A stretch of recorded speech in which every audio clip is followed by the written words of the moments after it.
moment so that we may discuss our Lord and Savior Minarchy. No, seriously, I'm just kidding. Hi, my name is Rick Robinson. I am the general manager of KLRNradio.com. We are probably the largest independent podcast network that you've never heard of. We have a little bit of everything, and by that, what I mean to tell you is we have news, pop culture, special events, conspiratainment, true crime, mental health shows, drama productions, and pretty much everything in between. So if you're looking for a new podcast home to grab a little bit of everything that you love all in one place, come check us out. You can find us on X under @KLRNradio. You can find us on our Rumble and our YouTube channels under the same names. You can also find us at KLRNradio.com and pretty much every podcast catcher known to man. So again, feel free to come check us out anytime you like at KLRNradio.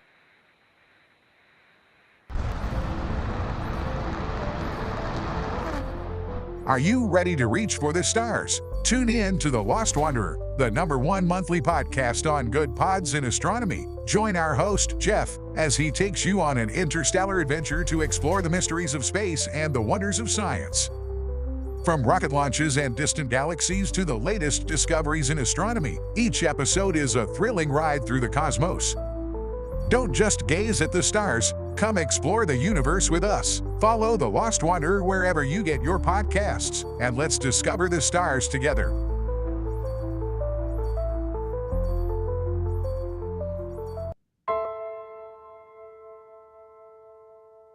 My dad was really, really special, and I loved my dad a lot. I'm proud of him, and that even though he isn't here with us, but he died as a true hero.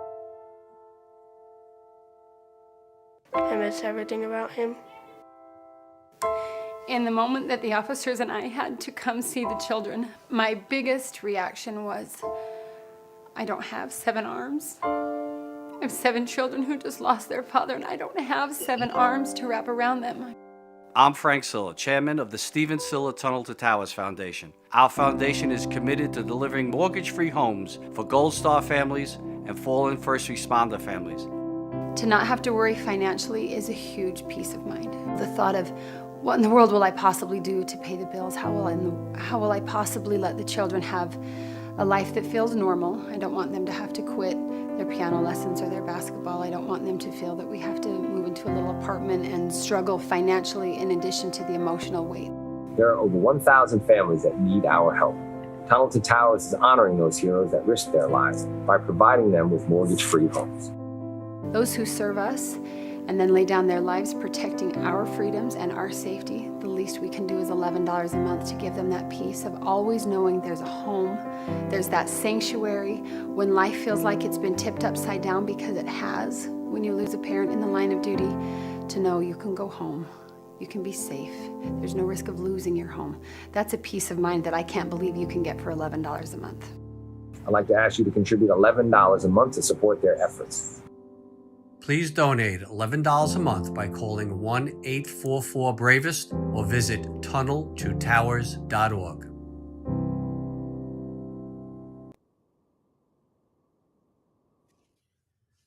Hi, everyone. This is JJ, the co-founder of Good Pods. If you haven't heard of it yet, Good Pods is like Goodreads or Instagram, but for podcasts. Like mine. It's new, it's social, it's different, and it's growing really fast. There are more than 2 million podcasts, and we know that it is impossible to figure out what to listen to. On Good Pods, you follow your friends and podcasters to see what they like. That is the #1 way to discover new shows and episodes. You can find Good Pods on the web or download the app. Happy listening. To me. KLRN Radio has advertising rates available. We have rates to fit almost any budget. Contact us at advertising@klrnradio.com.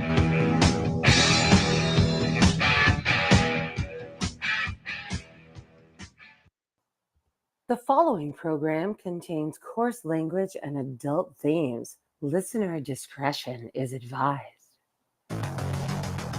It's time now for the Conservative Curmudgeon Radio Show. Now, here's Grouchy.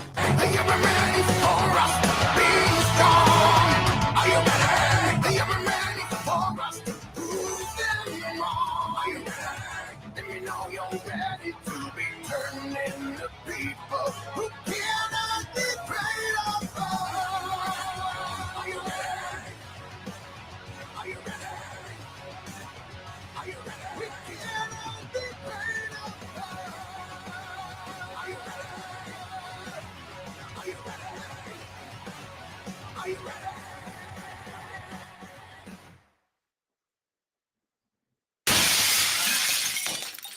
Good evening, everybody, and welcome in. Wednesday night on KLRN Radio, and I have no friggin' idea what's coming up after me. So if you're listening, Rick, feel free to chime in and give the programming update. All right, programming for the rest of the evening. Up next will be a whatever Behind the Enemy Lines crossover because Gene's going to technically be on our show. We're going to be on his show all at the same time, right here Oh, in the that's same cool. place. And then after that, Ordy and I will finish out the live programming part of the night for KLRN Radio Crew. Then we'll be switching over to the SHR Media Crew. We will have the live carry of Edge of Liberty with Sean Lewis, and then we will be running BZ's Bobcat or Berserk Bobcat Saloon from last night. And yeah, I'm gonna be running boards till about midnight or so. Yeah, so if you're a night owl, definitely stay tuned. Those guys are very cool. And obviously you want to be here for KLRN because, you know, like I was saying during the Good Pods commercial, our shit don't stink. Basically, that's what it boils down to.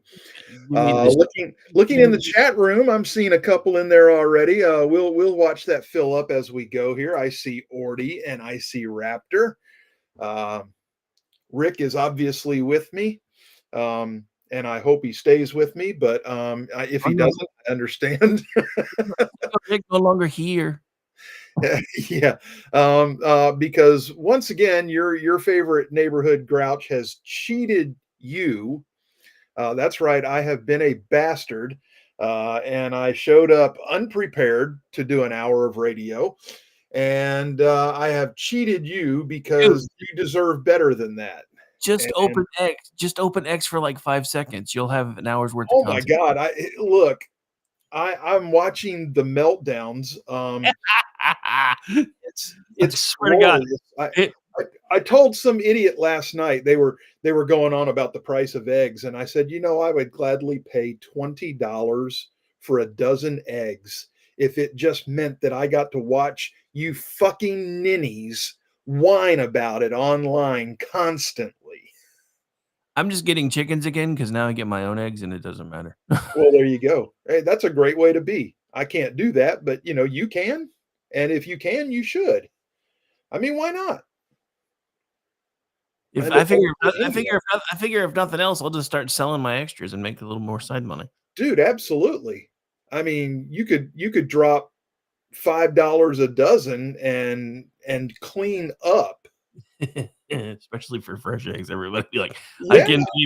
I can pay $5 for store-bought eggs, or I can pay $5 for yours. Which ones am I getting? Yeah. Anyway. That's it. I mean,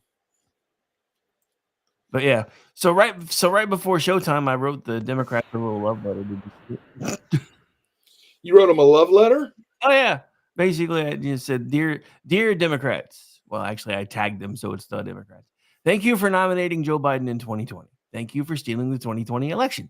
Thank you for getting all of the zombie media on the take, since that at that point they felt obligated to help you hide Biden's obvious decline. And finally, thank you for swapping out the only candidate worse than him in Kamala Harris. If not for you, Trump would have been out of office and probably on his way to jail about 3 weeks ago, after being deadlocked for 4 years.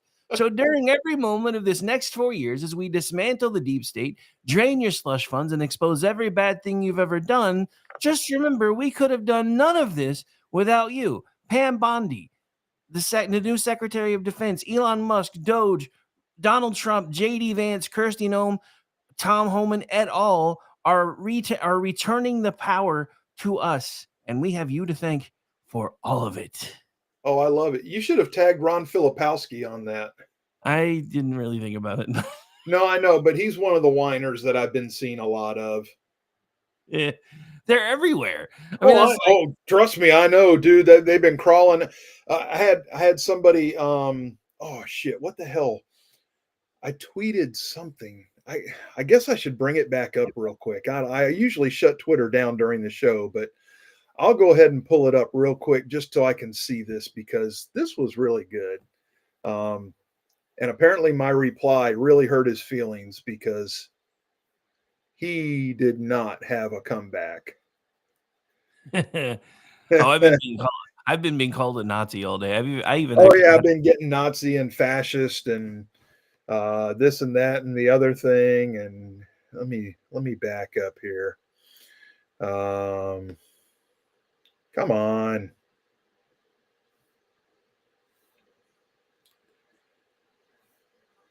Okay, that's the afternoon tweet for the show.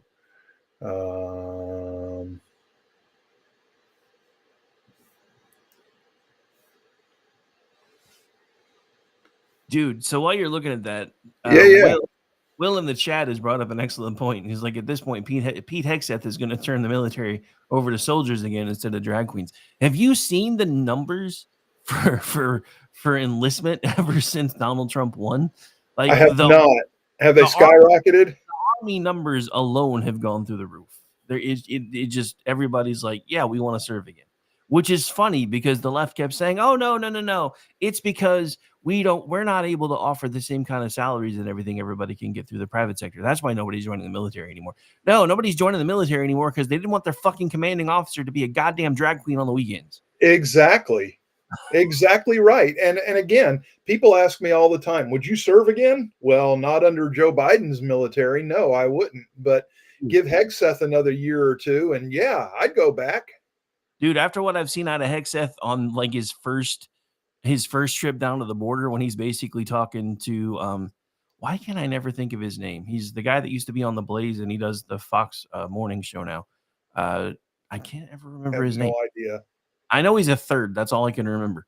But anyway, so he was talking to him and he's like, so I just have one question for everybody who's listening right now. And this is actually Hegseth saying this. If we can't use our military to protect our own borders, what the hell's the point? Well, I mean, I get it. There is an act about using our military on home soil. Not if we put them outside the border. But yeah, exactly. And here, I found what I was looking for. I replied, Mother Jones, that fine, upstanding group of journalists there. Mother Jones did a tweet early. Yeah. I want to know how much USAID money they've gotten. Uh-oh, did we lose G again? Called for arresting BEL. I simply replied, yes, with 5 exclamation marks in all caps. And this nitwit said, now do the KKK, stupid, replying to me. And I just replied, I'm already against the Democrats, KKK included. Nice. And nothing has come back in 11 hours except for some other twit chiming in talking about, oh, you must just stop reading about history in 1868. You just go to the South and the Democrats and think that everybody's KKK. Well, you know what? Robert Byrd only died in 2010. That's a far cry from 1868. And a Democrat president eulogized that Klansman. So what should I think? Not to mention the fact, who's the only party screaming who's going to pick our crops? Pretty much the same argument they had before. Just saying. I mean, they suck so hard they could suck a golf ball through a garden hose. I don't know. I reserve judgment. I reserve judgment.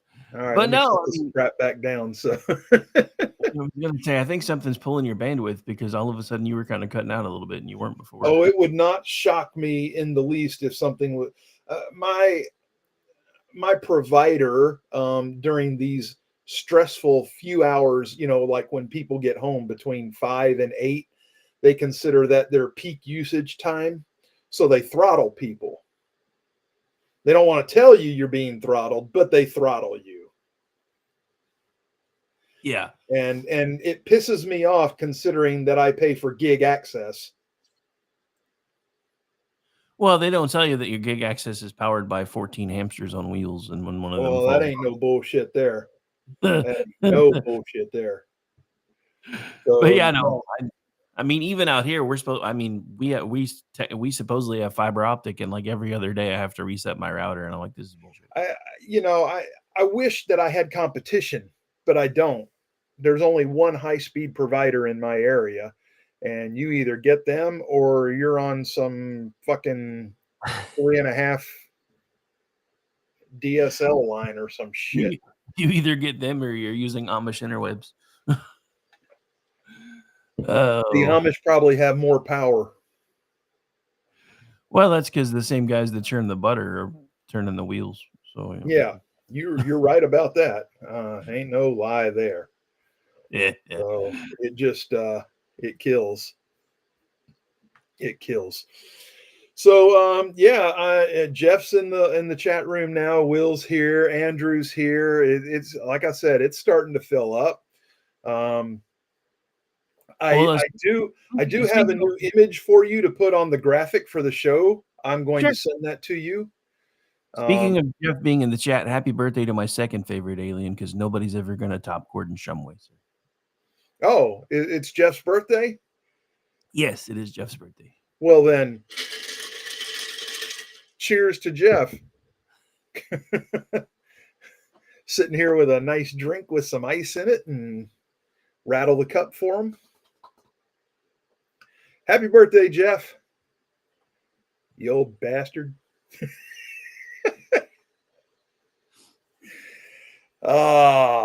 Anyway, so yeah, now the latest thing we're losing our minds over, I guess, is USAID and Department of Education. Department of Education. Yes, I would like to see it dismantled. However, he cannot do it with an executive order. Hang on. Here's the thing that nobody talks about. This is what can be done both with USAID and the Department of Education. And yes, at some point, Congress is going to have to come in and codify it. Yes. But the only thing that the law currently states is those two divisions must exist. That is correct. It doesn't. It's kind of like taxes. How robustly they must exist. Yeah, it's kind of like taxes. Congress has the authority. It doesn't mandate that they tax us, only that they have the authority. So he will be able to get away with it for a time, but at some point, Congress is going to have to come in and make all this shit permanent, or we're going to be back. They got to codify it. Otherwise, well, I mean, they're going to sue anyway, but I mean, you got to get it codified. Otherwise, it's never going to stay undone.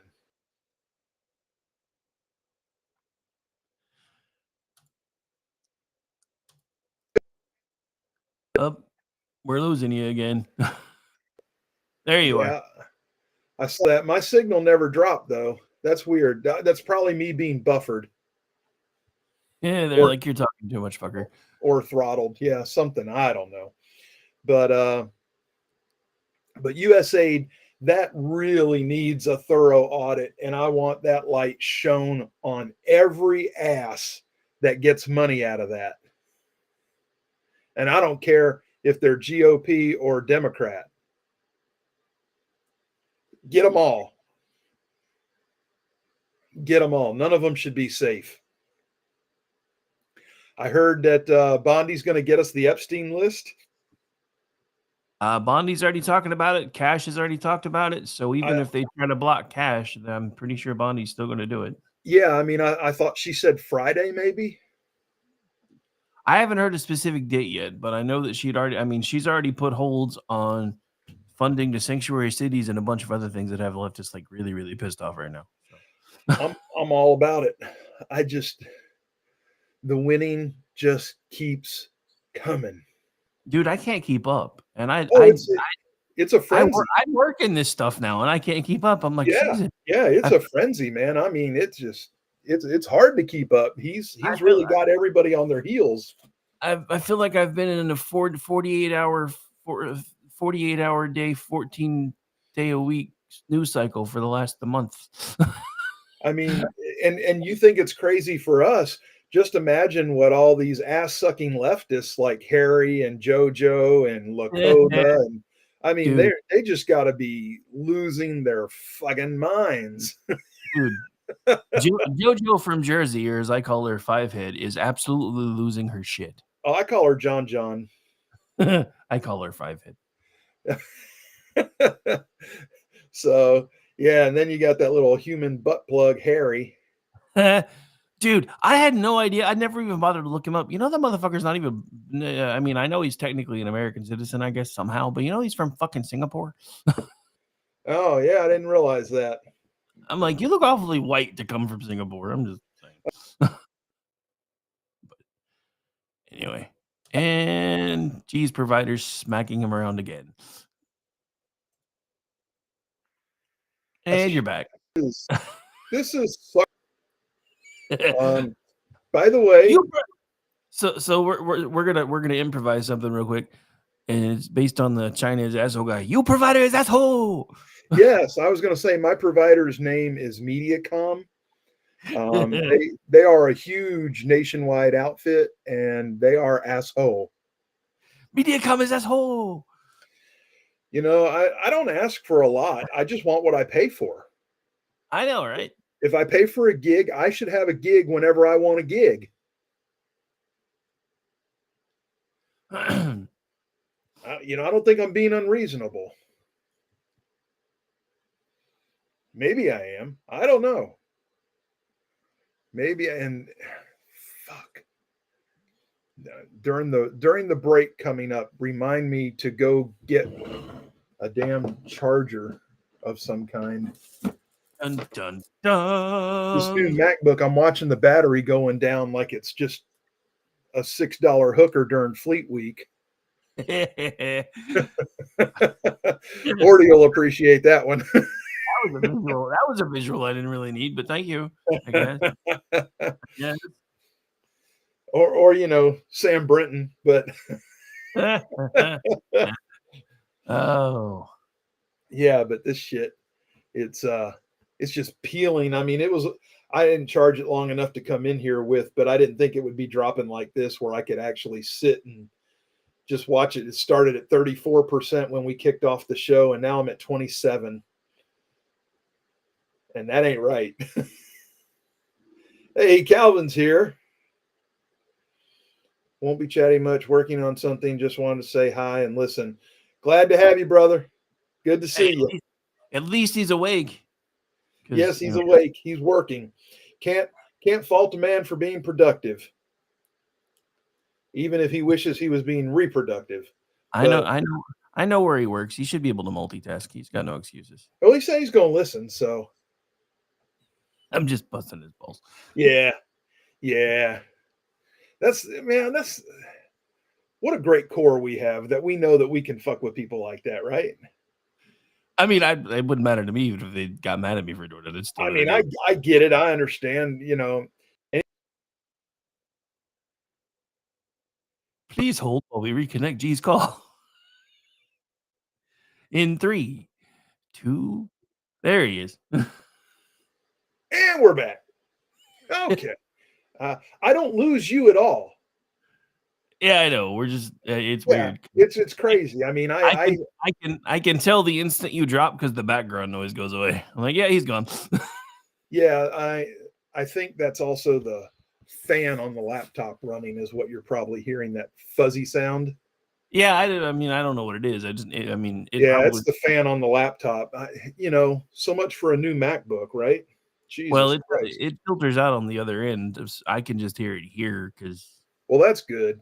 I mean, I'm glad it filters out because it sucks. I can hear it and it's driving me crazy. I finally kicked my narcolepsy. I think it's been like 10 days. Well, welcome back, Rip Van Winkle. Do you really have to? Do you really have to be driven crazy? I'm pretty sure you could walk from here. I mean, yeah, just in a small circle.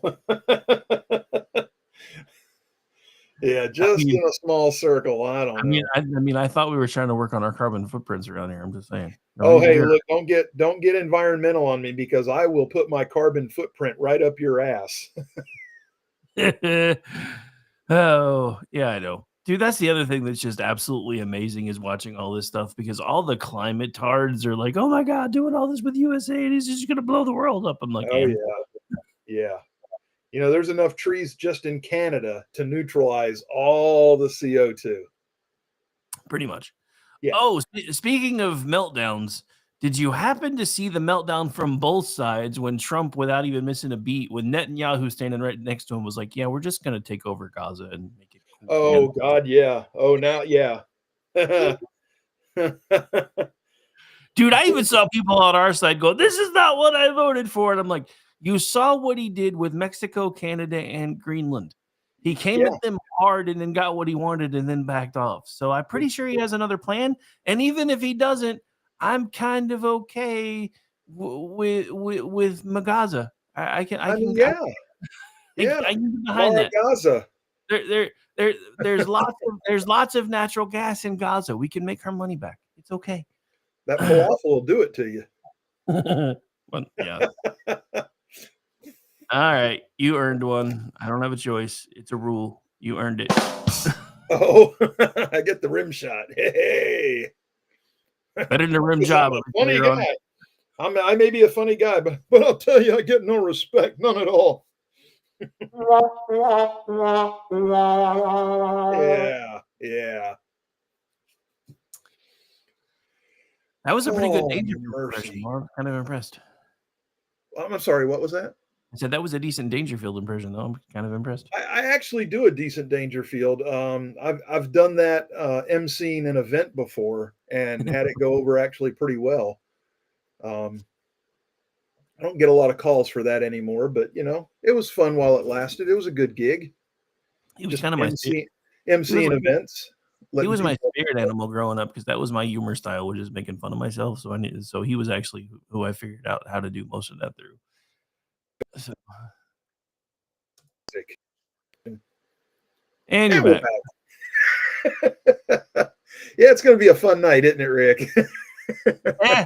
I mean, you know, at least my connection's holding this time. I can't say there anything. You go.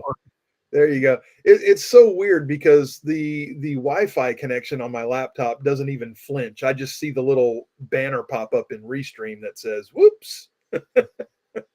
Whoopsie. Yeah, exactly. Your retard provider. Yeah. Yeah. They're gonna kiss my ass. I wish I had some kind of recourse against it, but I'm working on where my daughter works.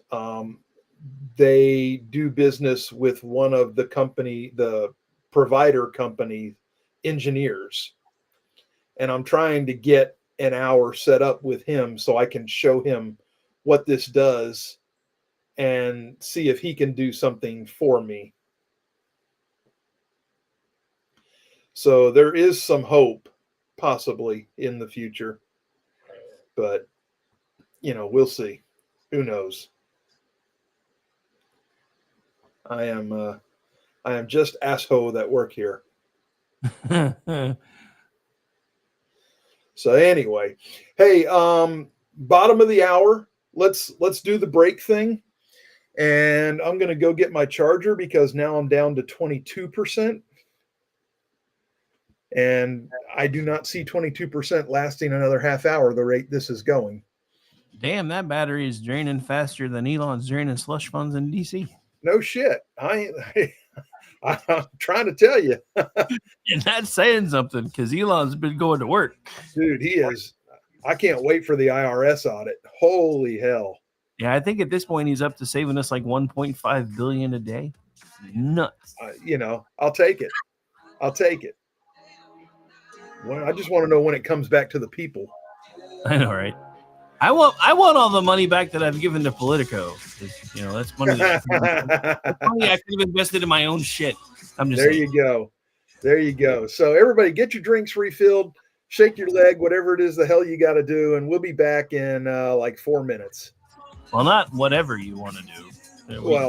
We do have it in 4 minutes.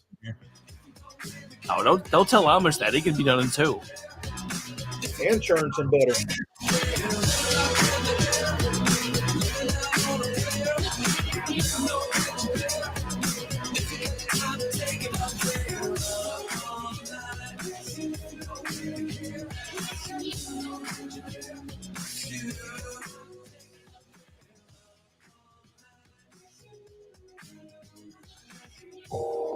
You are listening to KLRN Radio, where liberty and reason still reign.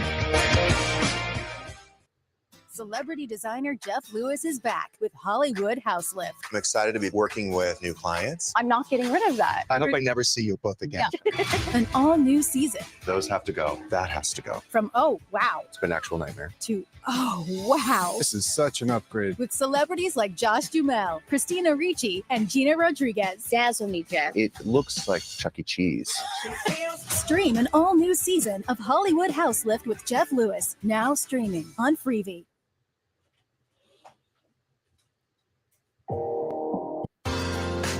I'm Jordan Klinger, an attorney at McIntyre Law. The decision to hire an attorney after you've been injured is important. The decision on who to hire is even more important. At McIntyre Law, we will settle a case if the offer to our client is fair. Partial justice is no justice at all. At McIntyre Law, we are committed to obtaining full justice for our clients.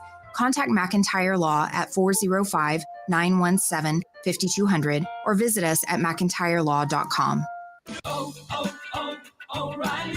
This is Derek's O'Reilly Auto Parts story. After the third time jump-starting my car, I finally realized my battery was dying. So I stopped by O'Reilly to have it checked. They tested it right there in the parking lot. It was bad, real bad. But they helped me find the right battery for my car and even installed it for free. Now my car starts like new. O'Reilly Auto Parts. My son was in the Army back during Desert Storm, but even then he wanted an MBA. He looked at a dozen schools, but only one offered the online education and flexibility he needed while he was in a tent in Iraq, Grantham University. Turns out that Grantham's been delivering affordable, relevant college and advanced degrees for over 65 years. Heck, if they can deliver a quality education to a soldier in a tent overseas, think about the flexibility Grantham can offer you so you can earn your degree too. It doesn't matter how complicated or full your life is. If getting a degree is on your bucket list, you'll want to do what my son did. You'll want to call Grantham. Find out how easy it is to get started on your education so you can check that college degree off your bucket list. Call Grantham right now, 800-910-1370. That's 800-910-1370. Flexible, affordable, relevant. Call 800-910-1370. Attention business owners and independent contractors. This is a money-saving message from Tax Mediation Services. If your business owes $20,000 or more in taxes, we can help you today, right now. Listen, dealing with the IRS is no picnic. It's an intimidating and extremely stressful process, and you don't want to go it alone. Our attorneys know every law, every tax break, and every possible opportunity to help you resolve and reduce your tax debt. And if you owe more than $20,000, you may be at the top of their hit list. So don't take your tax debt lightly, because it will not go away on its own. The IRS can seize your bank accounts, your home, and even shut down your business. Call our tax experts today at 1-800-783-0810 and let us deal with the IRS while you focus on your business. That's 1-800-783-0810. Again, that's 800-783-0810. Hi, everyone. This is JJ, the co-founder of Good Pods. If you haven't heard of it yet, Good Pods is like Goodreads or Instagram, but for podcasts. Like mine. It's new, it's social, it's different, and it's growing really fast. There are more than 2 million podcasts, and we know that it is impossible to figure out what to listen to. On Good Pods, you follow your friends and podcasters to see what they like. That is the number one way to discover new shows and episodes. You can find Good Pods on the web or download the app. Happy listening. To me. KLRN Radio has advertising rates available. We have rates to fit almost any budget. Contact us at advertising@klrnradio.com.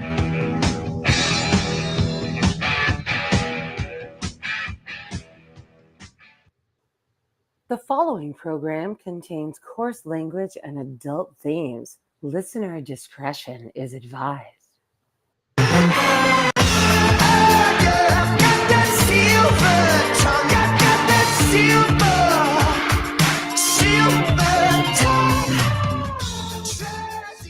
Oh, welcome back. Not to you, Mr. Cotter. But everybody else, welcome back. And just a reminder, we got a full night. Rick said he'll be working boards until about midnight. Jesus Christ. What a trooper. Hi, my name is Rick. I'm a workaholic, and my last meeting was forever ago. There you go. And when I tell you people, when I make that comment about him being the hardest working guy, it's not bullshit. This dude works his ass off. And he I don't know how much credit he gets elsewhere, but he gets a lot of credit here, and it's well deserved. So thanks, Rick. Making me blush. Move on. You're making me blush over here. Making him blush. Look at that. Look at that. Kind of like when he saw my ankles. Oh, no, Bubba. I've seen your abs, and I did more than blush. I'm just saying. Oh, well, you know. Just saying. That was a long time ago. And in a galaxy far, far away, but still. Yes. I want to make a joke. Well, go ahead and make a joke, Jeff. It's your birthday. If you can't make a joke on your birthday, what the hell? I mean, didn't God already play a joke on us today? I mean, God plays a joke on us every day where we have to look at these retards in Congress tweeting. So, I mean, by all means. And I think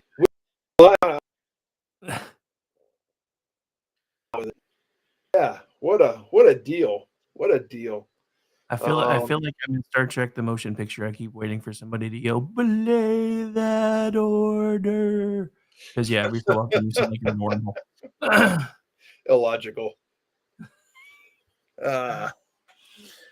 Hey, the battery's back up to 22%. Woohoo! Yeah, we actually dropped from 22 to 20 during the commercial break before I could get back in here with the charger. So that's a real good thing I went and got that charger. Is that your broadcast machine or your chat machine? It is. Well, this here's the problem. I was a dual MacBook kind of guy. I had one for I could probably still have one for the chat room. But my older MacBook is getting to the point where apps don't want to work on it correctly. It's upgraded as far as it can go. I can't do the OS any further. So I'm really just going to transition to this one, assuming that it stays functioning. And well, the only reason I was asking is because I have an iPhone, and I've noticed if the battery gets below 25%, the internet and everything starts lagging way the fuck out. So I'm wondering if that might not. Oh, yeah. Okay, now we're back. If you take a MacBook and run the battery all the way down to 0, you cannot just plug the charger in and hit the power button and have it come on. You have to charge it for about an hour first and then hit the power button. And then it'll come up and tell you that the battery's low, but it'll have enough to come on at that point. Well, it's I mean, Apple's insane. They're finicky machines. I mean, people ask me all the time, if you were going to buy one, what would you buy, a Mac or a PC? And I tell them the same thing. I said, to me, they're just tools. I get whatever fits the need because I can use either one. So it just depends on what I need. If I need the MacBook, if I need to spend the $1,000 on a MacBook, I mean, I'll do that. But if I can spend $400 on a Windows machine and just use it for a chat box, then why wouldn't I do that? So I don't know. I don't think I could bring myself to pay $1,000 for a Mac. I don't know. Went out again. There we go. We're back. Okay. So, I mean, like I said, it just depends on the need. I didn't need a Mac for this, but I had a Mac that I could use for this. So, I know. So I use it. Dude. Yeah, if I was just going to go out and buy a machine just to do this, no, I wouldn't go buy a Mac just to do this. Have you seen Robert Reich's meltdown? He's got a video going and everything. Folks, this is a alarm fire. Congress must stop Trump and Elon's coup. Oh my God. Call your rep now. 202-224-3121. At This least isn't the a joke. Steelers don't have far to fall. And the guy with a 14-inch inseam. That's being generous.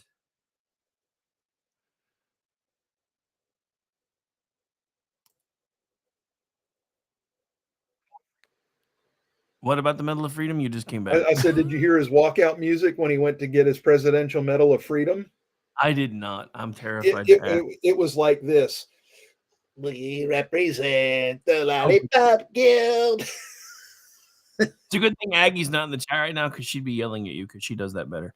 Oh well, I mean, I'm not a singer, so I can tell you that right now. Hey, Al's in the chat room. Hello, Al. Good to see you. I hope you're enjoying some winter temperatures because it's on its way to being full-blown spring here. 78 today. Yeah, we were like snow out west, and we were like in the 80s yesterday, dude. It was nice. And then I got up this day before yesterday, we were in the 80s. And yesterday it was in the 50s and it was kind of misty. And then today I got up and the high today was like 40. And I'm like, fuck you, Mother Nature. Just fuck you. The problem with me is that the barometric pressure changes just kill my knees. So as we go from freezing ass cold to full-blown late spring temperatures to middle spring temperatures with higher humidity and then lower humidity.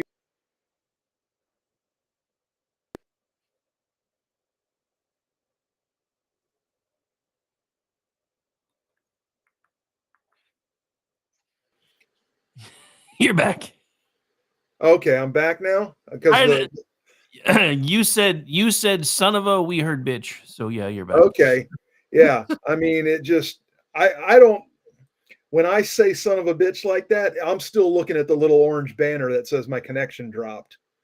So that's all right. I just had everybody staring at Donald Trump drawing. yeah, I see the Magaza there. That's funny. That's funny as shit. I like that. They just canceled my son's school for tomorrow, Jeff. Hey, congrats to the kid on a snow day. Yeah, I'm pretty sure Al's waiting for ice rain to start. That's fun. Yeah, I'm pretty sure I remember. Oh, go ahead. No, I was just gonna say I'm pretty sure they've already decided the name of the hotel is gonna be Gazalago. Oh, I like it. I like it. Yeah.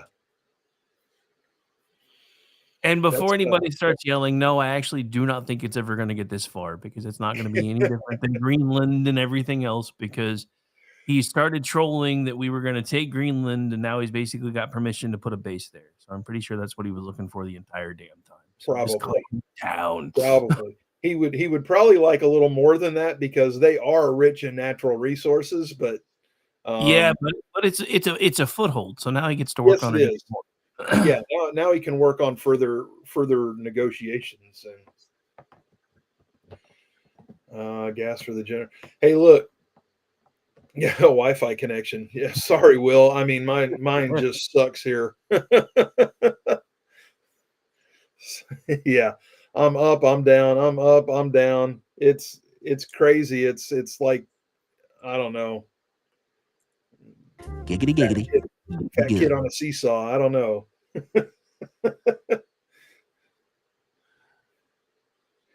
But yeah, it's just taking over Finland by 2028. That would make Jeff happy. Oh, I'm sure. I'm sure. I mean, we should march into Finland on his birthday in 2028. It would make him very happy. And hand out herring smoothies for everybody. We already knew you were claiming her, sir. That's why I burned it up.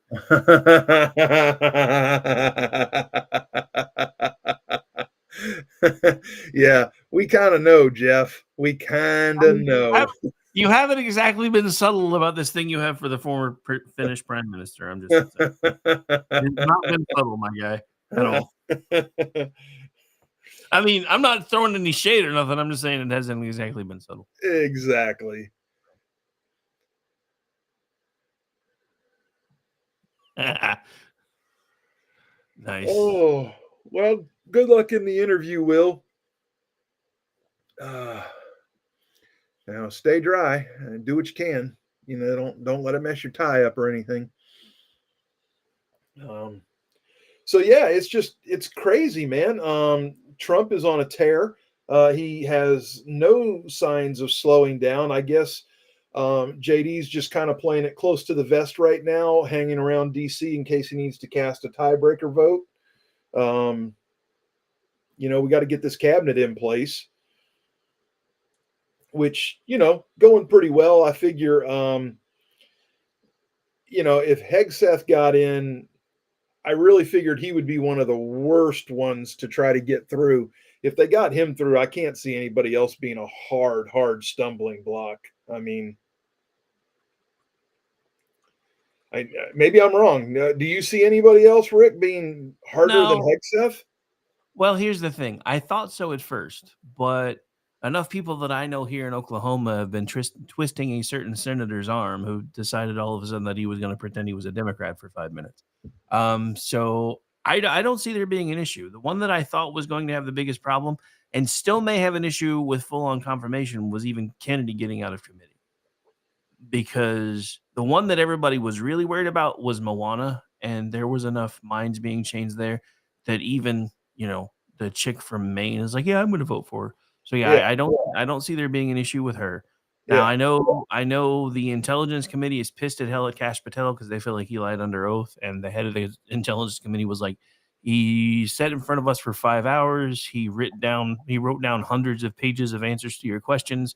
We're not putting him through anything else. He's going to get an up or down vote, and then we're going to move on. But yeah, I mean, the one that I still think might be an issue is Kennedy. But at this point, even if it is an issue, I think Trump's just going to talk Thune into doing a recess appointment and just get whatever done he wants done. Just be like, y'all go home for 10 days, and I'm going to figure this shit out on my own.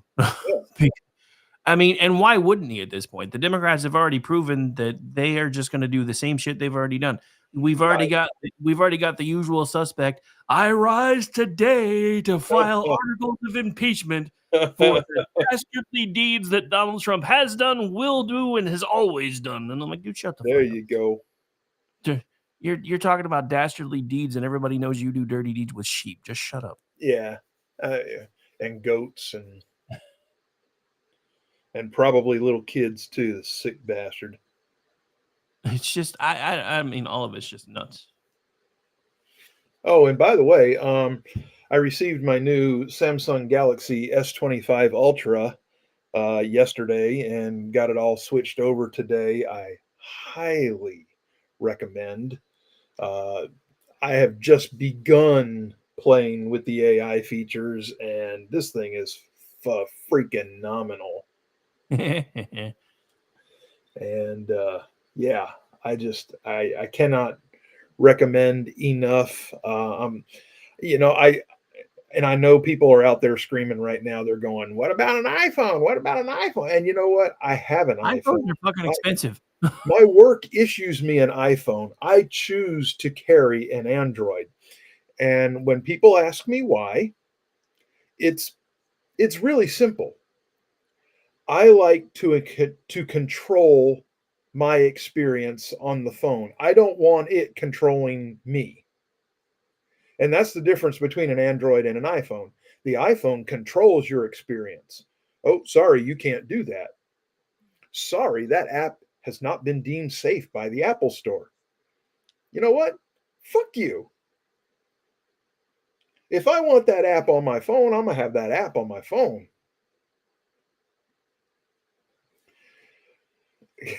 Someone created an AI noise reducer for ham radio, and it's effing crazy. I can't even imagine what that's like, Al. I really can't. Oh, dude, everything. I mean, but this is something that I feel like we need to start discussing because I just saw something the other day about, and right now they're being tested out in like gravel yards, but there are full-on diesel trucks that are self-driving now. 'Cause, like, I don't know if you guys have seen this. But, like, you know, you can, like, that are being tested out in like 5 and 10 mile gravel roads, and basically the trucks drive back and forth. People load them up with the gravel, and then they go to the place that gets unloaded. The people unload the gravel. I think we need to start discussing what happens when we farm out all the jobs to robots and androids and self-driving shit. How do people make money? What are we It's gonna gonna do? happen. It's gonna happen. I mean, We're already nearly there. ideally, you live in the Star Trek future where people just enjoy what they've created and let what they've created take care of them. Um, and then they get to do the enjoyment side of life. I mean, But if we're moving that direction, that's what I'm hoping for. I just don't see it happening that way because no, there's I too don't either. many I people that don't have either. way too much power that are never going to let it go. Yeah, that and Skynet. I mean, let's I let's mean, just let's not beat around the damn bush. Skynet.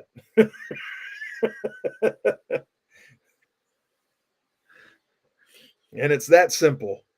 well, I mean, and that's the other thing. Have you seen like in Taiwan and everywhere else where they're like testing these robots and they line them up in a circle, and as part of a balance test, they just start trying to kick the shit out of them. These Yeah. things are eventually going to remember what we're doing to them. This is not a good plan. No, it's not. I remember the movie AI. It's just nuts to me because it occurred to me, I think it was yesterday when I was doing the show, and I started seeing this video clip of this like full on fucking Optimus Prime looking rig driving itself down a dirt road. And I'm like, dude, that's how my oldest son makes a living. And he makes a damn good living doing over the road trucking. Right. What are we gonna do when those jobs all go away and everything's run by Johnny Cab? What the fuck?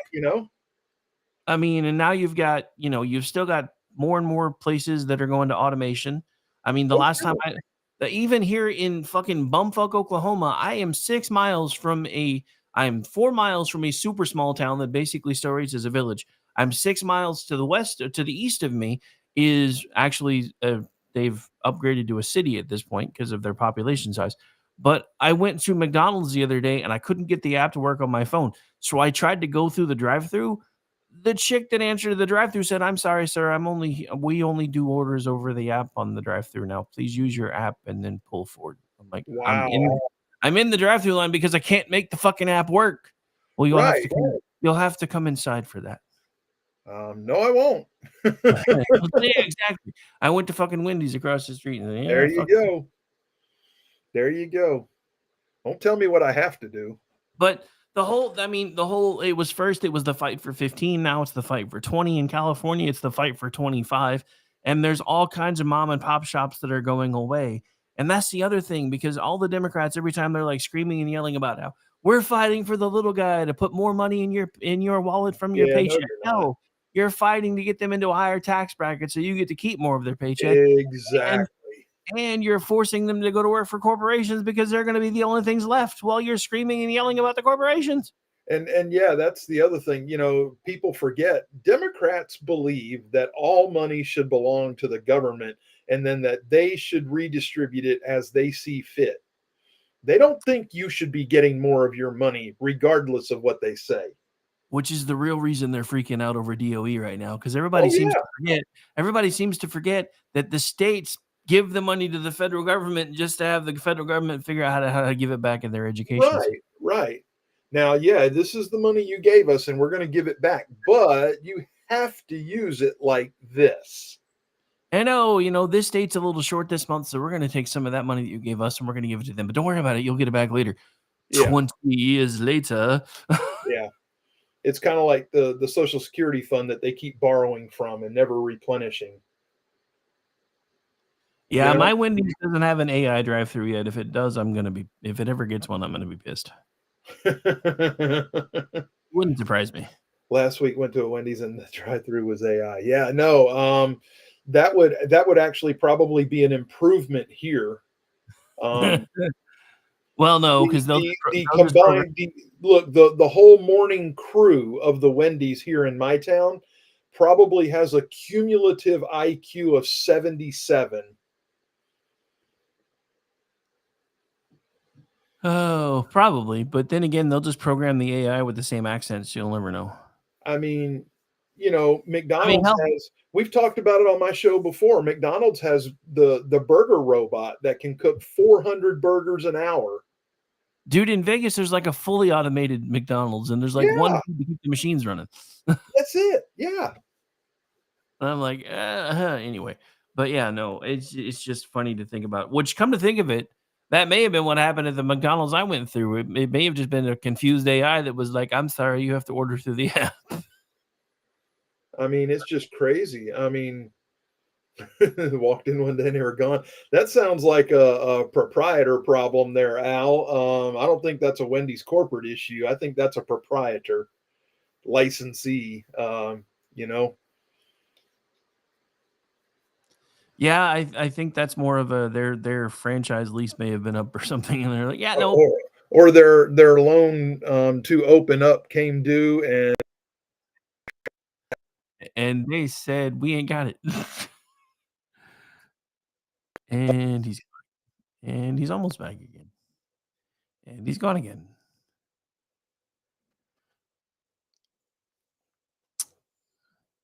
All right. Well, assuming you come back in about the next 2 seconds, let's go ahead and wrap because I got to get over on G show, or not G show, but Gene's show anyway in like 2 minutes. Unless your internet just quit on you completely. And I'm starting to think his internet might have just quit on him completely. No, there he is. I was about to say your provider said all your band belongs to us. Yeah, just I was going to say, if I don't rap, if I don't come back, just play the end music and do what you got to do.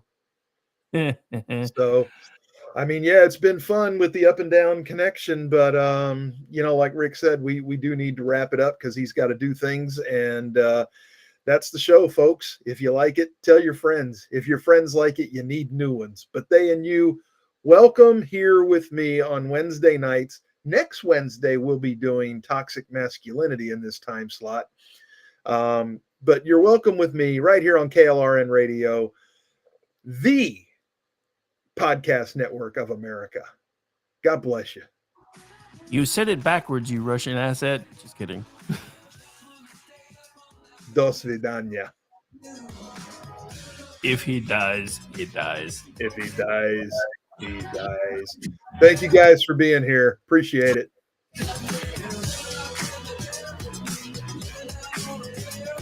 I hate this place. Nothing works here. The medications don't work. I've been here for 7 years. All the times that we messed up. Here's to you.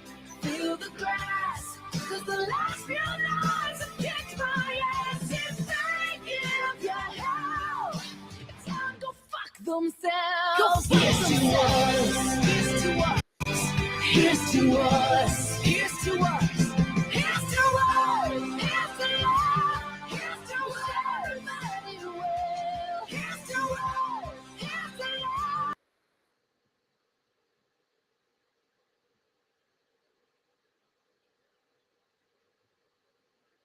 All right, brother. I'm good. I'm out.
Damn, I love that song. And you are now behind enemy lines. Hey there, how you doing, everybody? Gene Berardelli, Ross Galloway here. Ross, how you doing, pal? What's up, my ninja? Well, listen.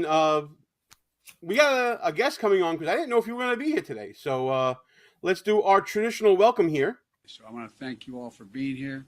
And now, who am I introducing next? Rowdy Rick Robinson.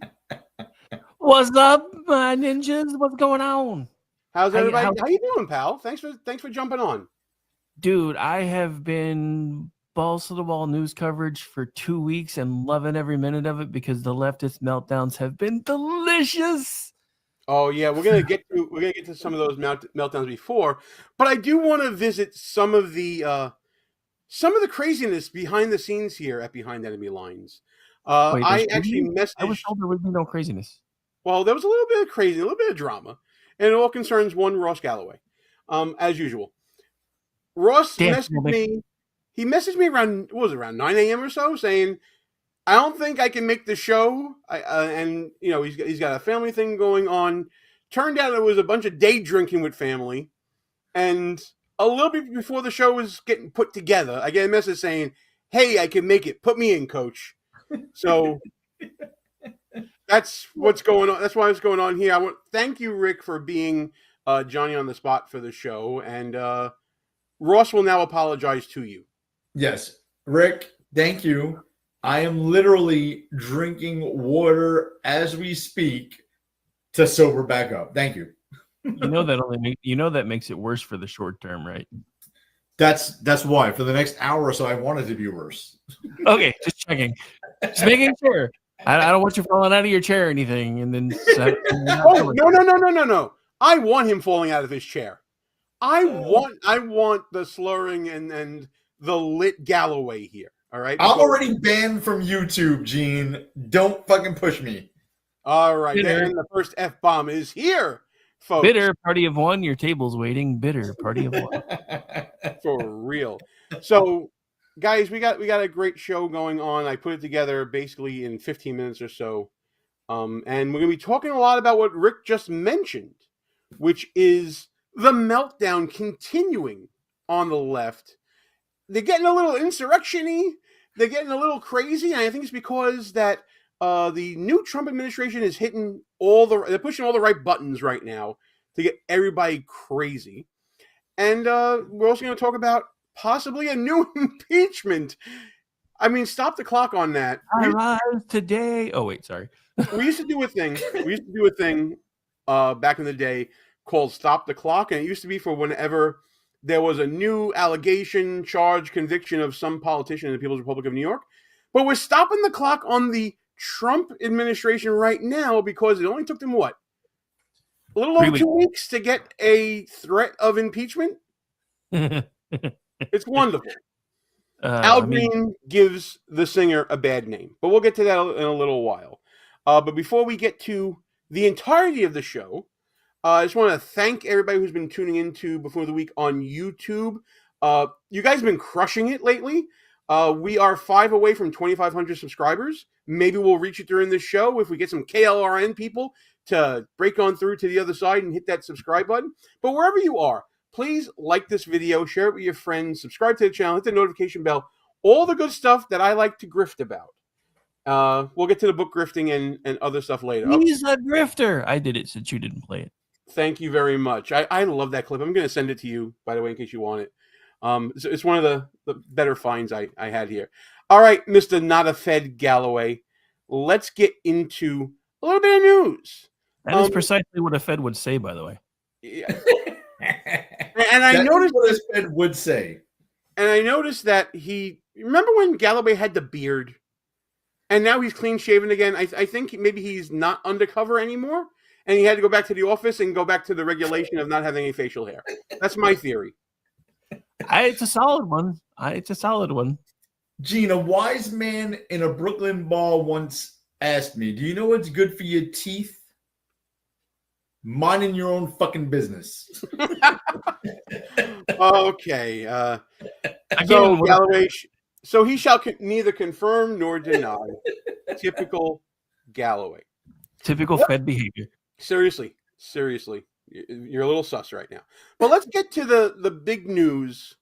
The Trump administration, I think they've pushed some buttons with a lot of Democrats, especially with this USAID, I guess you want to call it an audit going on by Doge, by Elon Musk. Rick, they're losing their minds over this. I just want to tell the Democrats thank you for a moment. Because if they hadn't nominated Joe Biden, if they hadn't pulled all the shenanigans, if they hadn't put them on the take and had the media basically covering for Joe's decline for the last 3 years and then swapped out Kamala, we wouldn't be here. 3 weeks ago, 3 weeks ago, Donald Trump would have been on the way out of the White House, probably on the way to jail for the rest of his life. And instead, we came back. I mean, I've been saying this for 2 weeks. It's like Rocky III. It's like going from the first fight to the last fight. We're in the last fight, and everything they're trying to do is not working. And now they're losing their shit because now we're even starting to get into their slush funds. Because now I'm even starting to understand why so many Republicans were fighting him the first time. Because they knew about this shit. They knew. The ones that were involved aren't here anymore. They left while they could. I certainly tend to agree with that. Mr. Galloway, what do you think about all this USAID stuff? Is Elon just stealing our personal information? I thought he had all of our personal information from PayPal. Yeah, I mean, bro, the Democrats literally learned nothing from November, right? They're choosing to be outraged about USAID, which is a front group for the CIA. They're funding transgender operas in like the Vietnam or Colombia, wherever the fuck they're funding them from. They learned absolutely nothing. They're going to go down in flames. The Trump administration is brilliant, right? I know we're going to talk about Gaza later, but the Trump administration is brilliant. They put Pete Hegseth first. The Democrats shot their load on that one. Now we're going to get Tulsi, RFK, and Kash Patel. Now, Elon is over in USAID, which it's indefensible. But Chuck Schumer goes with an avocado and a Corona beer trying to defend whatever the fuck he's trying to defend. It's indefensible. That's the first salvo. Wait till they get to the IRS, the Pentagon, and other agencies that are wasting even more money than USAID. I can't wait. I love that line by Schumer in the Senate saying, if they can do this with USAID, what's to stop them from doing it with the Department of Education? Or what's to stop them from doing it with the IRS? Chuck, don't threaten me with a good time, all right? This is exactly what the majority of Americans voted for. But USAID, I think everybody's right. It is certainly a slush fund. It might be funding Politico for all we know, because isn't it a coincidence that Politico stopped paying their people once USAID stopped funding everything temporarily? They've already found funding tied to Politico. Oh yeah, there you go. I don't doubt it at all. But there was this I guess it was an impromptu rally, or probably wasn't impromptu because they had microphones and crowds there and everything outside of the USAID office. Let's let them make their case to the American people, right? So here's a clip from the opening of this USAID protest rally, struggle session, whatever you want to call it. Saw Elon Musk and his crew put a gag order on AID employees. They disconnected them from email, which is putting lives at risk around the world. So we are here to enter the building, and the emails are gone. The emails are gone. Let's run around like our hair's on fire. The emails are gone. Nobody has a phone at USAID. No one has a cell phone. But the emails, they're gone because Elon, how dare he? It's so terrible. But speaking of Elon for a second, since he apparently has all of my personal information, including my checking account, my routing number, and my social. Elon, if you're watching, can you do me a favor? Can you start me a retirement fund with your couch change? I'd appreciate it. And send me my information because I lost it. Hook a brother up, yo. You and I both know I could retire off your couch cushion change. I'm just saying. But yeah, no, I mean, all of this is just nuts. Just look at these people. Half of them don't even know why they're there. The rest of them, the ones that know why they're there, you can see the look on their faces. They are there because they know that their grift is dying and they're trying to do everything they can to save it. Just look at their faces and you can see it. Yeah, Ross, look at this motley crew. Yeah, talk about the motley crew, bro. The number one demographic that Democrats hemorrhaged in the last election was men, especially straight men. And who is the poster child for them right now? Chuck Schumer, an old Jew from Brooklyn who don't know how to cook a fucking hamburger on his patio in Brooklyn, right? Even Jon Stewart was saying, please, Democrats, keep Chuck Schumer off center stage. It's embarrassing. But you know what I say? More Chuck Schumer, more AOC, more of all of them, please. Well, just look who's on screen right now behind the speaker. Ilhan Omar and Jamie Raskin. You know, let's keep them front and center on all this. But again, let's be fair. Let's let them make their case. Make your case, Democrats. So we can hear firsthand from whoever is here at AID, or at least witness firsthand what is happening with this Elon Musk attempted takeover, which will not stand. We will prevail. Let's go. So they go, right? You see, they're getting up to go right now. And they get in the door at USAID, and this happens. Okay, so you are aware this agency is very busy currently, and they are not able to take a meeting currently. They advise that they will be in contact shortly, and that it's best to contact the Department of State at this time if you need any further comments. Sorry, we're not here to take your call right now, but if you leave a message at the front desk, we'll get back to you as soon as we can.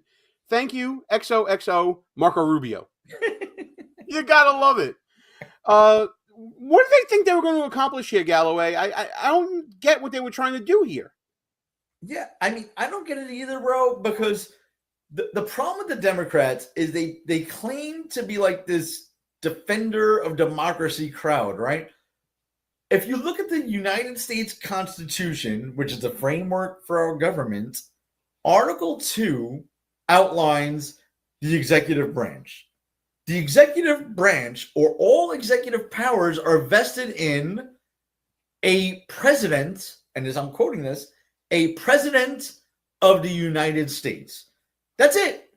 There's no FBI or DOJ or USAID, none of it, right? So if all executive powers are vested in a president of the United States, he can absolutely tell the executive branch agencies what the fuck to do, period.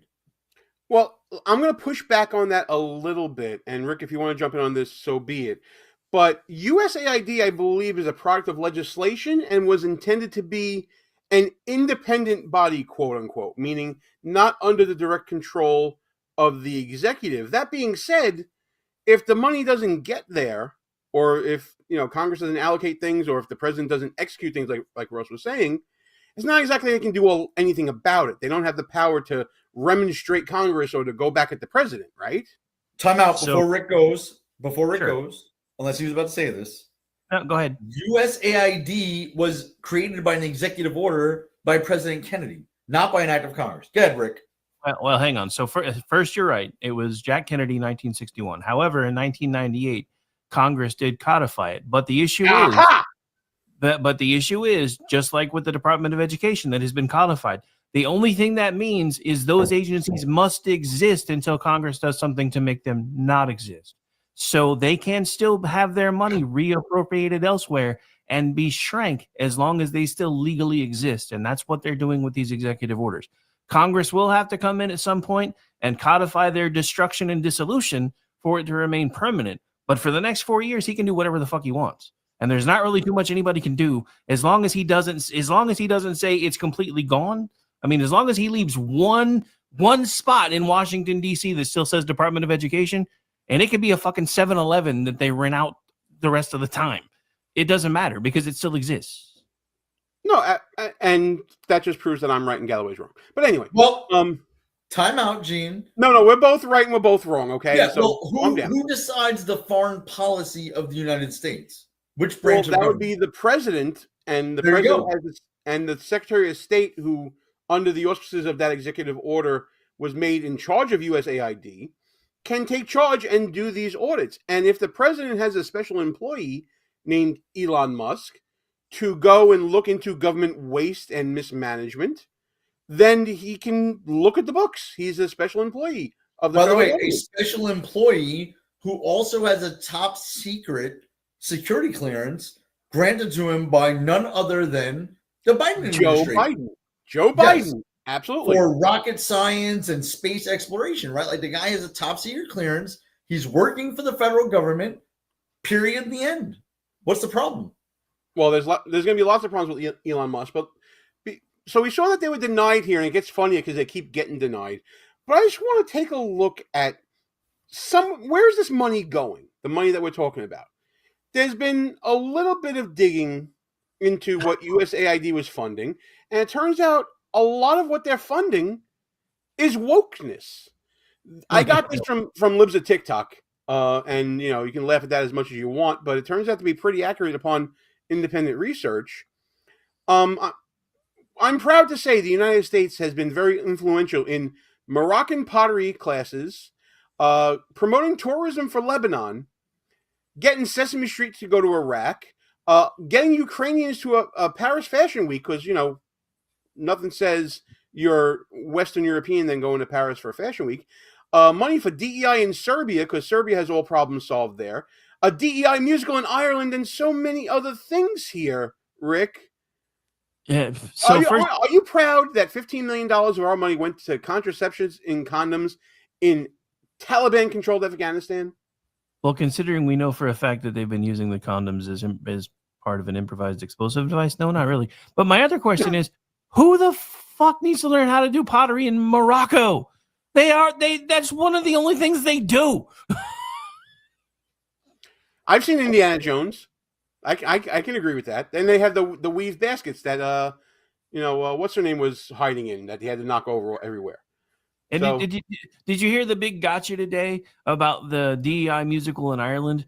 That apparently, even though the money was allocated, they never actually even sent it. So it's not like USAID was actually funding it. I'm like, this is not the own that you think it is, because that means yet again money has disappeared and nobody knows where it went. I'm pretty sure it went up Hunter Biden's nose, but that's a story for a different second. It's only $70,000 though. That's only $70,000. So what do you care where $70,000 was misplaced? It's like a year's salary for someone. It's that's my annual salary. That's a lot of money. Don't out yourself that way, Galloway. This list is going to grow. But are you proud as a veteran of the U.S. Army that $2 million went to fund sex changes in Guatemala? No, of course I'm fucking humiliated. But the dirty secret, and this is where like Donald Trump and his team is brilliant. Most of this money, because Congress has abdicated their own duties under Article 1, most of these grants are discretionary at the discretion of federal departments or agencies. So when the president says we're going to pause all discretionary funding, he is well within his rights under Article 2 of the Constitution. He is the chief executive officer of the country, right? So if Congress doesn't go line item saying $47,000 for a transgender opera in Colombia, which is right here on your list, that's not a line item. That was given to USAID to figure out what they want to do with the money. The president of the United States can absolutely pause that spending and make sure it's in line with his foreign policy, which is exactly what President Trump has done. He's pausing this specific spending, which was not articulated in any bill passed by Congress and signed by any president. And he's pausing it, taking a look, making sure it's in line with his foreign policy. More power to him. Sounds pretty straightforward to me, but of course, the Democrats, as they are wont to do, always take things way too far. We have examples of that. Do you want to keep seeing them getting stopped at the door, or do we want to see some of the insurrection-y outbursts? Guys, what are you voting for here? See, this is why I wish we could do split screens, because then we could do both and just have the volume down on them getting denied and play the rest of them at the same time. I can turn the volume down on this while we're talking if you want to see. Hang on. But no, I'm just saying it would be cool if we could have them both up and running concurrently, which is one of the things I've been yelling at Restream about, is being able to do more than one thing. But yeah, no. But no, I mean, it's your show, bro. Show whatever you want. I'm just enjoying. Enjoying the. It's just fun to see them get stopped at the door here. The front office of the administrator. So could I just ask? You keep on knocking, but you can't come in. Wait, sorry. Well, thank you for what you do. Are the Doge people here? Are they in this building now? We have 8 employees. Are the Doge people here? Are they lurking about? Or do they see us right now? Is Doge in the room with you right now? Good. Do they understand how they sound? How this guy sounds? Are you being held hostage by Doge? Blink once if Doge is here. Blink twice if they're not. Oh my God. No, but I mean, it's just nuts. No, sorry, keep going. I'm just saying this is just insane. I mean, yeah, absolutely. It totally is. That's all I know. I don't know specific who Doge is or any of that. I just know that 8 employees are here. Although, as you are all aware, that's got to be a T-shirt. Someone's got to make an Atlas Shrugged shirt and say, "Who is Doge?" That would be phenomenal. Shop.buffooneweek.com, folks. It might be up next week. I'll probably have Jeff get on that for us tomorrow. There you go. You're welcome. You're welcome for the idea. It's our internet. This is our idea. You can't steal it. You're not allowed. In the press, everybody's been asked to telework. There are select people here to provide services for the agency. So the rest of them are all telework. Are you career? I am. Are you? Thank you. Okay, Galloway, when someone asks, are you career, and you work for the federal government, isn't that a little bit of inside baseball to see if maybe that person's job could be in jeopardy? That's exactly what that is.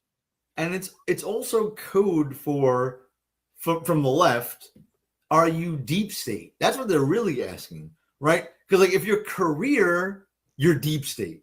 There's no other explanation, right? The Article 2 of the Constitution outlines the executive branch. That is the president, period, the end. It's not even the vice president. Vice president has really no role in the executive branch. He's more part of the legislative branch than the executive branch. So what are they asking him exactly? Are you a political appointee is what they're asking, which means are you part of the executive branch? The deep state, all these people that work for the federal government in the executive branch that Donald Trump is trying, and Elon Musk, who technically, by the way, is a federal employee as we speak. He's not taking a salary, neither is President Trump, but he's technically a federal employee. What they're trying to do is get rid of these deep state fuckers that are left-leaning, that no matter what Donald Trump says, they will oppose and work against him, right? And that's what the media, whether they know it or not, were really asking. Yeah, well, Rick, that's the secret handshake, right? Yeah, that's exactly it. That's like when you go up to professor and like, are you tenured? Because I mean, the thing about it is, and even the Blaze ran an article about this today. They have stripped career from the levels 14 and 15. I don't remember the exact coding they use because it's not GS, it's something else. But yeah, the ones that are ranks, if it was military equivalent, that would be like the same pay scales as lieutenant colonels and colonels. They are going through and stripping all the career titles from anyone who's doing the IT work for Department of Defense and everybody else, because career basically means one of us, one of us, one of us, which means if they have that career designation, they can't be fired. They're baked in. So that's why he's asking, are you career? Because if he'd said no, the motherfucker probably would have just tried to fire him. Well, Rick, you know what they could do? If you live in a cool little suburb in the outskirts of DC, somewhere in Maryland or Virginia, we can move your fucking agency to Idaho. Get your family and pack up, because that's where you're fucking moving to, GS 14 or 15. But yeah, well, that's just it, though. They're stripping the career designations. They've already started the process. They are stripping it from the system because it has been a code that has been used to stop the executive branch from being able to fire these people because they are considered part of the built-in system.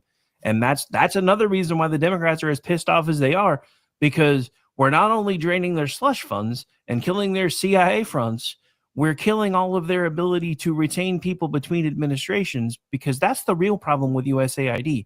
This stuff has been baked into our government for nearly 60 years. And by the way, Gene, before you jump in, what Rick is saying is more true than most of our listeners even know. USAID is 100% a front group for the intel community, especially the CIA. They give millions, hundreds of millions, and billions of dollars to causes, whether or not those causes exist or not, to foreign entities to carry out overthrows of foreign governments and a whole bunch of other shit, kickbacks to people, even kickbacks to people like the Biden family, right? It goes through various front groups. It's a cutout for the CIA. Exactly. Good riddance to USAID. You know how I knew it was even before all of this started getting uncovered? When one of the Congress critters tried to go up to USAID and said, "Hey, I'm part of your oversight group," and they were like, "Fuck you, we don't answer to you." 100%. Only somebody from an alphabet soup agency would respond to Congress that way. Right, and I believe it was Joni Ernst who was threatened with a lawsuit from USAID. Yeah, that was her. Yeah, she tried to exercise her oversight authority, and they basically looked her square in the face and said, "Fuck you." Which is absolutely nuts to do. But that's the sort of analysis that I love to do on this show. This is what nobody else is really talking about. And I appreciate you both doing that. I got to see if I can pull up another clip, because we mentioned Chuck Schumer. And I think it's time that we show people what's going on with Mr. Schumer. Let me see if I can find the clip here. Is this the failed chant clip? Please tell me this is the failed chant.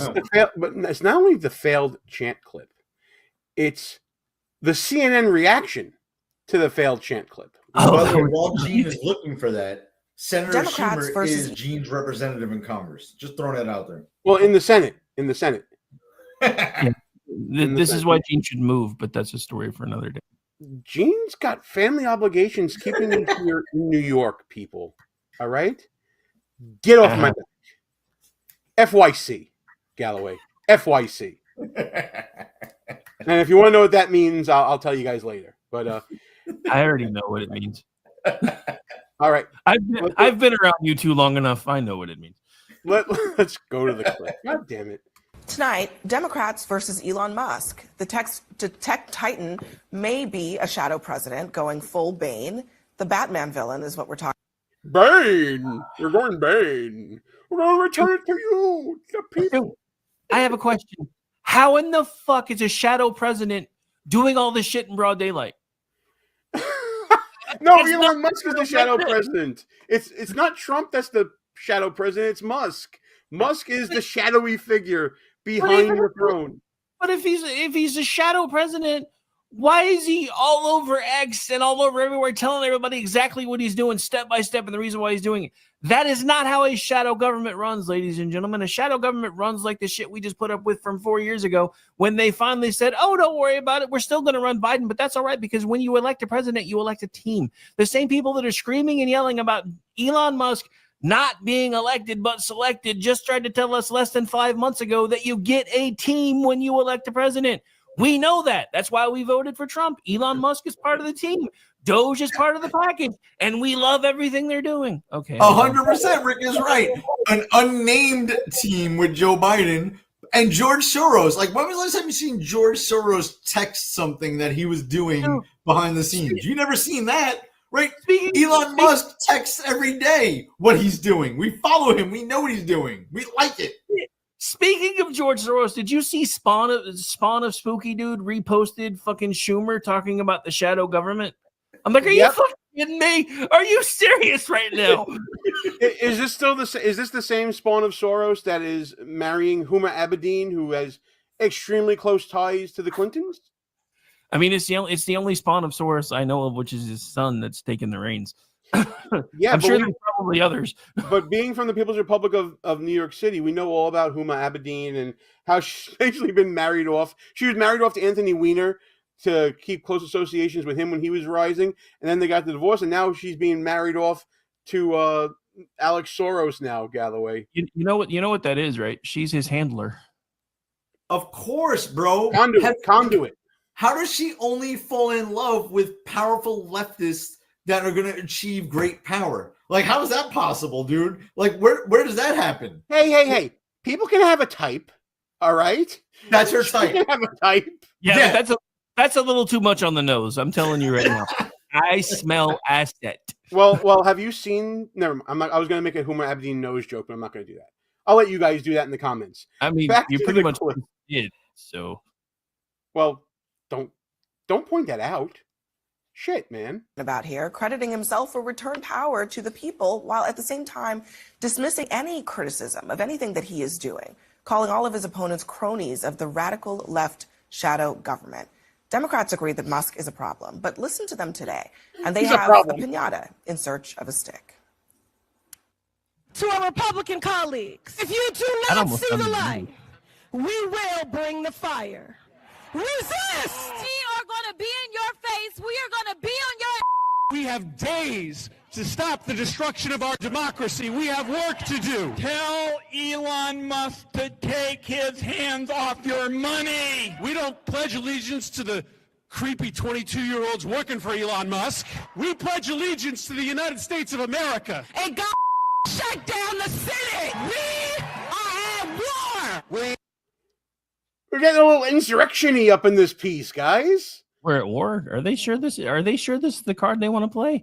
Well, actually, before we continue on with Chucky, there, I'm teasing it, guys. Here's some more insurrection-y. Take this. We will fight back. Fight back. And as I close out, because I know we've been out here for a long time, and God damn it, shut down the Senate. We are at war. Anytime a person can pay $250 million into a campaign and they be given full access to the Department of Treasury of the United States of America, we are at war. We will fight their violation of civil service laws. We will fight their violation of civil rights laws.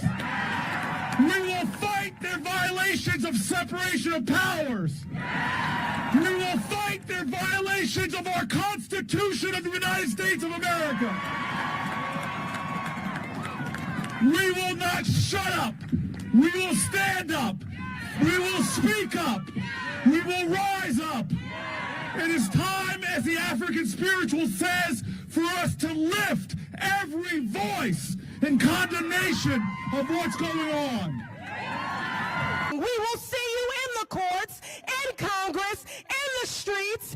Elon Musk is a Nazi nutball baby.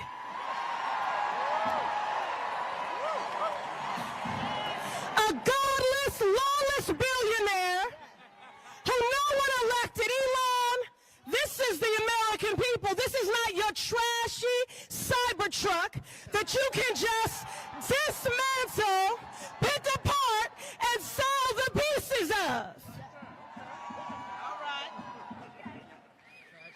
And I want to say... No, we're not going to let you say no more. Sorry. And we say bye-bye. Oh, wait, sorry. Well, no, here comes the grifty part of what we're doing here. So what you just saw is what I call in my book, Schnucks, Crooks, Lies, and Scoundrels, a field guide to identifying political buffoons, available right now on Amazon, at Barnes & Noble, and other fine bookstores. A combination of two different types of buffoons that we talk about. This guy's a grifter, I know. It's the difference between being a hot mess and a lunatic. The lunatics you saw with Congresswoman McIver saying that we are at war and screaming at the top of our lungs. The statement about from Ayanna Pressley about being a bad person from WW2, who, by the way, just met with Benjamin Netanyahu and his son. So probably the worst type of bad person from World War II ever. And then you see the hot mess that is Cory Booker, who, by the way, is on the cover. I mean, so I can zoom in there. That's the big-ass head right there. Who is using emotions as a way to hijack a crowd and trying to make them become heated and not think and not use reason. Sort of like his I am Spartacus moment. That's their plan, guys. That's their strategy. That's their tactic here. Oh, yeah. It's the same playbook that they've been running for over a decade now. The problem is they haven't figured out that most of America doesn't give up anymore. I appreciate the self-censor, but yeah. Sometimes Trader likes to lurk in your chat, and I didn't want him grabbing all. Stop it. Shout out to Rick Trader if you are there, pal. We love you. Galloway, when are they going to get another tactic? Throw me full screen if you can, Mr. Birdelli. I can do something like, let me do something like this here. Hang on. I'm going to move you over here. There we go. Is that good? Here's my fucking message to the Democrats and those people speaking. Bring it the fuck on. Right now, we're all Daniel Penny. We're all Kyle Rittenhouse. One side likes fucking guns.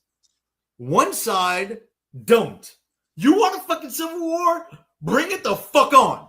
Because this is going to be a quick one. We're taking it all fucking back. And I said this last week. There ain't a damn thing any of you can do about it. Bring it the fuck on. All right, Gene, back to the show. Okay. Let me see if I can bring Schumer back in on here. That's a short video if I ever saw one. You'll see that later. Go on, guys. Finally, let's get to Chuck Schumer. We'll win. We will win. We won't rest. We won't rest. You know, Gretchen. Yes, So they need Can the we play it Democrats. again? The Democrats need a real leader.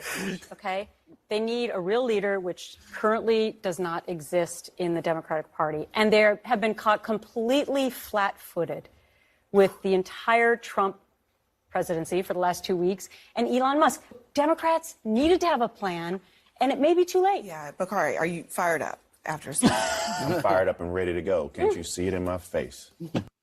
Are you freaking kidding me? Do you see it in his face? Oh, this is my serious face right here. Actually, I think he was being sarcastic. No, I don't think he was. I don't think he was. And if he was, fine, he got me on it. But I don't think he was. They're all being pretty dejected right now. I'm pretty sure he was being sarcastic. Well, I do want to go back to one part because I think we missed Scott Jennings' reaction here. Hang on, let me get back to it. I want to believe Rick is right. I don't know. Well, we'll see in a second. We'll see in a second. Here we go. Won't rest. Gretchen. Yes, So they need the Democrats. The Democrats need. Can you a play real it leader. again? He said. Okay, they need a real leader, which currently. All right, we saw that part. Let's get back for the to last it. 2 weeks, and it may be too late. Yeah, Bakari, are you fired up after? I'm fired up and ready to go. Can't you see it in my face? For me, I'm disappointed in the lack of plan. I've said it till I'm blue in the face. Elon Musk having access to your Social Security number is an issue. The freeze on aid is an issue. That issue cuts across. USAID, do you know that they purchase billions of dollars of goods from American farmers? I don't want to hear Chuck Schumer saying, and we won't lose and we won't rest. I'd rather have a small business owner up there talking about the impact on them. I'd rather have somebody who is displaced, who's a black woman who's worked hard to have her business out there chanting and they talking need to about. pick their targets because there is a risk here that they end up going to bat over things that Americans are like, what does this have to do with me? And that's the point we made by showing those examples of what they're funding, right, Rick? Well, so here's their problem, right? Even if USAID goes away, and I believe that it should, again, legally for now, they'll have to put it in some back room in a fucking convenience store and just put USAID so it still legally exists somewhere in Washington, D.C. But all the things that they're screaming and yelling about, the things that they buy from farmers and everything else, that can be done through Department of Agriculture. All the other things that they do for foreign countries that don't involve starting to sow division, which is why they do all the DEI bullshit. One, they overcharge so they can have a group of people sneak off and do crazy shit off books. The rest of it goes into sowing division within countries because that's what they think they need to do because everybody knows there's 70 million fucking genders now, not just 2. But the thing about it is, all of this stuff can be folded back into Department of Ag, Department of State, and all these other places that already fucking exist. We don't need any of this shit. We've never needed any of it.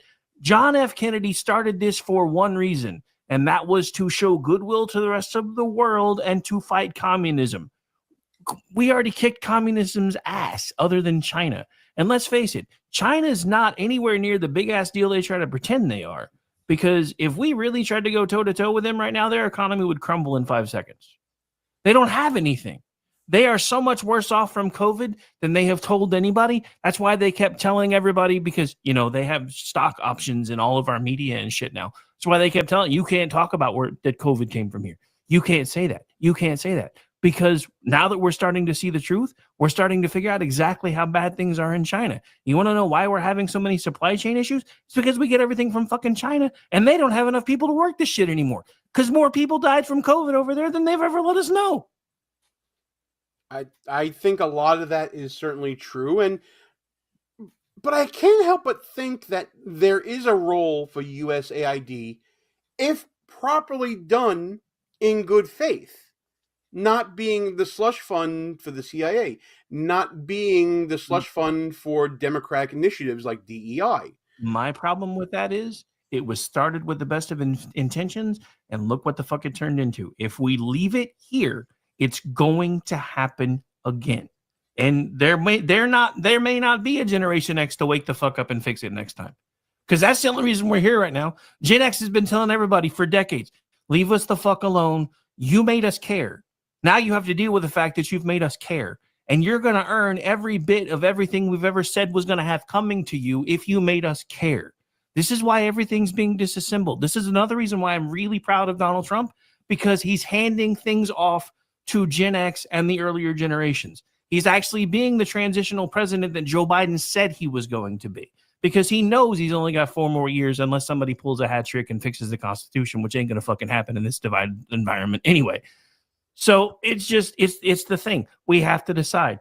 do we play the magnanimous group thing and say, okay, well, USAID can stay as long as it behaves? No, fuck that. Nuke it, burn it down, salt the earth.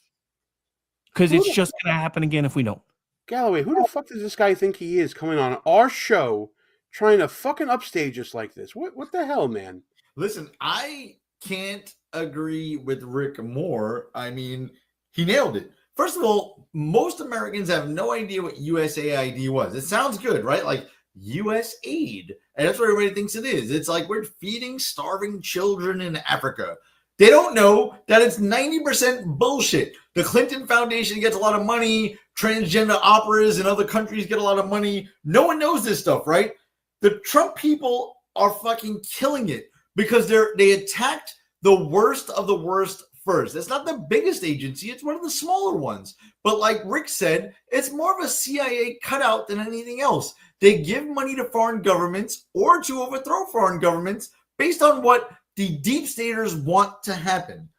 The bigger thing is these are grants, they are discretionary grants given to USAID, and a lot of federal departments and agencies have these same grants where the department decides how these grants are given out. They are not line items by Congress under Article 1 in the Constitution giving money to certain things spent in a certain way. They're not that.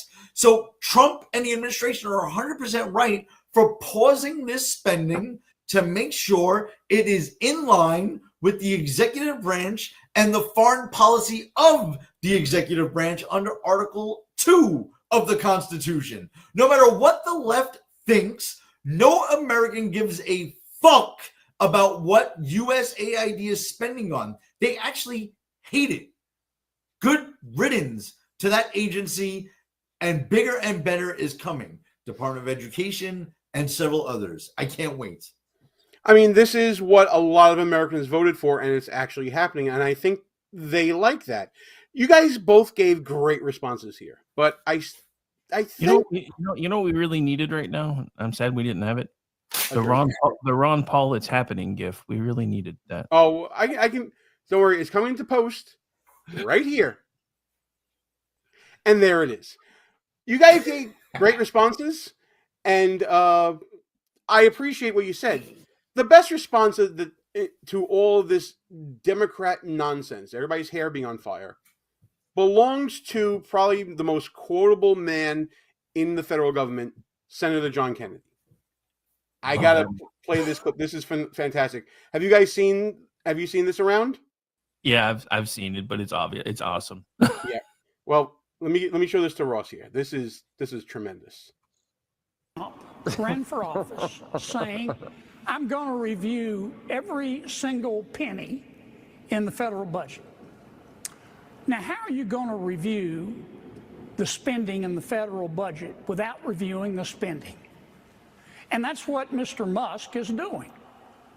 Now, many of my Democratic colleagues and some of the tofu-eating wokerati at the USAID are screaming like they're part of a prison riot because they don't want us reviewing the spending.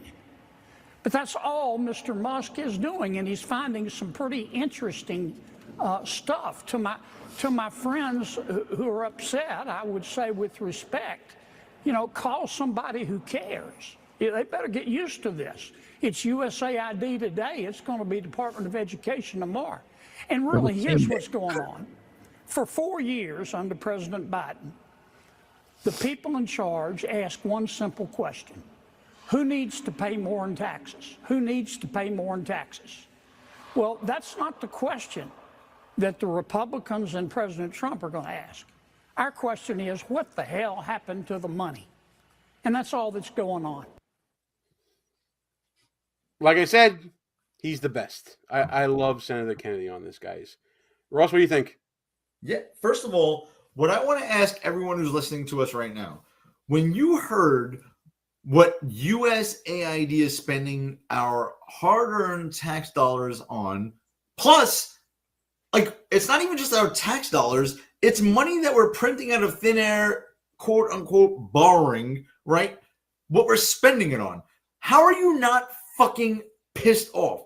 I think the majority of Americans are pissed off that we're spending money on $2 million for Moroccan pottery classes, right? How are you not angry at that? We are angry at that. The majority of Americans are. The Democrats are lost in the sauce. Nobody agrees that we should be spending that money. The other note I just want to throw onto this real quick, Gene and Rick, is I'm so disappointed in the United States Congress because even when Republicans have control, right? And I love Senator Kennedy. I love a lot of our guys.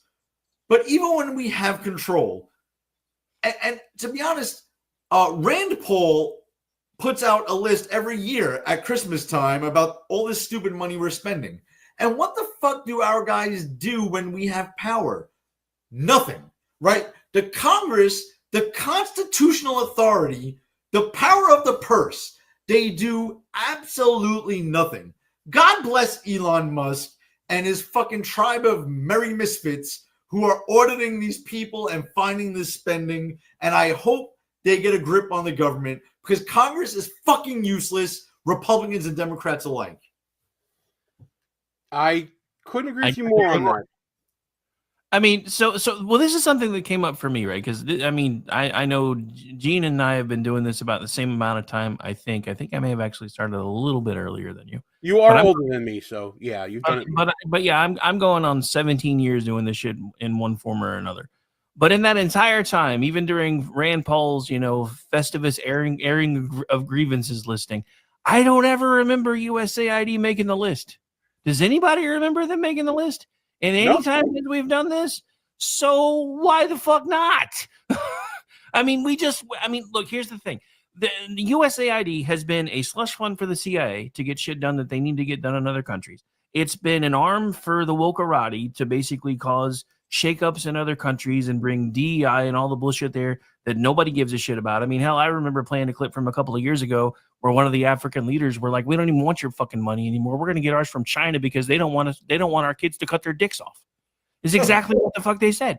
And so you've got that going on, but then you've got the other part of it. 97% of the people that work for the USAID were donating to Democrats, which means our taxpayer money was paying their salaries, who they were then funneling into Democratic campaigns. So it was a perpetual motion machine to do nothing but keep Democrats in power, because even when the figureheads changed, everything below the surface was staying the same. This is why you just heard another GS 14 earlier in this week from fucking, I can't think of the name of the group that does it right now, but got busted like on a date talking about how, well, we may have a new leader, but we don't listen to them half the time anyway. And that was the James O'Keefe guy. Yes, that was James O'Keefe. Yeah, the O'Keefe piece, and that's exactly when that became a thing. That's when all of a sudden you started hearing the Blaze and everybody else talk about how they were removing the career tabs from all of these people that have these high up positions, because those are the people that Donald Trump was told the last time that he couldn't fire. And it's like, I'm not doing that again. And I mean, going back even during the campaign, it was the closest to hearing Donald Trump ever give an apology that I ever heard. He's like, I had no idea what I was doing when I came in the first time. I came in as somebody who was a donor learning how to be a politician. And I listened to all the people that told me that they were going to help me figure it out. And they screwed me over. And I'm not doing it this time. Absolutely. All right. So we are way past halftime on the show, but I still got to do a little more of the grift.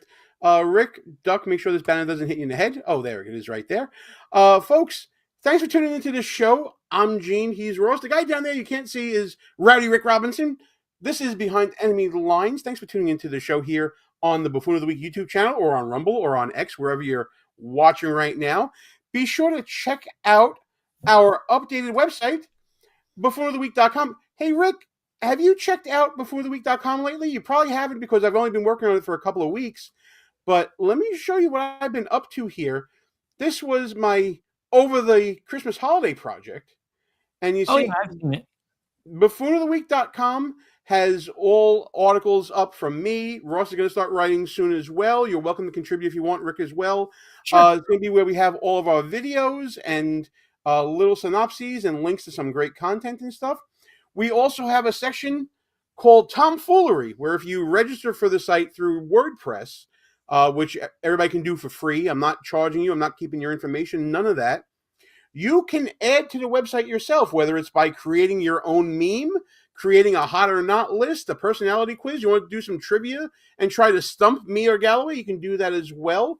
It's all here at buffoonoftheweek.com. And by the way, I don't know if this is going to show up as well. While you're on before-the-week.com, you can also check out the great merch options that we have at shop.buffoonoftheweek.com. Let me get that banner up. I'm doing all the grifts right now, doing it all. Hopefully I can get the portion of that site going here. It's a little slow. There it is. Shop.buffoonoftheweek.com. You can pick up my book in ebook form. Got some great Behind Enemy Lines merch, as you see right there. Check it out. It's our one-stop shop for everything we do here. Shop.buffoonoftheweek.com. And of course, as always, like, share, subscribe to the channel, hit the notification bell for all the good stuff that is going on the channel and elsewhere. Let me stop the screen share now, and I'll take that nasty banner off Rick's face. We got one last little piece of business, gentlemen. And that I have a face made for radio, so they probably preferred the banner, to be honest. Oh, stop it. You're marvelous. Yeah, absolutely marvelous. Trying to impeach him again. Al Green, who you guys don't confuse with the singer, is oh wait, we got a comment. Hang on. There you go. He beat you to the joke though, Jeff. See, he told you. See, Good he's just bitter because today's his birthday, and he's my second favorite alien because nobody is ever gonna beat Alf, so he's bitter today because I told him, I was like, no, you're not my favorite alien, but happy birthday anyway. Oh, Jeff, happy birthday, man. Good to hear from you. Should have let me know. We would put you on and had a good time with you as well. But Al Green is pushing the whole impeachment thing again. I'm going to let him explain right here. Still I rise, Mr. Speaker. And I rise today, Mr. Speaker, with a to whom it may concern message. To whom it may concern, ethnic cleansing in Gaza is not a joke, especially when it emanates from the President of the United States, the most powerful person in the world, when he has the ability to perfect what he says. Ethnic cleansing in Gaza is no joke, and the Prime Minister of Israel should be ashamed, knowing the history of his people, to stand there and allow such things to be said. Ethnic cleansing has been a crime against humanity. And I stand here today in the well to denounce what was said, to denounce what the president said, to denounce the complicity of the Prime Minister of Israel, and to remind people that Dr. King was right. Injustice anywhere is a threat to justice everywhere. And injustice in Gaza is a threat to justice in the United States of America. I rise to announce that the movement to impeach the president has begun. I rise to announce that I will bring articles of impeachment against the president for dastardly deeds proposed and dastardly deeds done. Dastardly deeds. Done with sheep. Oh, wait, sorry. No, that's dirty deeds. And that I will not get a copyright strike for that one. Thank God. But dastardly deeds thought about is the new standard for impeachment, Mr. Galloway, from Congressman Al Green. Yeah, I mean, I'm no expert in the Constitution. High crimes, misdemeanors, dastardly deeds. I think it's all in there somewhere. First of all, let me just footnote something. He talked about ethnic cleansing. I know, like, pop culture, we're against ethnic cleansing. I'm not. I know it's going to shock some people. I'm really not. Were we against this is my ethnic shock cleansing the fucking Nazis during World War II? Or did we think, like, you know, maybe we can just beat them a little bit and then we'll negotiate a peace and we'll talk to them? No. We decided that, you know what? Nazism is no good. And we need to fucking beat them completely into obliteration. Unconditional surrender. Okay? So, like, yeah, ethnic cleansing sounds terrible on the surface, but I'll tell you what, man, like, Islamist terrorists in the Middle East, which is the majority of Islam, to be brutally honest, I know nobody wants to fucking believe that, but the majority of fundamental Islamists that believe in Sharia law, they're evil cunts, and they deserve to be fucking cleansed, okay? There might be some moderate ones. I haven't met one. You guys might have, all right? Let's just pass that for a second. Republicans, listen the fuck up. You guys did not impeach Joe Biden, shockingly, right? I don't know how you didn't do that. Eliminate the fucking filibuster. When the Democrats get in control, they are going to do that to us. Guaranteed, when they get the White House, they're going to eliminate the filibuster. They are voting party line on most of President Trump's cabinet nominees. Most of President Trump's cabinet nominees are getting party line votes. You could say Fetterman voted for Pam Bondi. Okay, Pam Bondi is one of the 5 people ever to be nominated for fucking attorney general. Ever. Right? So why don't we fight back the same way? If a Democrat ever, God forbid, gets elected president, 2 things need to happen. 1, we vote party line against all of that president's nominees. 2, we eliminate the fucking filibuster because they're going to do it to us. I see I have some editing to do tonight. But beyond that, listen, I agree with a lot of what you said. I don't know if we wanted to kill all Germans, but we certainly wanted to kill all those bad Germans from World War II. All of them, yeah, you don't want to say the N-word.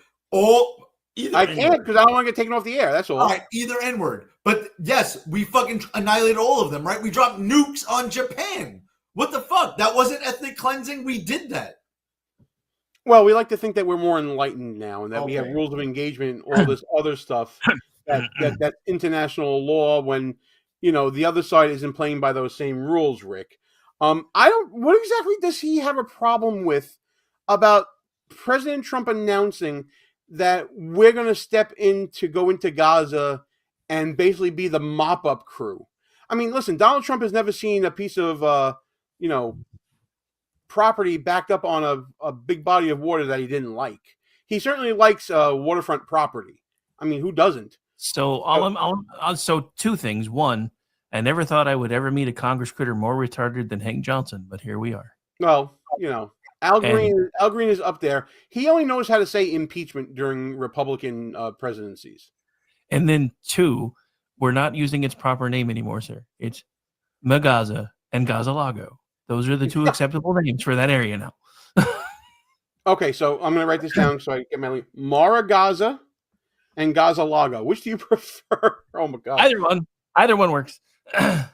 Oh, good Lord. But no, I mean, look, it's not going to be ethnic cleansing anyway, because first of all, if you don't understand how Donald Trump works now, you haven't been paying attention. He started trolling Denmark about trying to take over Greenland, and now we're going to get to put a military base there, which gives him a toehold to work on other things later. He started trying to talk about annexing Canada, and now Canada's helping us with drug interdiction. They've helped us. They're also declaring cartels terrorists. They're putting troops on their northern border. Now you've got the new president of Mexico re-upping the same agreements for the most part that the previous president supposedly had with Joe Biden that never fucking followed through on, which is why Donald Trump started coming under with tariffs in the first place, because all the leftists that are screaming, oh, he's just getting the same thing that Biden got by asking. But he tried to ask. Everybody seems to forget that right after she was sworn in, she told everybody, including us, that she had no interest in securing her northern border. None. She didn't care. It wasn't her problem. And that's why Donald Trump came at her the way that he did. And that's why Donald Trump is coming at this right now the way that he is. And his plain message, if you know how he speaks, is we've given you guys 50 fucking years to clean up your mess, and you haven't done it. So now you either do it or I'm going to do it. And if I do it, I'm making money off of it. I have a bit of a theory. I think secretly many Middle East nations would welcome Donald Trump stepping into this mess. We know the Egyptians didn't want to deal with any Palestinian because they have a history there. We know Saudi Arabia doesn't want to step into this. It seems like they would be very happy with an American presence in Gaza while things in the next decade or so get built back up. And Ross, I think that maybe Democrats are upset that Donald Trump is actually going to be an agent of peace and change that would increase the quality of life for Palestinians. After all these years, they're not going to be the people that they can lean on and say, oh, you bad people in Israel, look what you're doing to this poor downtrodden people. I mean, listen, I could be wrong, but I feel like I have the finger on the pulse of one Donald John Trump. Trump is not going to put American soldiers in Gaza. That's not even in the fucking realm of reality.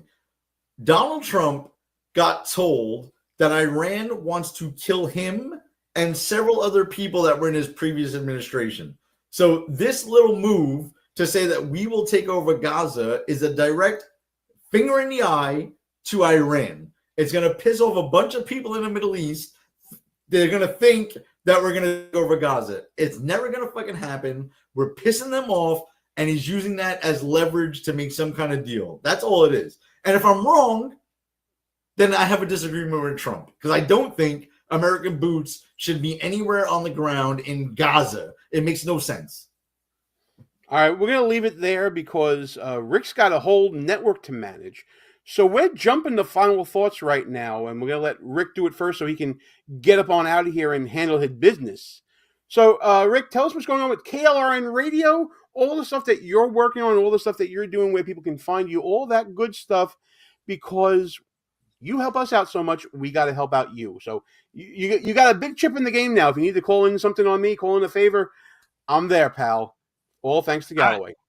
All right. So, KLRnradio.com is where you can find most of our stuff. You can follow along with the network at KLRN Radio. You can also follow along with our new news arm at Digital Beacon US. And you can find me at Radovic73 on most platforms. As far as what's going on, just check the schedule on KLRN Radio, because I'm involved in about 85% of the content there anyway. And speaking of which, here in just a minute, myself and Ordnance Jay Packard will be the closing act for the KLRN Radio side. And then we'll be spending the rest of the evening with our SHR Media crew as we simulcast their stuff.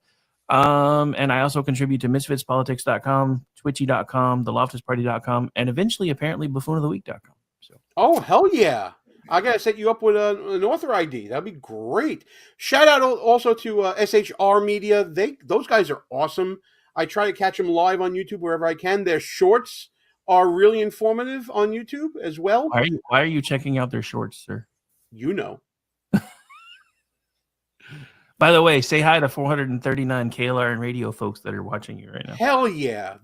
KLR radio, or as I like to call it, the mighty KLRN radio from our old days back when we were just doing radio podcasts, are awesome people. Shout out to all of you there. You guys are the real MVPs. After the show is over, while you're listening to Rick and Orty, please come over to YouTube, subscribe to Buffoon of the Week.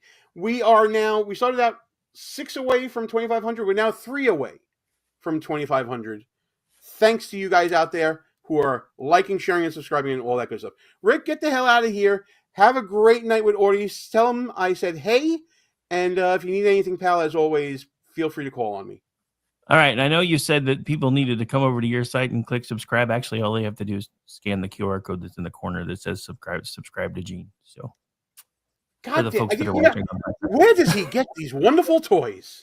I need to get that tech on my show. I'll hit you up on that soon. Go on, get out of here, pal. I'm putting a banner over your face anyway. God bless. Right. Oh, that banner. This banner.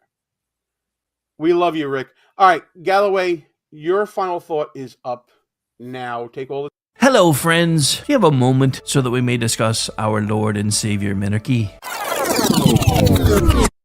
No, seriously, I'm just kidding. Hi, my name's Rick Robinson. I am the general manager of KLRNradio.com. We are probably the largest independent podcast network that you've never heard of. We have a little bit of everything, and by that, what I mean to tell you is we have news, pop culture, special events, conspiratainment, true crime, mental health shows, drama productions, and pretty much everything in between. So if you're looking for a new podcast home to grab a little bit of everything that you love all in one place, come check us out. You can find us on X under @KLRNradio. You can find us on our Rumble and our YouTube channels under the same names. You can also find us at KLRNradio.com and pretty much every podcast catcher known to man. So again, feel free to come check us out anytime you like at KLRNradio.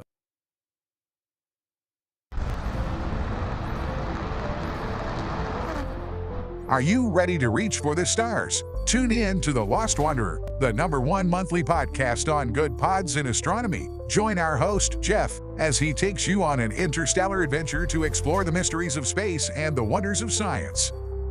From rocket launches and distant galaxies to the latest discoveries in astronomy, each episode is a thrilling ride through the cosmos. Don't just gaze at the stars. Come explore the universe with us. Follow The Lost Wanderer wherever you get your podcasts, and let's discover the stars together.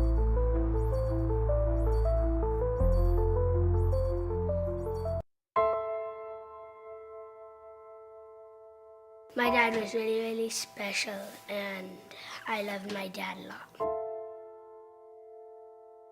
I'm proud of him, and that even though he isn't here with us, but he died as a true hero. I miss everything about him. In the moment that the officers and I had to come see the children, my biggest reaction was, I don't have 7 arms. I have 7 children who just lost their father, and I don't have 7 arms to wrap around them. I'm Frank Silla, chairman of the Stephen Silla Tunnel to Towers Foundation. Our foundation is committed to delivering mortgage-free homes for Gold Star families and fallen first responder families. To not have to worry financially is a huge peace of mind. The thought of, what in the world will I possibly do to pay the bills? How will I possibly let the children have a life that feels normal? I don't want them to have to quit their piano lessons or their basketball. I don't want them to feel that we have to move into a little apartment and struggle financially in addition to the emotional weight. There are over 1,000 families that need our help. Tunnel to Towers is honoring those heroes that risked their lives by providing them with mortgage-free homes. Those who serve us and then lay down their lives protecting our freedoms and our safety, the least we can do is $11 a month to give them that peace of always knowing there's a home, there's that sanctuary when life feels like it's been tipped upside down, because it has, when you lose a parent in the line of duty, to know you can go home, you can be safe, there's no risk of losing your home. That's a peace of mind that I can't believe you can get for $11 a month. I'd like to ask you to contribute $11 a month to support their efforts. Please donate $11 a month by calling 1-844-BRAVEST or visit tunneltotowers.org.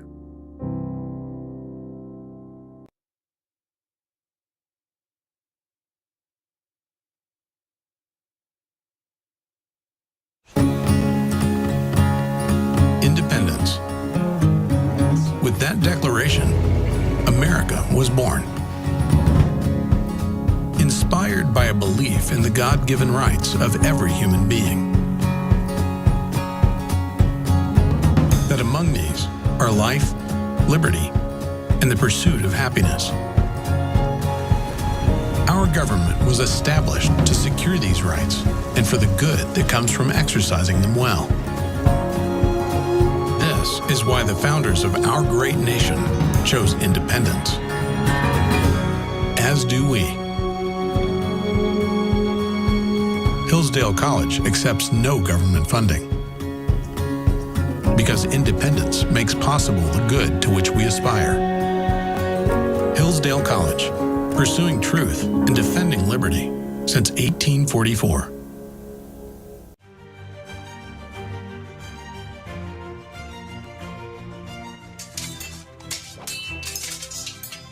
Ready to learn some medieval combat, kiddo? You bet, Dad. Let's do this. You know, spending quality time with your kids is important, but finding a fun and safe way to do it can really be a challenge. That's where halberds come in.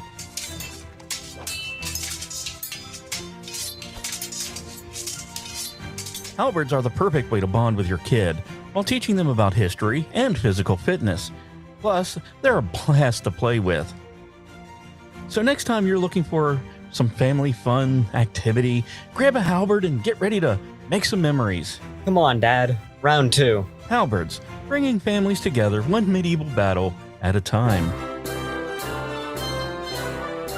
This commercial brought to you by the KLRNradio.com Ad Council.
Is, huh?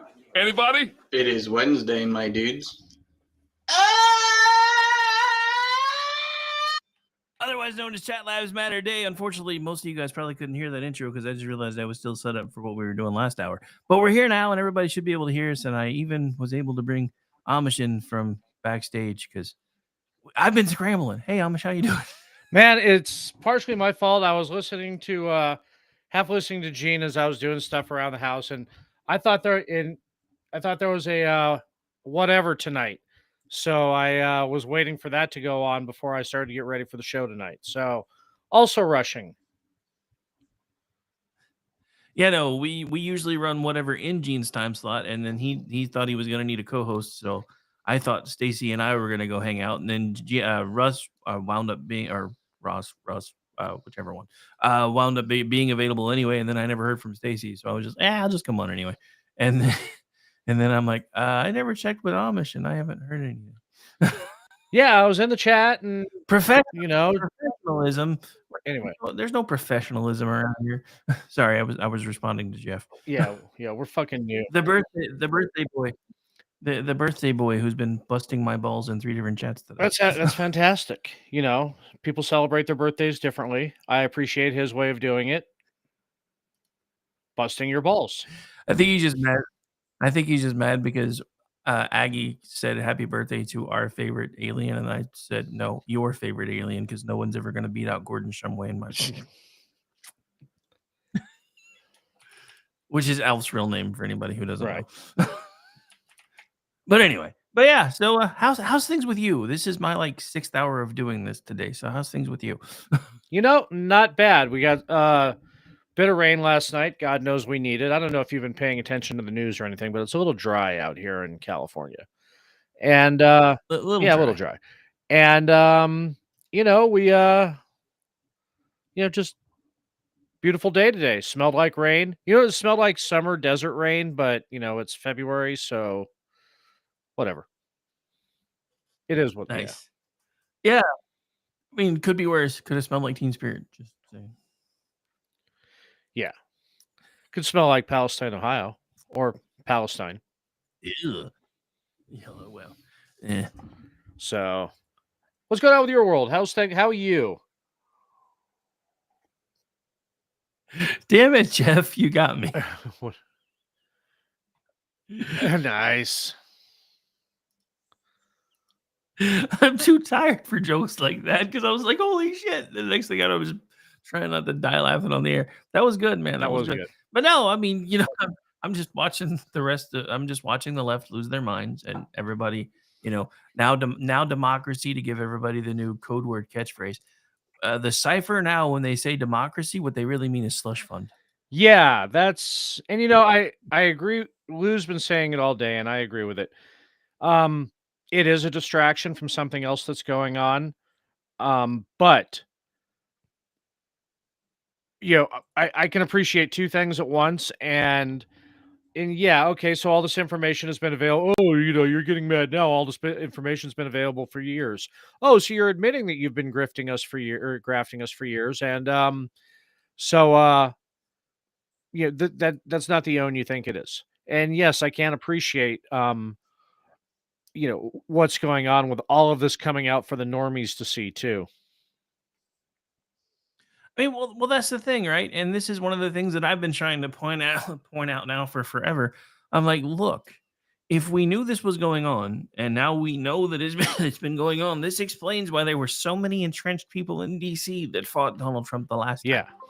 Because they knew this was on his agenda the last time, was to go in and figure out where we're wasting money and figure it out, and that's why they fought him tooth and nail. That's why we got But COVID. my issue is, and my issue is with all of this, I don't care what the letter is behind your name. If you knew and you didn't fulfill your oath and say, hey, these people are robbing you blind, that's one of the things that makes me the most crazy today. And there's a young lady who Elon's made famous now that I can't remember her name, who put out a video about this. And she's like, this is why the Democrats lost everything.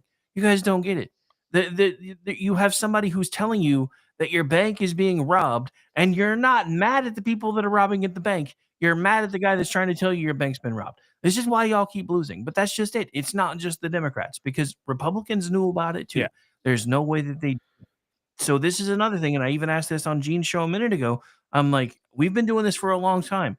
Rand Paul has been doing his airing of grievances Festivus list now for fucking ever. Has USAID ever even made the top 25? Has it been on it at all? Because I can't remember it ever being there. So how did they? I mean, no. Rand Paul saying it's like, okay, no.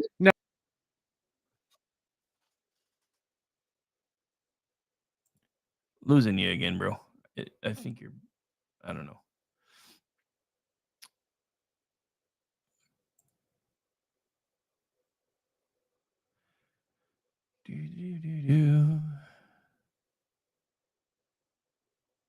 Still waiting on the Amish one to reappear.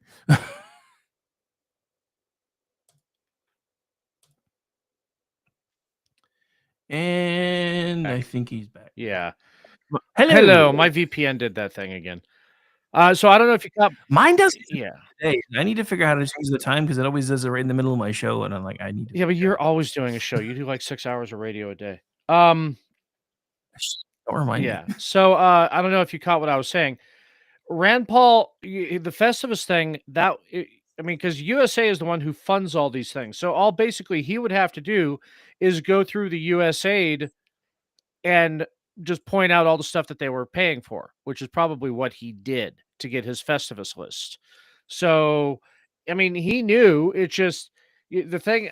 What I think a lot of people are just starting to realize is that they thought U.S. aid was where the foreign aid comes from. Was the department that doles out our foreign aid, not the hey, let's just fund everything fucking department. So when people point out that U.S. aid was mandated by Congress, no, it wasn't.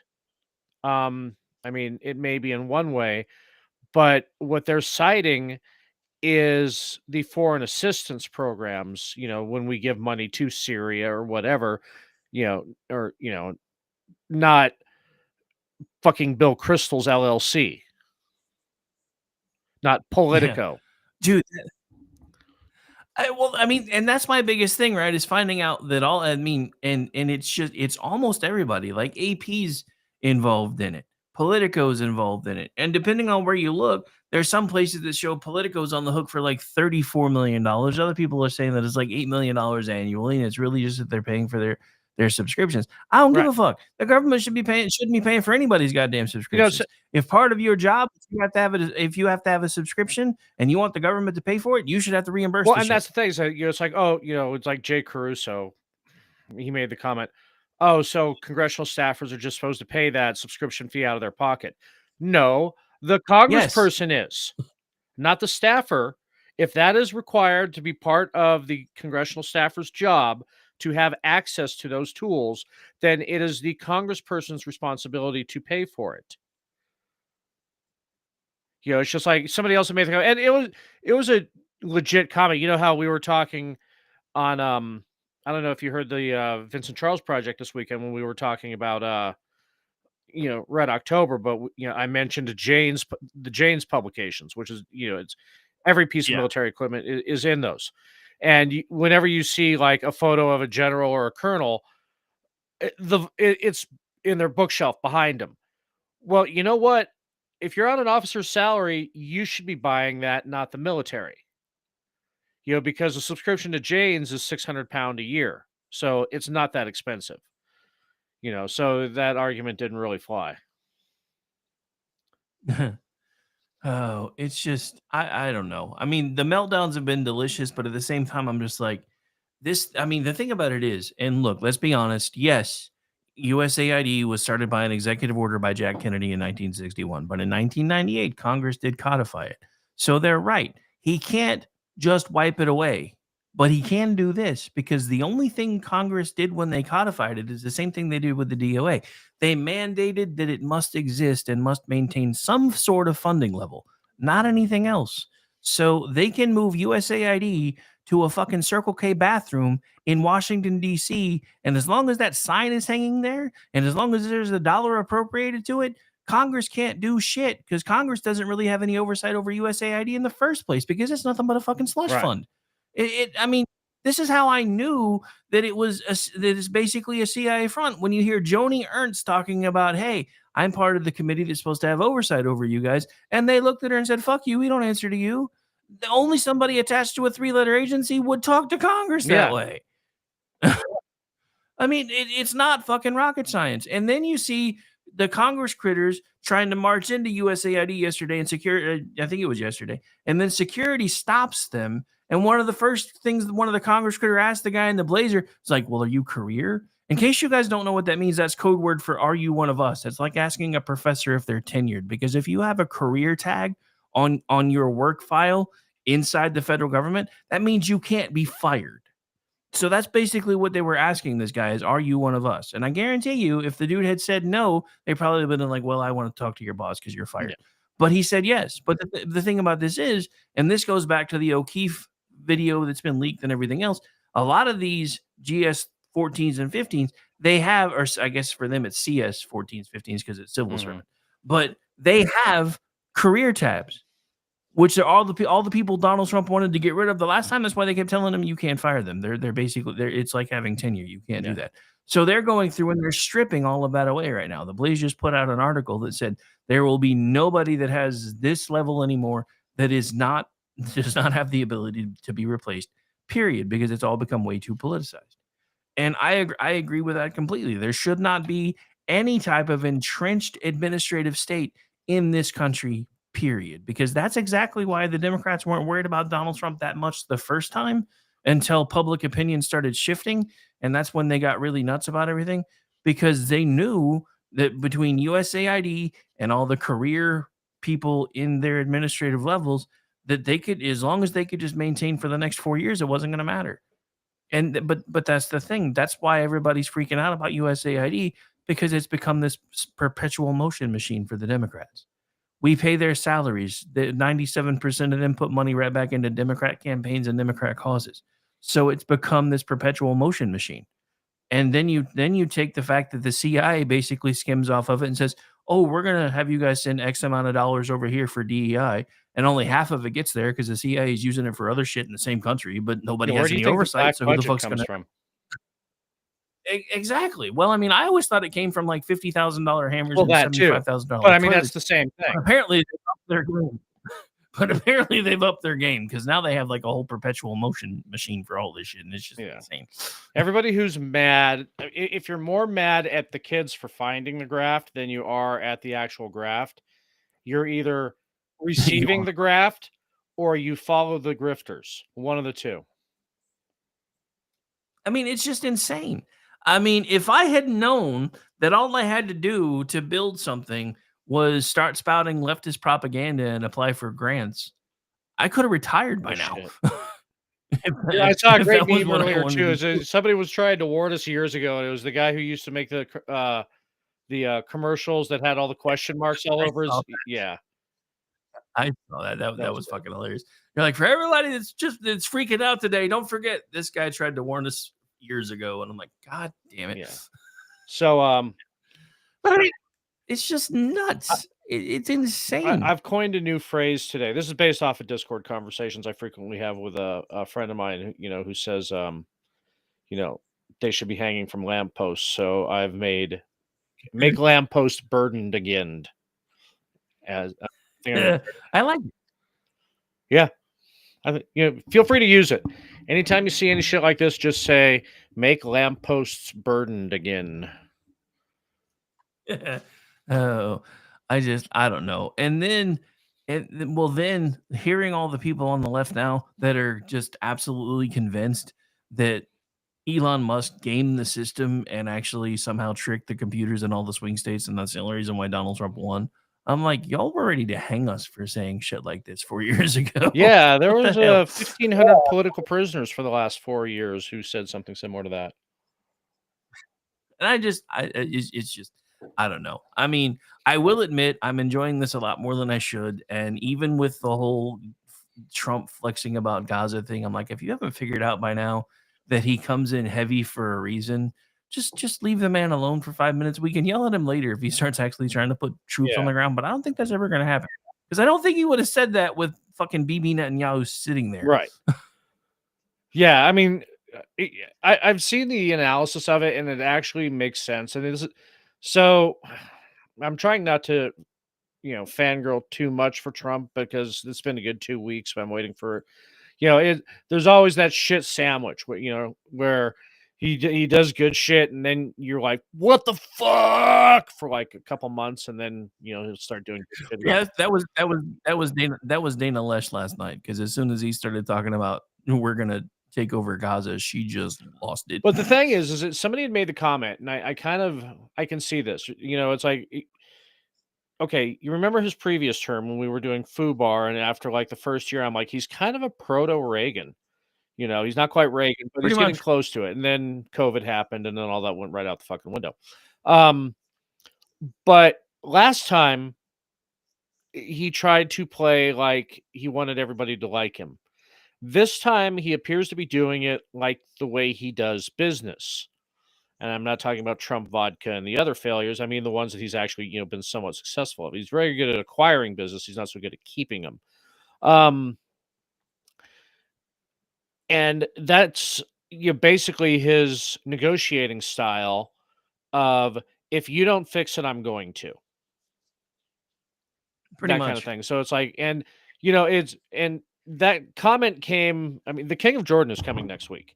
So that was kind of a shot to, the Syria and Jordan and the other neighbors of Palestine is like, you got to get your fucking dogs back in the yard, because they're fucking shit up, and we're about to get mad.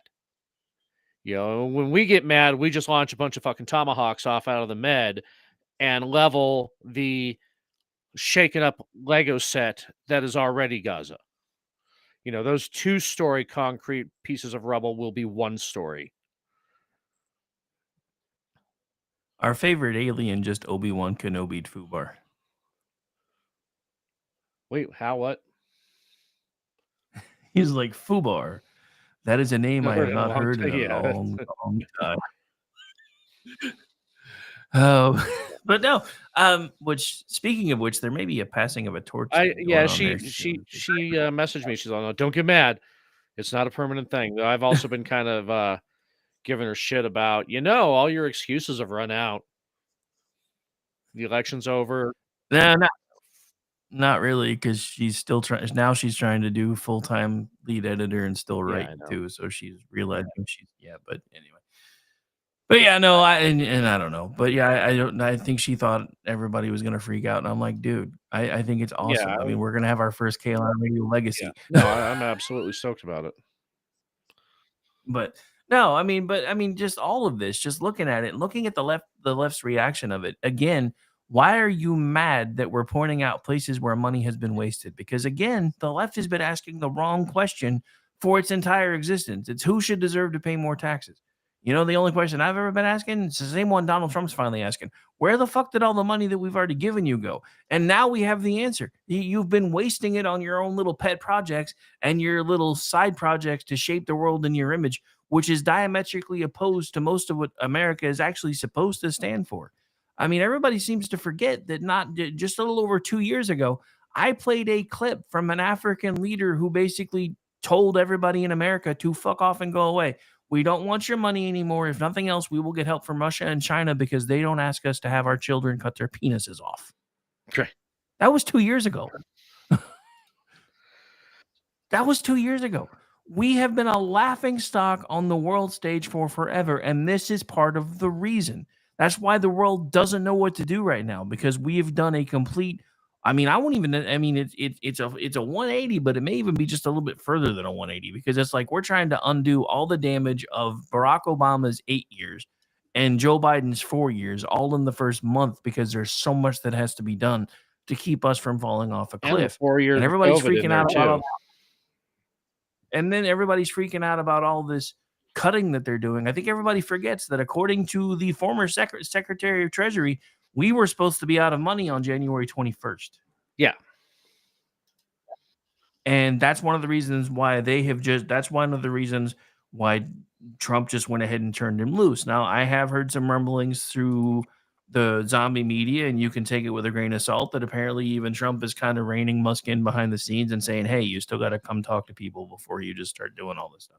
I don't know how accurate that is, because again, if you look at the USAID money, almost every fucking member of the legacy zombie media that's supposed to be this permanent arbiter of the truth and always neutral has been on the government dole now for a long ass fucking time.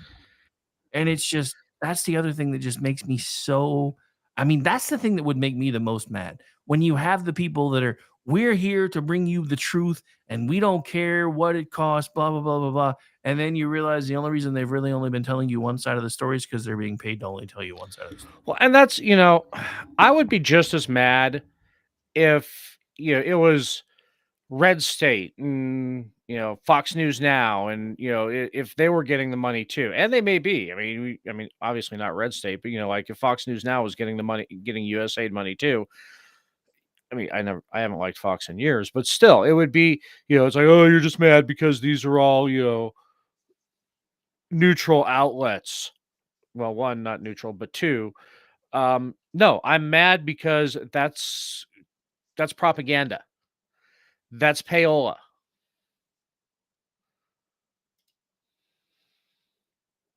I mean, and that's exactly it. But again, this goes out to the little love letter that I sent out to all the Democrats on X not that long ago. Thank you for everything that you did. Thank you for nominating Joe Biden instead of Bernie Sanders. Thank you for obviously stealing the 2020 election. Thank you for everything that came after. Yeah.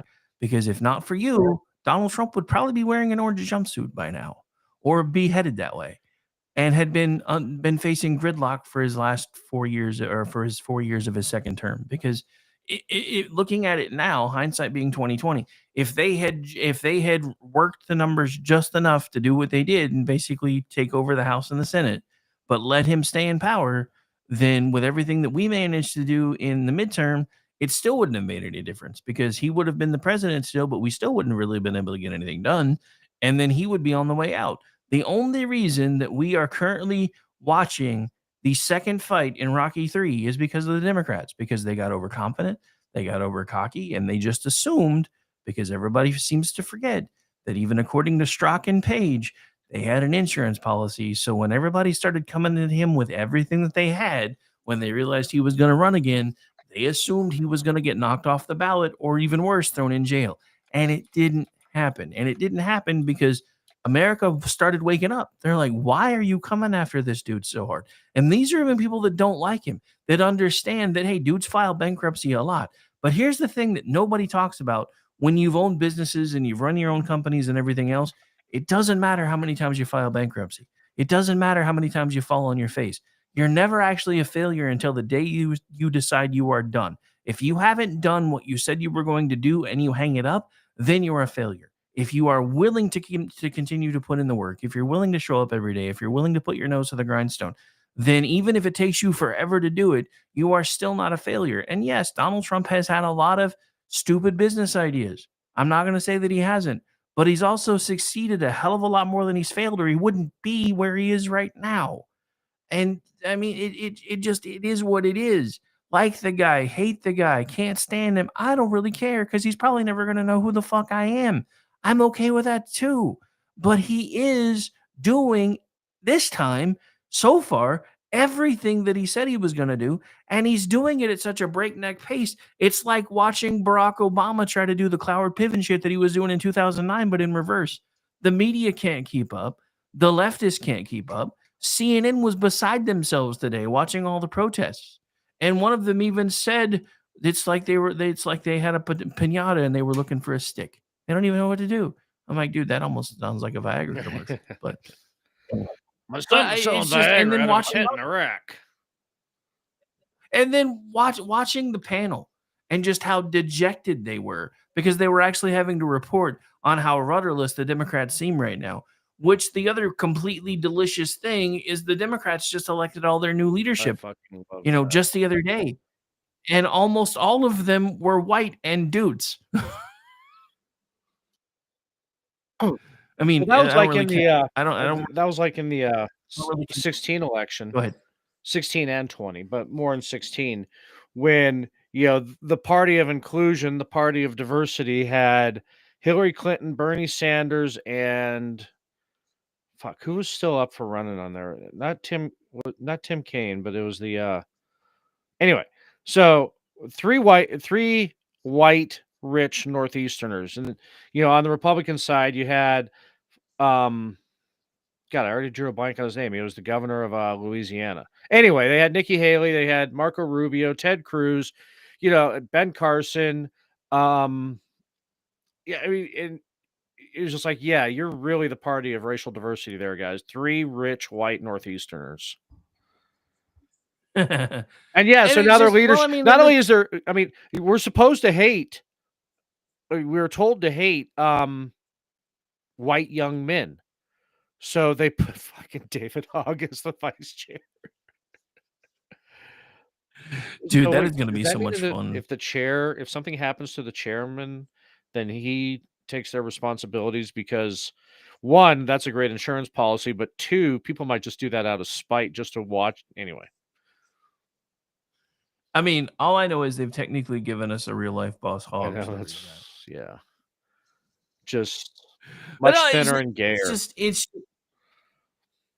Is that, well, I was going to, well, the movie, well, anyway, movie Boss Hogg was Burt Reynolds. I always thought they fucked that up because they made Roscoe fat and Boss Hogg thin. I was like, you guys fucked that up, but whatever. But no, I don't know. the meltdowns have been great. You're right. I think there's something else going on behind the scenes that they don't want us to know about yet. I just don't know whether it's going to be a good thing or a bad thing when the other shoe finally drops. Because I don't know. But from the amount of weeping and gnashing of teeth going on from the left, I have just, I mean, the you know, wailing to and the borrow rending of the hair. the Schadenfreude is delicious. It is quite yummy. I mean, it's. Well, I mean, the thing about it is, we told them this was going to happen. It's only been We have 2 been weeks. warning them for forever. And I mean, all of Gen X looked at them and said, if you keep fucking around, you're going to make us care. Yeah. You don't want to make us care. Well, you made us care. it's like I tweeted. So guess what? It's like I tweeted yesterday. Is for years I've been talking about when the pendulum swings back, it's going to be brutal. And we've only been doing this for 2 weeks. Dude, there's. I finally just my really hope government's small enough to drown in a bathtub. I just hope at some point people start trying to grab a hold of the pendulum and keep it more towards the center this time, just so we can have some stability for a while. But, you know, if not, Anytime we have stability, we go to war, though. That's no fun. Yeah, that's true. I don't know. I mean, I don't even really know what to think anymore because it's like all I've done for the last week and a half is make fun of leftists just having meltdowns. And I'm like, I'd forgotten what this felt like because we were the laughing stock for the last 4 years. I mean, we were the ones that everybody was pointing and laughing at for the last 4 years, even though we're like, you know, we can kind of see the fingers on the scales. And well, there's no proof because all the judges threw out the cases. Yeah, they threw out the cases because they felt like the people bringing the suits didn't have standing. Yeah. That is honestly one of the things that I would. That's actually one of the things that I would love Donald Trump to do is just go to all these courts and say, now tell me I don't have standing, motherfucker. I'm the president. We want the truth. Yeah. Is it going to happen? I don't know because he doesn't hold grudges as much as everybody seems to think he does. Once he has gotten you out of his way, you're not on his radar anymore. The one thing that I do like is both Pam Bondi and Kash Patel do seem to hold grudges. And they have told everybody that they're coming after you. Hell, she was only sworn in for like 2 seconds today, and she froze all the funding to sanctuary cities. Like the second she took her hand off the Bible, she's like, yank. Yep. I'm like, oh, not only is she hot, but she's deadly. Yeah. You know, the one thing I don't like is that the hearing for DNI is done behind closed doors. I mean, I get it. Defense of the national, Director of National Intelligence. I get it. Oh yeah, no, but still, but I mean, they did part of the hearing in front because we aired it, and then they took it behind closed doors. The part that pisses me off is they did the vote behind closed doors. That I don't like because I understand why they had to do part of the hearing behind closed doors because there's questions that they're going to ask her that technically we're not allowed to know about, blah blah blah, yada yada yada. But the vote never should have been done behind closed doors. I will give one of the Congress critters that I have been giving the most grief to lately some attaboys because he's actually been voting like a Republican instead of an asshole because he actually voted to get Kennedy out of committee. I think Tulsi cleared committee. Yeah, if I remember right. Yeah, and of course it was party lines. So I'm going to say that what I'm going to say to all Republicans, whether you're in office now or whether you are thinking about running for office, when, if ever, and God, I hope it's a long time away, a Democratic president gets into office again, stop going along to get along because they don't do it for you. No, exactly. Stop being the nice guys. And DH is right, too. I mean, I don't agree with a lot of what Milana believes in. But I do believe that she thinks she has the country's best interest at heart. And, she's been saying some pretty base things lately. So, for the last couple... Actually, since she left office... Is finding out she got put on the watch. Was that? What woke her up is finding out she got put on a watch list because she spoke out about. I think that may have red pilled her. It would red pill me if I Yeah, no, I mean, I know it did. I mean, remember how pissed off Senator Kennedy got when he was put on the no-fly list? Oh yeah, I remember. But then, yeah. But what are you gonna do? But yeah, I don't like secret votes. You can have your secret meetings, but I don't like secret votes. That is the opposite of transparency. Well, that's honestly because the only way she would have made it out of committee is if every Republican voted for her, basically, because it was completely party lines. And that's the only way that I know that one of the guys that I've been busting balls about actually voted the right way, because I'm like, she wouldn't have made it out of committee if he didn't. So,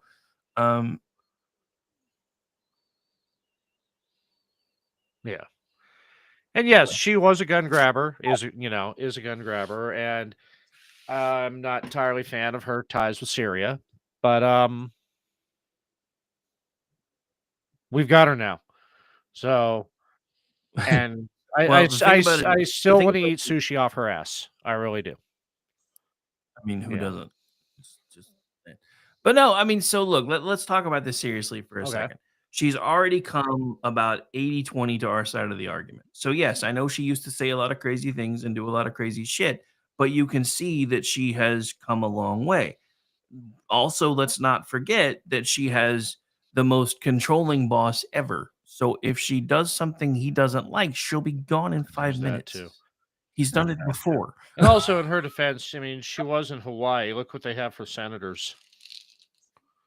Dude, yeah. She may have actually been considered conservative for Hawaii. Have you seen these people? God, maybe Hirono remains the dumbest fucking Hirono, person. Jesus. Oh, God, she's just. Dude, she gives Hank Johnson a run for the money. She makes AOC look Mensa. And I I loved her questioning Hesketh, and I can never pronounce his last name right. You were close. About drinking on the job when she sounded absolutely fucking smashed. The whole time I'm like, because I'm running the hearing from the news account while I'm posting shit to X, and I'm like, dude, you have a bar 30 feet that way. Right. Shut the fuck up. And my favorite thing was Mark Wayne Mullen basically standing up on the floor being like, how dare you talk about somebody else with a drinking problem? How many times have you guys been called in for a late night vote and we can smell you from here? Jesus. And Brian Schatz was just absolutely retarded. I think he got beat up on Rush the Howie days. Yeah. Probably. A little too much head trauma. Well, you see, what had happened was. So, what else has got you going? What's grinding your gears? What's not grinding my gears? I'm still, like I said, laughing my ass off over everybody freaking out over the Gaza thing, because look at what happened with Greenland. He started trolling Denmark. We want your Greenland. And they said, no, but you can put a base there. And he's like, cool. Right. Look at what happened with Canada. We're going to make you our 51st state. We don't really want that. Well, cool. We'll do this instead. But if you don't do this, then we're going to tear up the fuck out of you. Well, what I like to, and they're like, okay, cool. I still haven't gotten a straight answer when they talk about, Trump's really the one that caved. Okay, well, so he caved by getting exactly what he wanted. More, Canada's putting more boots on the border. They're instilling a fentanyl czar, and they're going to increase patrols with helicopters. Well, where does the RCMP get their helicopters from? Sikorsky and who makes the big heavy motherfucker? Anyway, so basically their fleet is the double prop whirlybirds that I'm drawing a blank on right now, and UH-60s. So that's money and jobs for America. So I don't know how that's caving and losing. Well, and let's not forget that they also have put they're also figuring out which cartels to designate as actual terror groups, just like that's Mexico, yeah. But that's just it. No, Canada's doing it too. Okay. But that's just it though. The left is considering it caving because Biden had the same agreements in place with Trudeau in the last month of his presidency, but Trudeau never did anything with them. That's just like because the previous president of Mexico was supposed to send 10,000 troops to the border all the way back in 2021. That's why he's getting everything that Biden was able to get just by asking. So obviously he caved. And I'm like, okay, so first of all, Completely different president at the time for both of them. Yeah, sure. Second of all, he did ask. And she point blank made a public statement to her people that was aired up here that she had zero interest in securing her northern border. None. She didn't care. It wasn't her problem. And that's when Trump said, okay, it's not your problem. Then we're going to make it your problem. If you don't help me with this shit, this is what you're going to get. And now she's coming back to the table. And now she says, okay, we're going to send 10,000 troops. For all the leftists that think we got the same thing under Biden, then how the fuck did 610,000 people make it across our southern border illegally in 2021 if there were 10,000 Mexican troops on the border? One, they either weren't there. Two, they were acting as concierge services because they knew Biden didn't give a shit, or they're the fucking Keystone Cops. Pick one. I'm going with I don't B. care. Exactly. That's anytime the Biden administration started talking about wanting to put more boots on the ground at the border, they wanted fucking Walmart door greeters. That's all they wanted. They wanted people to expedite the transition process to get them into the interior because they firmly believed that at some point they were going to be able to rope-a-dope Republicans into doing what the Democrats were able to do with Reagan all the way back in the 80s. We're like, well, if we're gonna address this, we're gonna address it, but we've got to clear the books first. No, the fuck we don't. They can go home. Because it's not my fault, because all these people if they get deported, they're never allowed back in again. You know what? Good. That's not my fucking problem either. They could have self-deported and waited 10 years and tried again for all I give a shit, but they didn't. Then you've got there's two that have already been deported that have put up fucking YouTube videos and shit about, oh, look, I'm back. One of them got trolled from ICE. Say he's on videos and you've already kicked me out once and I'm already back. And they're like, yeah, we're outside. How you doing? It's just the fact that nobody cares about all the people that are just basically breaking into our country. And the only analogy that I've ever used is the same one. Unless you still sleep with all your doors open and your windows unlocked and your keys are in your car, then you need to shut the fuck up. Because that's all we're asking people to do is not break into our fucking house. That's it. That's it. You want to come in, knock on the fucking door. We will then decide whether we're going to let you in or not. It's our decision as to whether or not you come here, not yours. The only thing that we ask is if you're going to come here, that you start the process to become an American, you learn how to assimilate, and you figure some shit out. And we don't care if it takes a generation or two, as long as we know that we're going to get the commitment from you to do it. This is why Elon Omar and every single one of these fucking towelheads that have all been brought over here by USAID in the first fucking place need to be sent back where the fuck they came from, because they're nothing but transplanted CIA assets. And Elon Omar's own people have told us they're not here to assimilate. They're here to colonize. Does anybody remember what happened the last time somebody tried to colonize this place? Didn't go well for the folks that were already here. This is why we have the immigration laws that we have. Because we can look at our past, we realize where we screwed up, and we're like, hey, at some point, we're going to be the natives. Let's make sure this doesn't happen again. And now we're like, it doesn't matter. Because, we love everybody. We want to get along with everybody. We want to be everybody's friend. That's how you get stabbed in your sleep. So, breaking, according to Sam Stein from The Bulwark and MSNBC. Anyway, breaking. That Doge strike teams are at NIH now. Oh, I'm enjoying this way more than I probably should be. I like that they're referring to them as strike teams.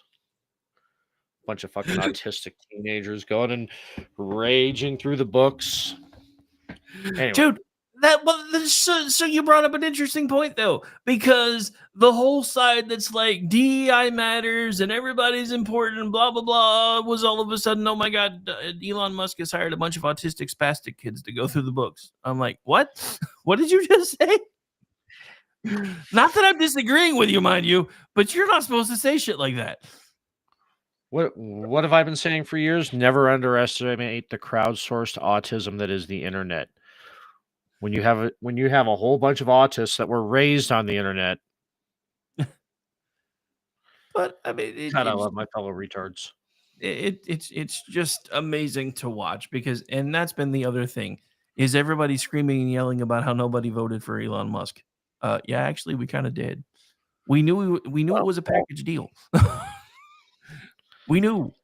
And nobody voted for the tyrannical bureaucrats that have been making our lives miserable for nigh these last 80 years. That is the most delicious final point that we should use as the nail on the head, since we're almost to the end of the time anyways, and I'll ask you what you're watching in a second. But the irony of a handful of unelected, unpaid bureaucrats going to war with the entrenched, unpaid bureaucrats from the other side, or the entrenched, unelected bureaucrats from the other side, and dismantling and dismembering them is awesome. Dude, it's like Gamergate all over again. Do not go up against people who will grind a game for 10 hours just to get a paper hat. I have come to hear the lamentations of your men pretending to be women. Fuck, it is already that late. We're in the last few minutes. Holy shit. Well, we also got a later start than usual. Yeah, I know. That was partially my fault. But we didn't take the break, so we kind of made up for it. Anyway, so what are you watching? Anything new? Anything interesting? Anything cool? I started my every couple year rewatch of Eureka, and I gotten through season 1. And yeah, just every couple years I got to watch it again. And it's in the fun seasons. I've decided I'm just gonna skip seasons 4 and 5 now. Yeah, no. And just when I do the rewatch, just do 1 through 3 and call it good. Four's that not and terrible. that and doesn't what's exist. that? I said 4 is not terrible, but yeah, 5 doesn't exist. Oh, yeah, it's just that whole when the Atreus gets kidnapped and it got dark.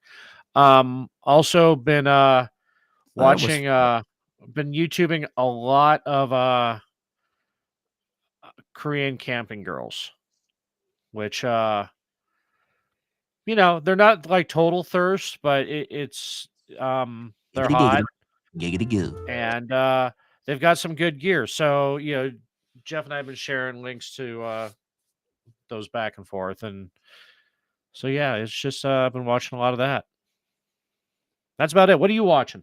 Well, I just finished watching the final season of Haven. I forgot how much I actually liked that show. The ending was I never watched the final. The ending was actually pretty cool. I mean, it did get kind of dark there towards the end, and it had to work its way through some issues. So yeah, it's got moments where I'm like really into it, and then other moments I'm like, yeah, this is the part of the show I didn't really care for. But I didn't mind it as much this time. I think because it's like me with Stargate with the whole Ori thing. At first, I hated that entire fucking arc, but I think it's because Claudia Brown and Ben Black Claudia Black and Ben Browder. Claudia Black and Ben Browder. I knew I was flipping names around there somewhere. Were just coming off their stint on Farscape, so I couldn't see them as anything else. And so I actually saw a clever thing. They call that period of Stargate Fargate. That's actually pretty cool. But no, yeah, I mean, they even worked it into like the puppet episode. I thought that was interesting. But no, I just it's I've discovered the further I get removed from the things that I didn't like from shows previously, I've decided they're not as bad as they once were. But other than that, I haven't really been watching too much. I did watch the new supposed Star Trek movie, Section 31. Just don't. It's not even worth it. Yeah. And they could have leaned into the whole farcical side of it and made it kind of better, and they didn't. And I just no. But yeah, other than that, I haven't really been watching much because I've been working on plumbing for most of the last week. Finally got it squared away though. So yay. But anyway, so yeah, that's pretty much it. Where can folks find you, man? Let's see. What are we doing this week? Oh, I'm off. Oh no, wait. Tomorrow night I got the Culture Shift with Brad Slager, where we turn our skeptical eye on the Hollywood business industry. Then I'm off for the rest of the week. You can also, for now, find me as Ordnance Packard on X. And yes, when I'm not suspended, I'm contractually obliged to refer to them as X, not Twitter. Even though I still have had my monetization paused, so I toggle. They violated your monetization contract, so I say you go back to calling them Twitter until they fix it. Yeah, fuck that. They're Twitter. Yeah. And premium support is useless. Anyway, so yeah, shit, that's it for this week. Next week, you can find me back starting it all again with you and Jeff and Vincent and Steve on Manorama on Rancor Steve's Rumble channel, and then back here again with you next week. How about you? Where can people not find you? Well, you can not find me pretty much anywhere. But yeah, you can find me at RadioRick73. You can find me usually pushing buttons here at KLR Radio for like 85-90% of the content. And for some reason, my internet connection is trying to crash right in the middle of me trying to do something else. So yay, go me! I think my VPN's being retarded again. Fun times. But yeah, so also I do occasionally contribute to places like misfitspolitics.com, twitchy.com, loftsparty.com, and might start contributing to buffoonoftheweek.com soon. And I produce the Loftus Party podcast, which usually drops on Tuesdays. But that's pretty much it. I think that's it. And if it's not it, that's damn sure enough. Yeah. All right, folks, we're going to get out of here because I'm actually have to do an internet reset before I can pick up the other feeds for the rest of the night because all of a sudden things are being crazy. So anyway, we're going to get out of here and I'm going to run the ads while I'm trying to fix everything else. You guys enjoy the rest of your Wednesday night. Thank you so much for hanging out with us and hanging out in the chat and talking and contributing and all the fun things that you do, especially on Chat Lives Matter night here on KLRN Radio. And we have about 3 hours-ish more of content if I can get my internet to behave. If not, we may just run it tomorrow. I don't know. We'll figure something out. But hopefully be right back. Bye, everybody. Hail Hydra. No hailing of the Hydra. Yes, hail the Hydra. Shield the collectivists. Hail the Hydra. Send lawyers, guns, and money. Dad, get me out of this. Ha! Hello, friends. You have a moment so that we may discuss our Lord and Savior Minarchy. No, seriously, I'm just kidding. Hi, my name's Rick Robinson. I am the general manager of KLRNradio.com. We are probably the largest independent podcast network that you've never heard of. We have a little bit of everything, and by that, what I mean to tell you is we have news, pop culture, special events, conspiratainment, true crime, mental health shows, drama productions, and pretty much everything in between. So if you're looking for a new podcast home to grab a little bit of everything that you love all in one place, come check us out. You can find us on X under @KLRNradio. You can find us on our Rumble and our YouTube channels under the same names. You can also find us at KLRNradio.com and pretty much every podcast catcher known to man. So again, feel free to come check us out anytime you like at KLRNradio.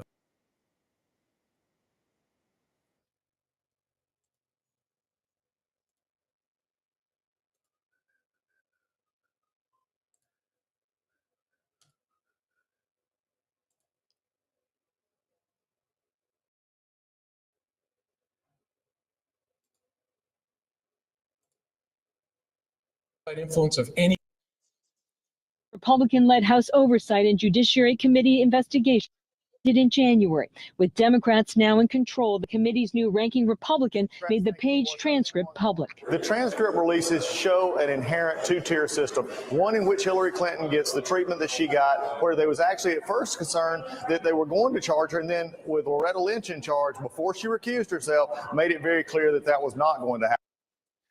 Do you remember the famous jet meeting between Bill Clinton and Loretta Lynch? I remember. Everybody else should remember, because once again, it is proven factual that there was a two-tier system of justice. Look, what Hillary Clinton did, Hillary Clinton is not a good person. Uranium One, Libya, we all know of all the people who have suspiciously perished just for being friends with the Clintons in very odd ways, or acquaintances, or a Starbucks employee. And then when she should have been prosecuted, which we all said back in the day she should have been prosecuted, she got a free pass. And it angered us, but it didn't blow our minds. And there's a difference. We were angry, but we were not shocked and dismayed.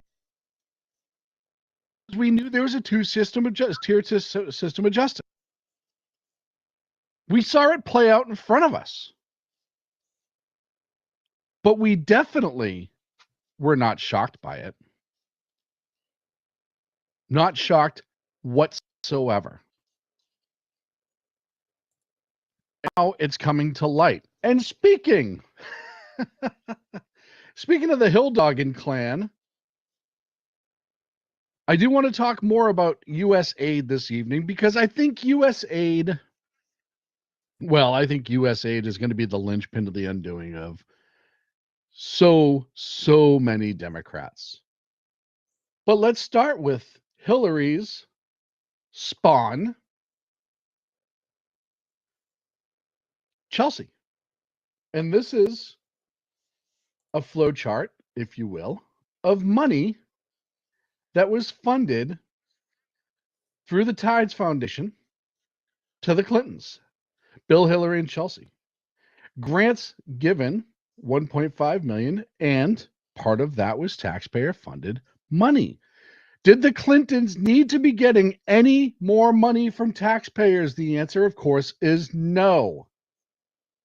But that's small potatoes. It really is. That's not, I mean, I wish I could say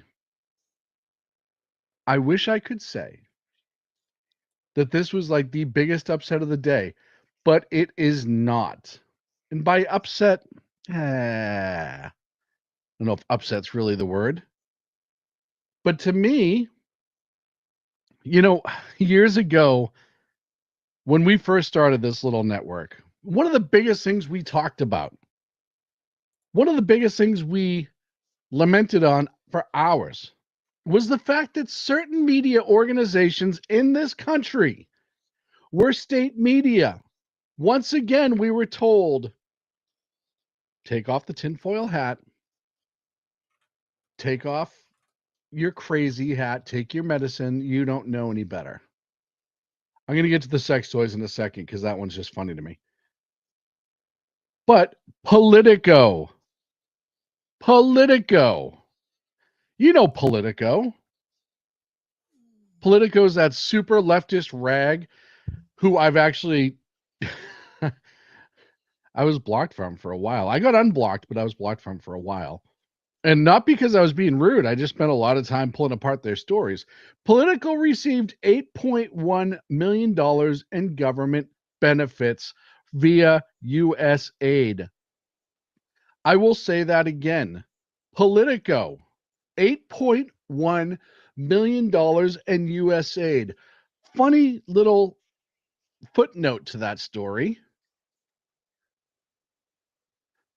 When Trump seized or freezed all the U.S. aid money and said, hey, we're not spending another dollar until we know where all this is going, Politico couldn't pay its payroll this week. True story, somebody leaked a letter that said, hey, there was a banking issue. We're working with our banks and our vendors to get your paychecks to you. This leaked letter to the employees.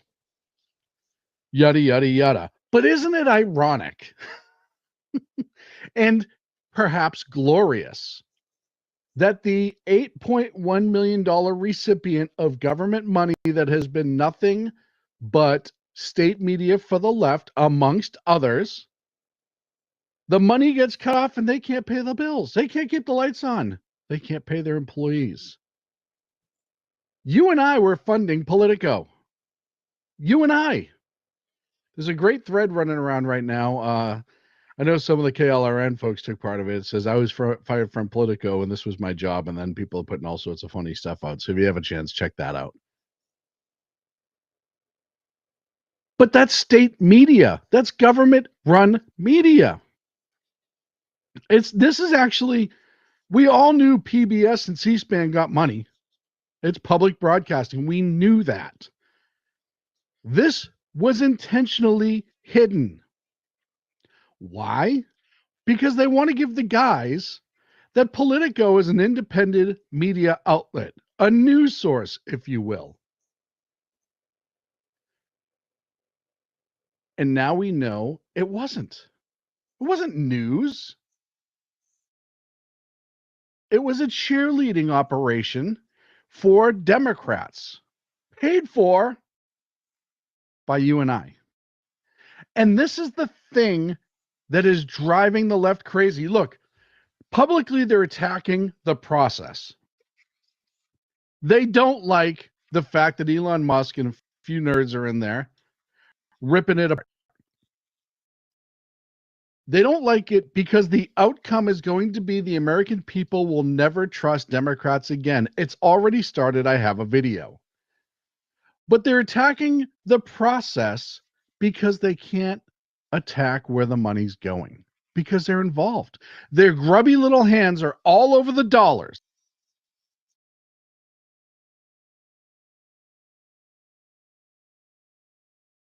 Now, fostering the thing they wanted to get rid of all night to block a Trump appointee or nominee. I'll tell you why.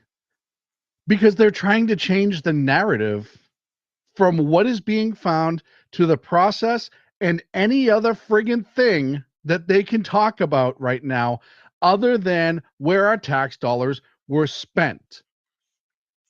I never do two shows on the same topic. It's not my thing. Normally, I try to hit topics and move on. But this is so enormous. This is such a betrayal of trust with the American people.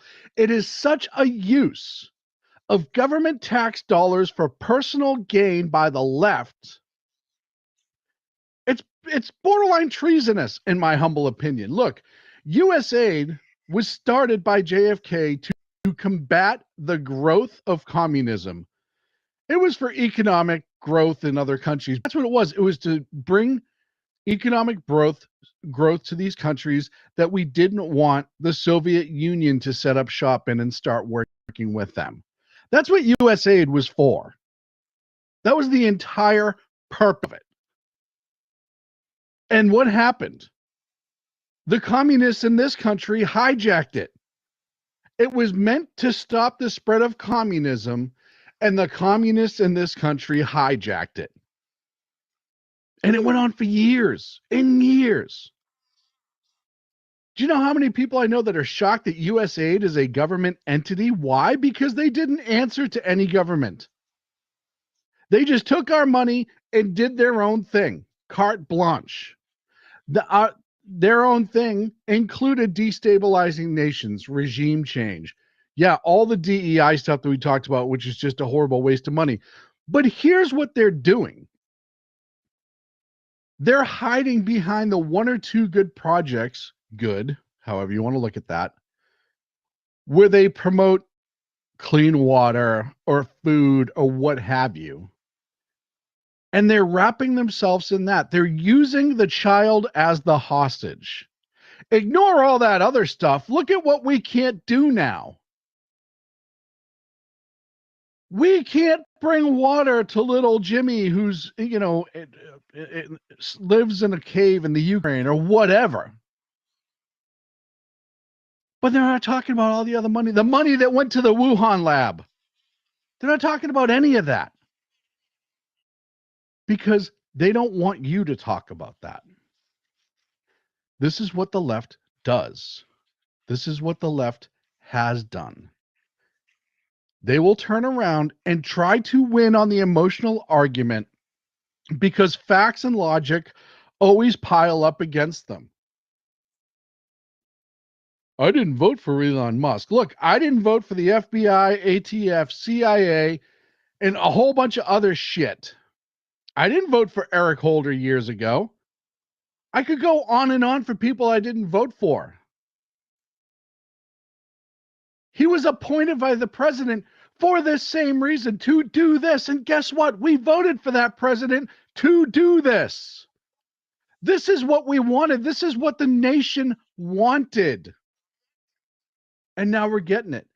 And I will tell you, invest in adult diapers because the amount of pant pissing the left is doing now and will continue to do, they're going to get all tuckered out, have full diapers, and probably need, honestly, they're probably going to need an IV because they're going to be so dehydrated between the pissing and the crying. And this is just the tip of the iceberg, folks. USAID is just the beginning. It's not like we're 4 months into this and we're on organization B or C or D or E or F. No. USAID is just the tip of the iceberg. Wait till they get into Social Security and how much money was funneled out of the Social Security, your Social Security, my Social Security, into other places.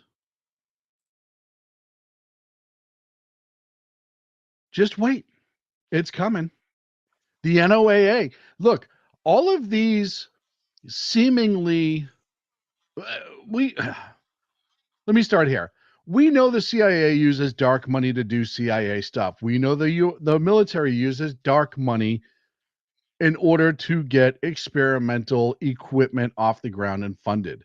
That doesn't shock anybody when we talk about it. It's not shocked where it's found. But where that money is coming from and the agencies and organizations that money is funneled from after it's given to it by Congress, I think is going to blow everybody's mind.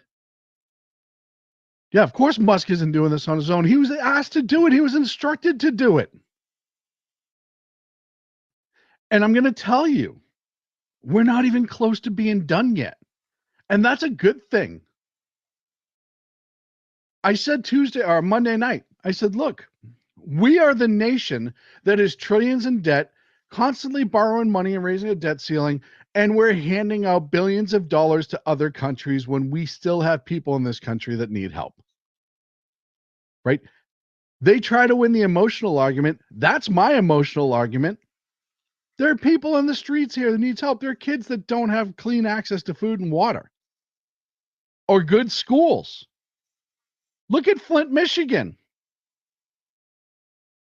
What's going on in Flint? Anyone talk about that lately? Look at North Carolina. Yeah, they're getting relief now that Trump's in office. You look at Florida, the parts that are affected by hurricanes, and the list goes on. And they say we don't have money for that. But they have money to just hand out to their pet projects all over the country. Destabilize this country, destabilize that country.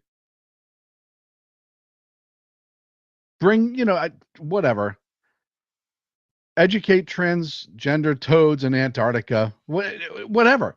But we're just spending money on it like it's nothing.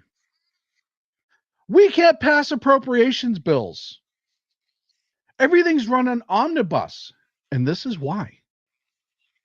This is why. This is one of the reasons.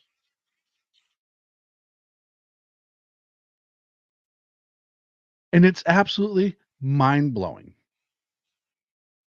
I'm waiting. I am waiting for Social Security. I am waiting for Medicare just to see how bad it is. I don't think we're prepared as a nation for this conversation. I really don't. I think there are some of us who are. Like I said, I am not going to be shocked at all by how much is found. But there are going to be people there who this is going to fundamentally change their view of what government is and what government should be, and I am happy for it. You have to understand, we live in a generation where kids are raised not to question government. Big government's awesome. Government has the right to impede on your life whenever it wants. We live in a democracy. All of these things that they have been slowly brainwashed into believing. And all of that is going to be rattled. Look, a lot of it was rattled this last election. Going to this last election, the amount of youth that voted for Trump was really high. I don't have the numbers in front of me, but it's a lot higher than it has been. A lot of people of color voted for Trump that had in a long time. So the trend was already leaning that way. I think when the average working class American human being sees the amount of money that was stolen from them, when we're being told Social Security may not be there in 20 years, and how much money we're just giving away to other countries. And I think it's going to rock this nation. We've seen the full depth of it yet. I'm up against a break. We come back. Pam Bondi was confirmed, and I want to talk about one of her first actions as Attorney General right here on the SHR Media Network. Please like and subscribe wherever you watch.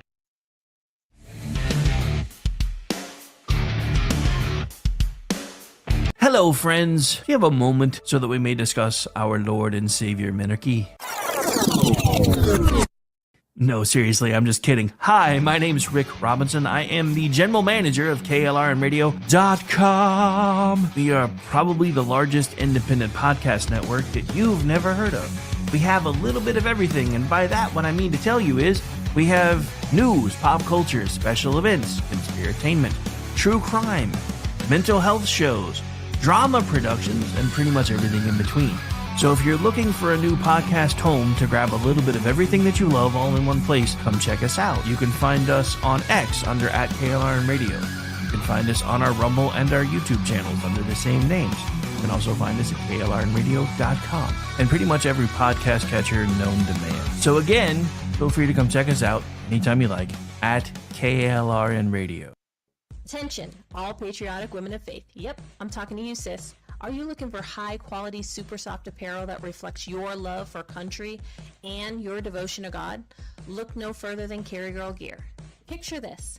You rocking a tee so soft it's like being hugged by a cloud, all while showing off your love for God and country. Sounds dreamy, right? Well, welcome to reality, babes, because that's what we're all about here at Carry Girl Gear. We specialize in super soft tees, tanks, and more, designed specifically for the strong, patriotic woman who proudly wants to carry their message of faith and freedom. When you shop with us, you're not just getting a t-shirt. You're joining a community of like-minded women who are proud to wear their beliefs straight on their tees. So whether you're sipping sweet tea on the porch or leading the charge for faith and freedom, do it in a Carry Girl tee. Because life's too short for stiff, boring tees. CarryGirl.com, where faith and freedom meets fashion.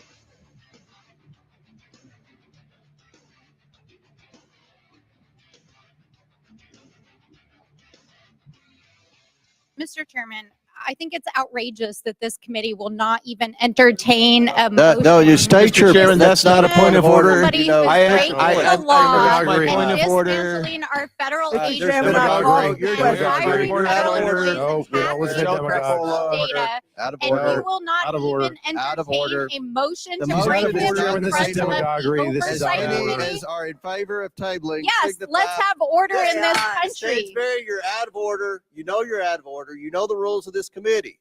There's been a motion. Mr. and a Elon second to Musk is table. out of Now- order and He's out of dismantling. order. I call the question. There's been a They can't help themselves. That's my favorite part. Look, I'm really disgusted with what's being found all over the place. But the fact that they're losing their ever-loving minds right in front of the American people is my favorite. So I talked about the Attorney General, Pam Bondi, who was sworn in. Pam Bondi was the Florida Attorney General. And I said when her name was floated for AG, I do have my issues with her because of her support for red flag laws. But we're here now. One of her first actions is she directed the Department of Justice to pause all funding to sanctuary cities. Bondi is also directing the DOJ. Click on the right one, Sean. There we go. Bondi has also directed the DOJ to identify all funding agreements with non-governmental organizations that support illegal immigrants. Quote, on her first day leading the Justice Department, including orders to combat the weaponization of the legal system, make prosecutors seek the death penalty when appropriate, and work with DHS to completely eliminate cartels and transnational organizations. I'm here for it. We're off to a good start. Look, you had the Massachusetts federal attorney, federal prosecutor, for Massachusetts, who states that she's going to go after politicians who block ICE and interfere with deportations criminally in Massachusetts. I'm going to tell you right now, folks, if you've ever wanted to run for office, Massachusetts in a few weeks is going to be the place to go. Without a doubt, because from what I know of Massachusetts and from what I've read lately, they're all going to end up being federally prosecuted, which is wonderful news. I said it before and I said it again, obstruction of federal investigations, obstruction of federal investigation. I don't care who you are. I don't care what politician you are.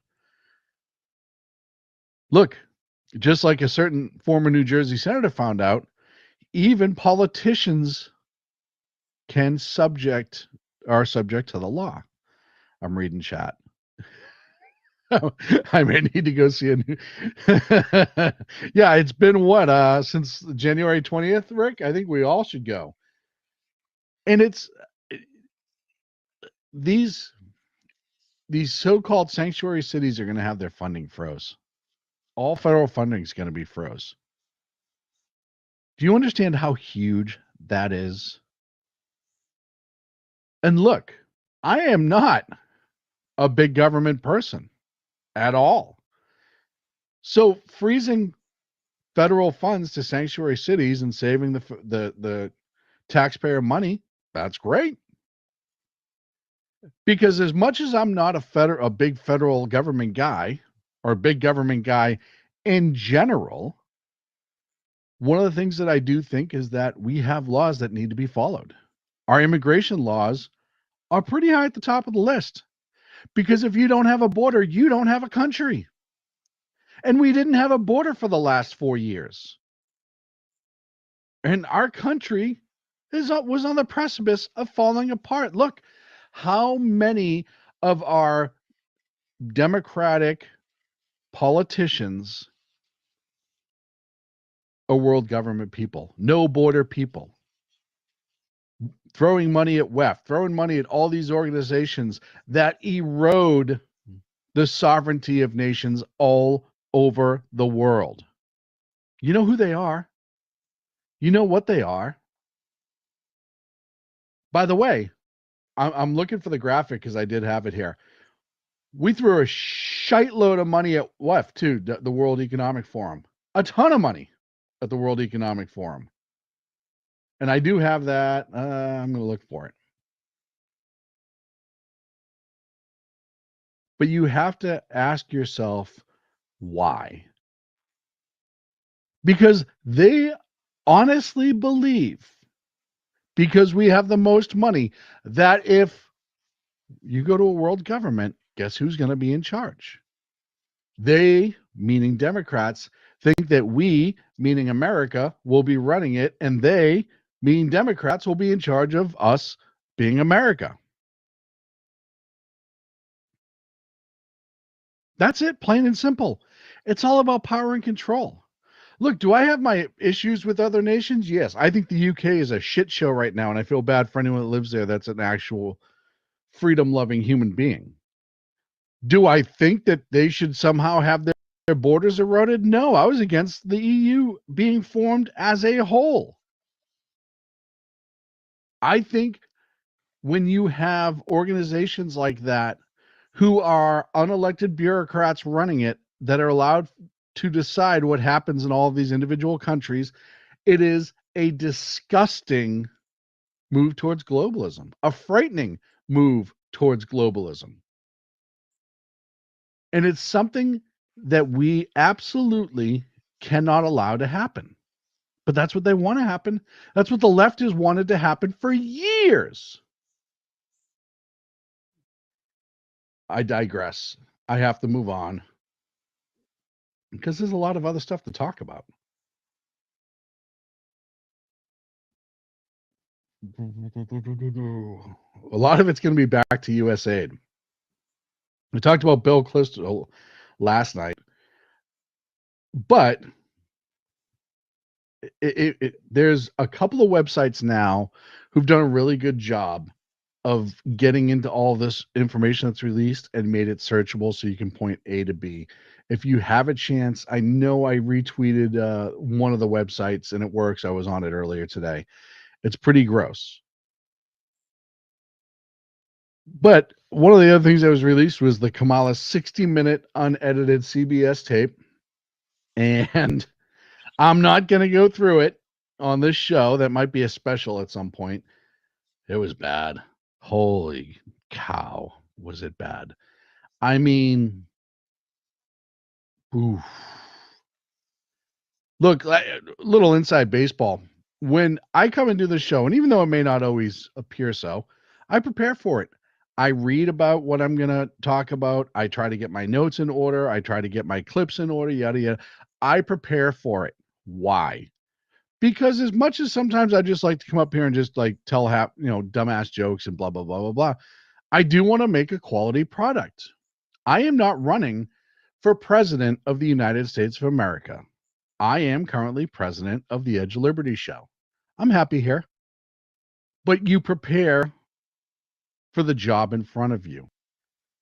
Kamala Harris did not prepare at all for the job that was in front of her. It showed you how grossly underprepared she was. That interview, front and back, was, for lack of a better term, a shit show. The edits that we saw that still wasn't great even after the fact. It was not a good interview even with the edits. And that's what caused everyone to say, wait a minute, what's the rest of this look like? Because this is bad. Look, Biden had an excuse, senility. When he's out there talking about, I don't think of myself as old enough of a fly, right? He's 148 years old. Minimally. He and BZ grew up in the same neighborhood, I think, together. But he has an excuse. We all knew and didn't want him there, but we knew what his excuse was. Kamala doesn't have an excuse. Yeah, there's some allegations as to why she may have some cognitive issues, but nothing's been confirmed. It's just alleged, and I'm not going to talk about that right now. However, in this interview, it's bad.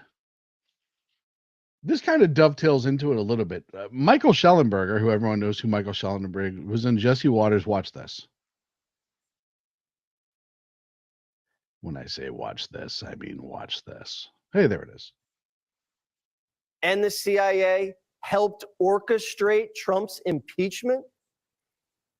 Yeah, I mean, Jesse, it's a crazy story. I mean, you might forget that, the House of Representatives impeached President Trump in December of 2019. Many people may not remember that it was a CIA analyst who was left over from the Obama White House who wrote the memo that led to the impeachment. It was all based on hearsay. The person had not actually been in the room with Trump.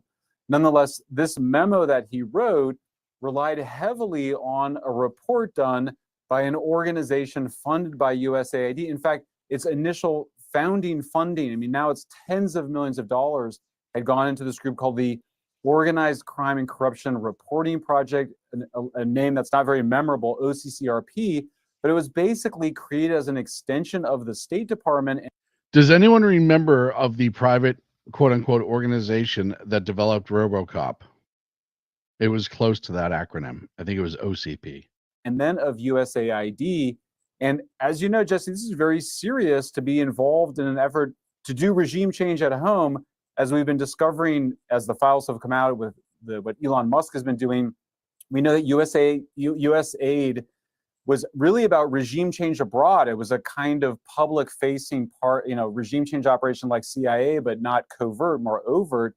Well, now you see a similar blowback, just like they did censorship abroad and brought censorship tools back home. They were doing this sort of thing abroad, creating a predicate essentially for Trump's impeachment. So I think it's just one of many revelations that we'll see coming out in the next. And the best part about it is, who was it? Somebody just brought articles of impeachment against Trump on the floor again.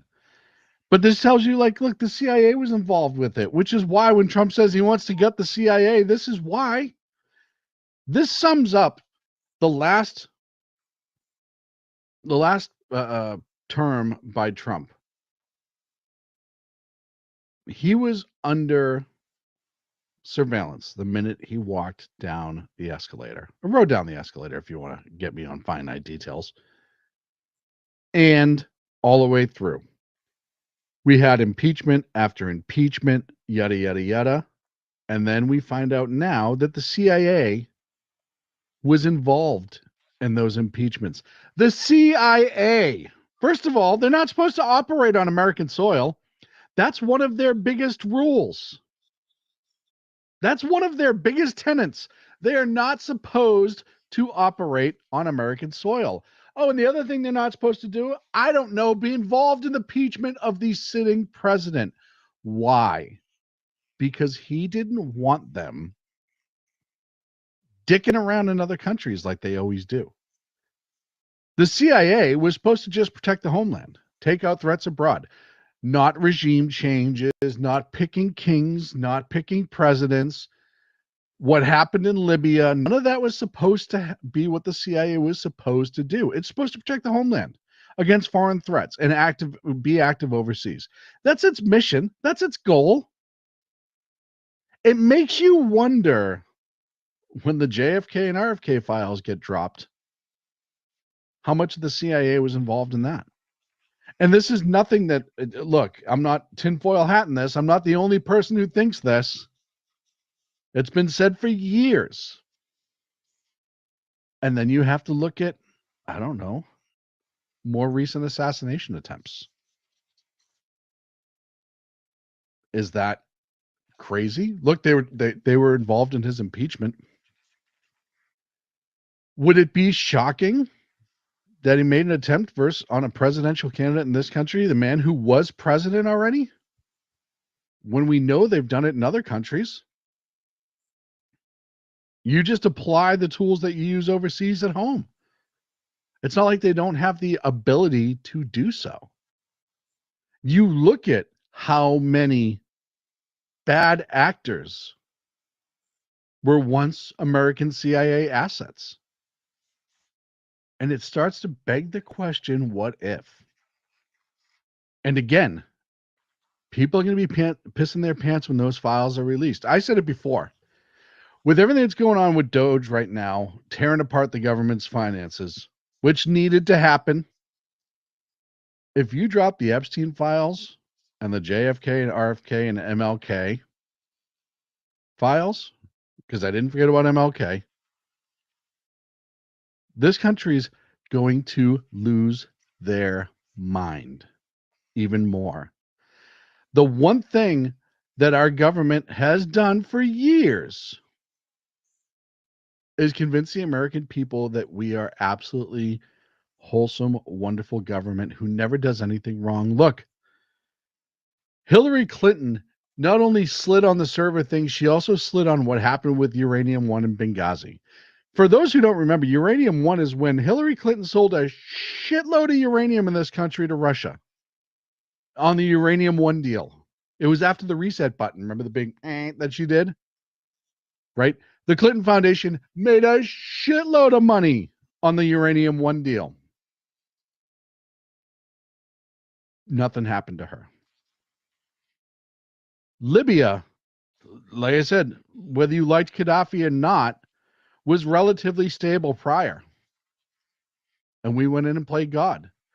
And it cost us 4 Americans, one of which was an ambassador, 2 were warriors and heroes, and another was an American veteran who was serving his country abroad.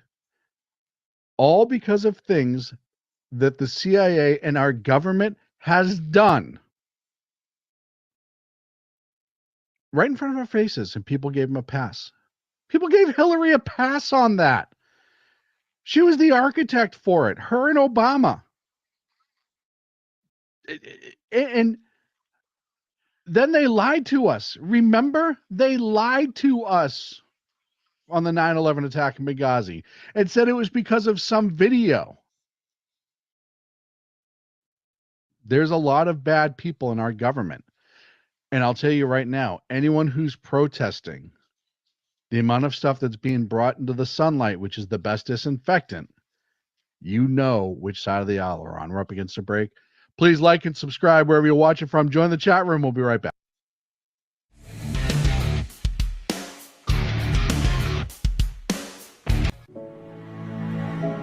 Freedom. One nation in all of human history was built on that bedrock. Ours. A republic of the people, by the people, and for the people. Self-government requires freedom, just as freedom requires an individual willingness to self-govern. Freedom has made America exceptional, but it can only last as long as you and I seek the good, as expressed by the laws of nature and nature's God. It can only last if you and I choose to act as people of character. Forging character has been the pursuit of Hillsdale College since 1844.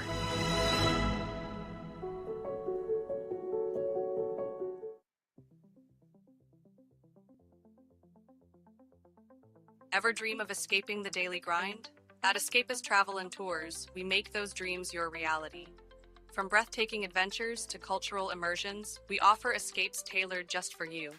Let us take you to places where every moment feels like a new chapter in your life's adventure.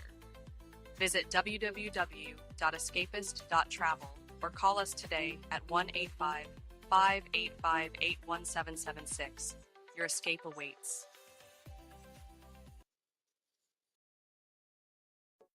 Are you looking for a way to boldly express your faith and love for your country? And check out 7 Armors, the premier apparel company for patriotic men of God, where faith meets freedom in style. Our t-shirts are more than just clothing, they're statements. Bold, stylish, and meaningful. From timeless messages to modern designs, we've got something for every patriotic man of God. Wear your beliefs proudly with 7 Armors gear. Don't miss the chance to wear your faith and freedom on your sleeve. Visit 7armors.com today and join the movement. That's the number 7armors.com.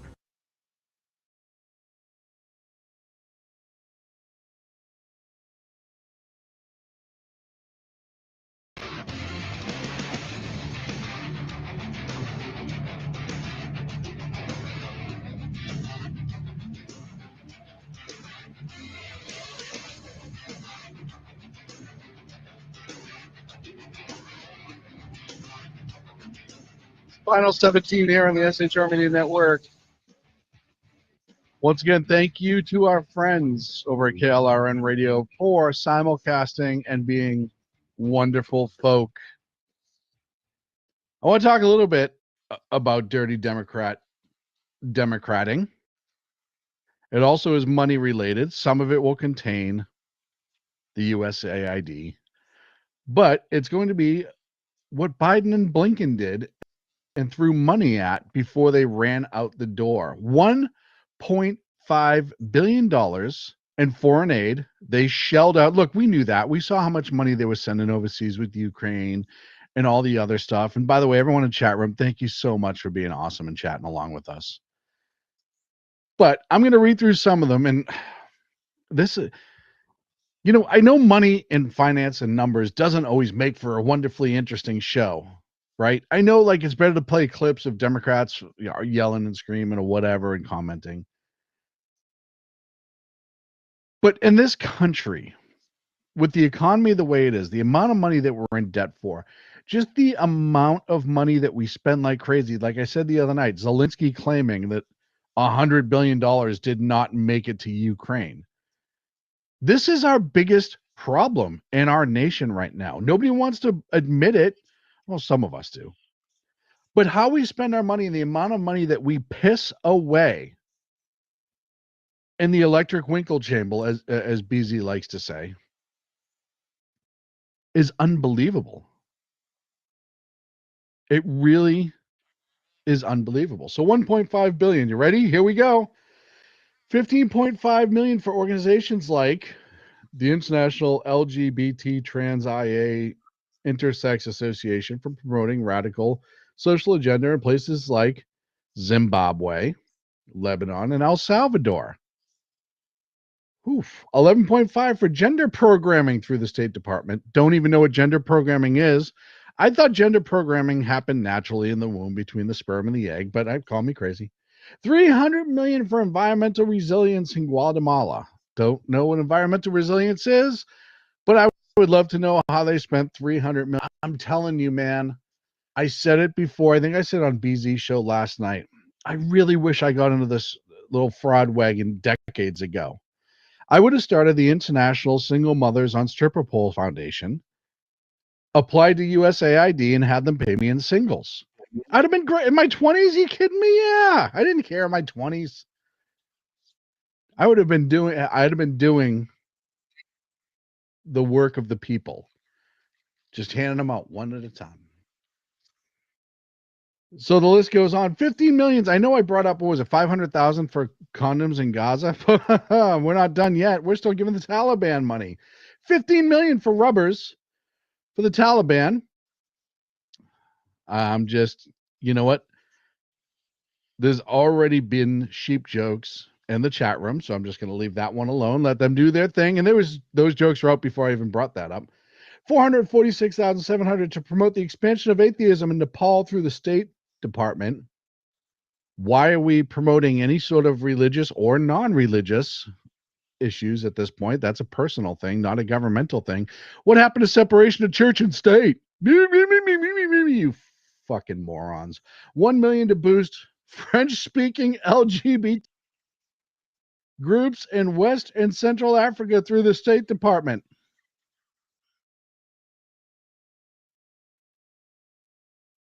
Okay. 14 million in cash vouchers for migrant at the southern border through the State Department. You know those people that we're trying to round up and get out of this country? Yeah, Biden threw 14 million at them before he walked out the door. I'm so glad that he went and got himself an agent for Hollywood. 20,600 bucks for a drag show in Ecuador. Look, for 20,600 bucks, you give that to me, I'll do a drag show in my living room for you. $47,020 for a transgender opera. We talked about that. The comic book. $55,700 for climate change presentation. A single presentation warning about the impacts of climate change in Argentina, led by a female and LGBT journalist through the State Department, because you must have that when you're concerned about the environment. Guys, we really have to stop this climate change. Go get me a lesbian journalist. We'll fix it. What? No. It's just proof right there. That should be, look, if you have a scientist that wants to talk about it, okay, that's different. But man, when you have these stipulations, like it has to be an LGBT journalist and a female, it just shows you that it's just all virtue signal and BS. 3,315,000 for LGBTQ in the Caribbean through USAID. I don't even know what that means. They gave out $3.3 million for being gay in the Caribbean. I'll tell you right now, I get a bunch of gay and lesbian friends who are pissed they're not getting paid off right now because they're not Caribbean. They're just hardworking Americans. By the way, they're all conservatives.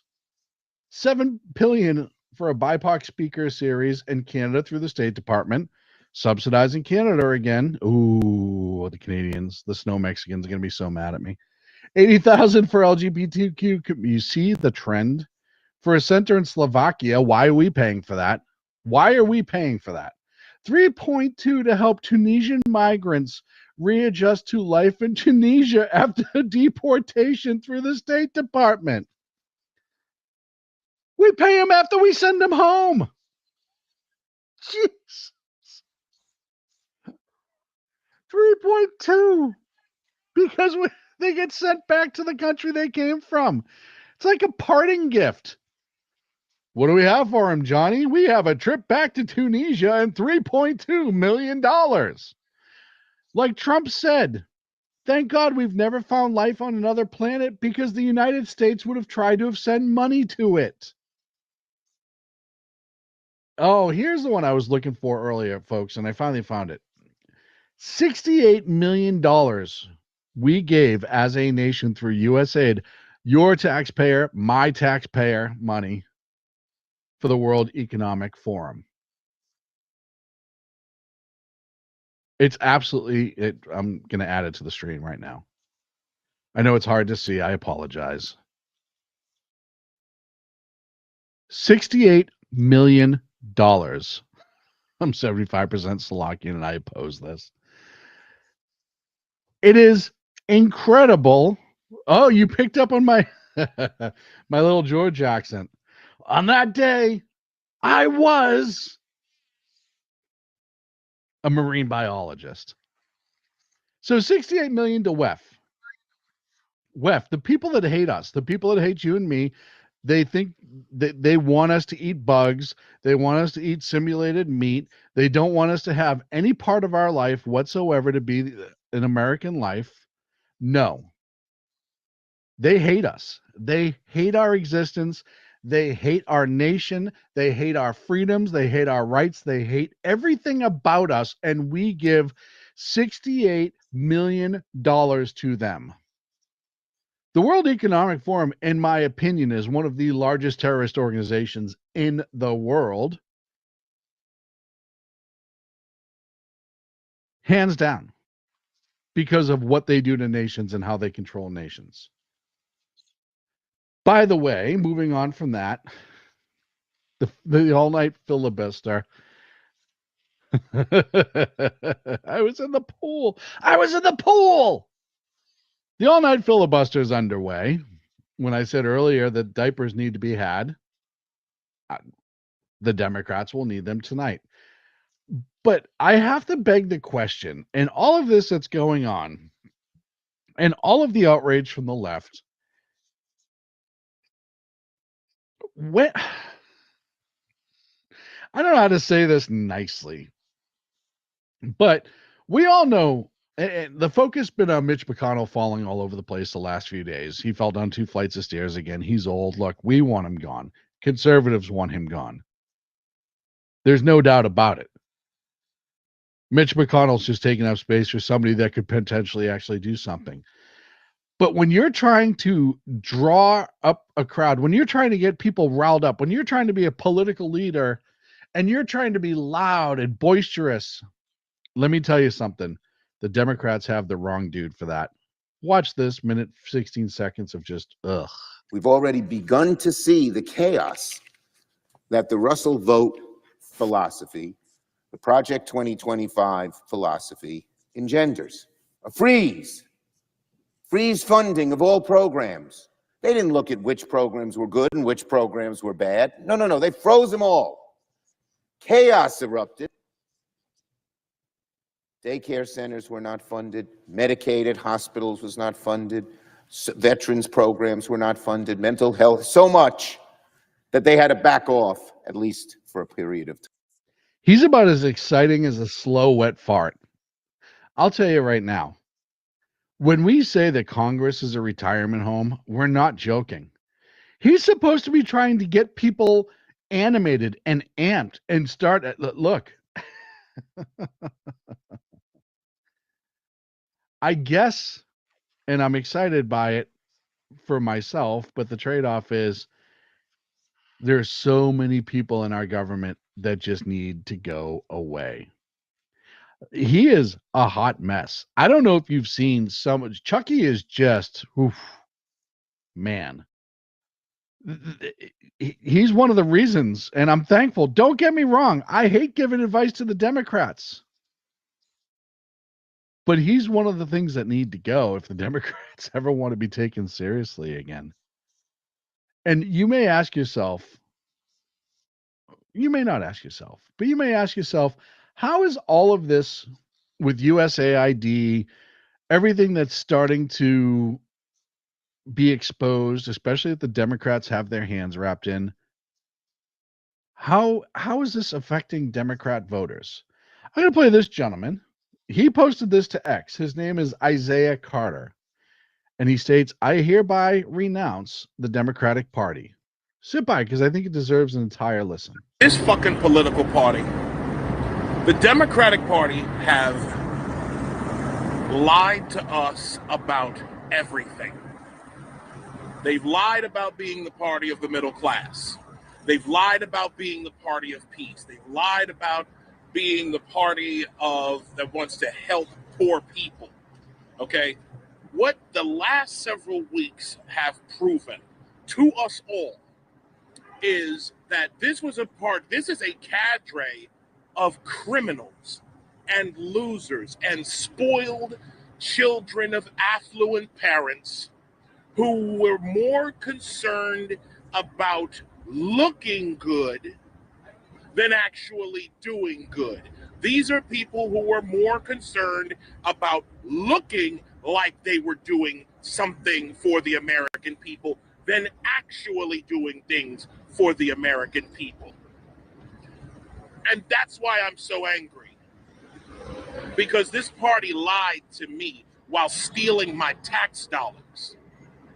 The Democratic Party lied to us all while they brought in millions of illegal immigrants for their own political purposes for the last 4 years. 20 to 30 million illegal aliens brought in. And now we come to USAID being probably the largest money laundering operation in American history. Congratulations, Dems. You've outdone even Bernie Madoff. I'm disgusted beyond words. Disgusted with the waste of money. Disgusted with the waste, with the fraud. With the way that you people use color legitimacy and the way you use black people as fucking mules to get us to push whatever fucking agenda you wanted to. The amount of division you used black people to sow upon the American people, you used us for that.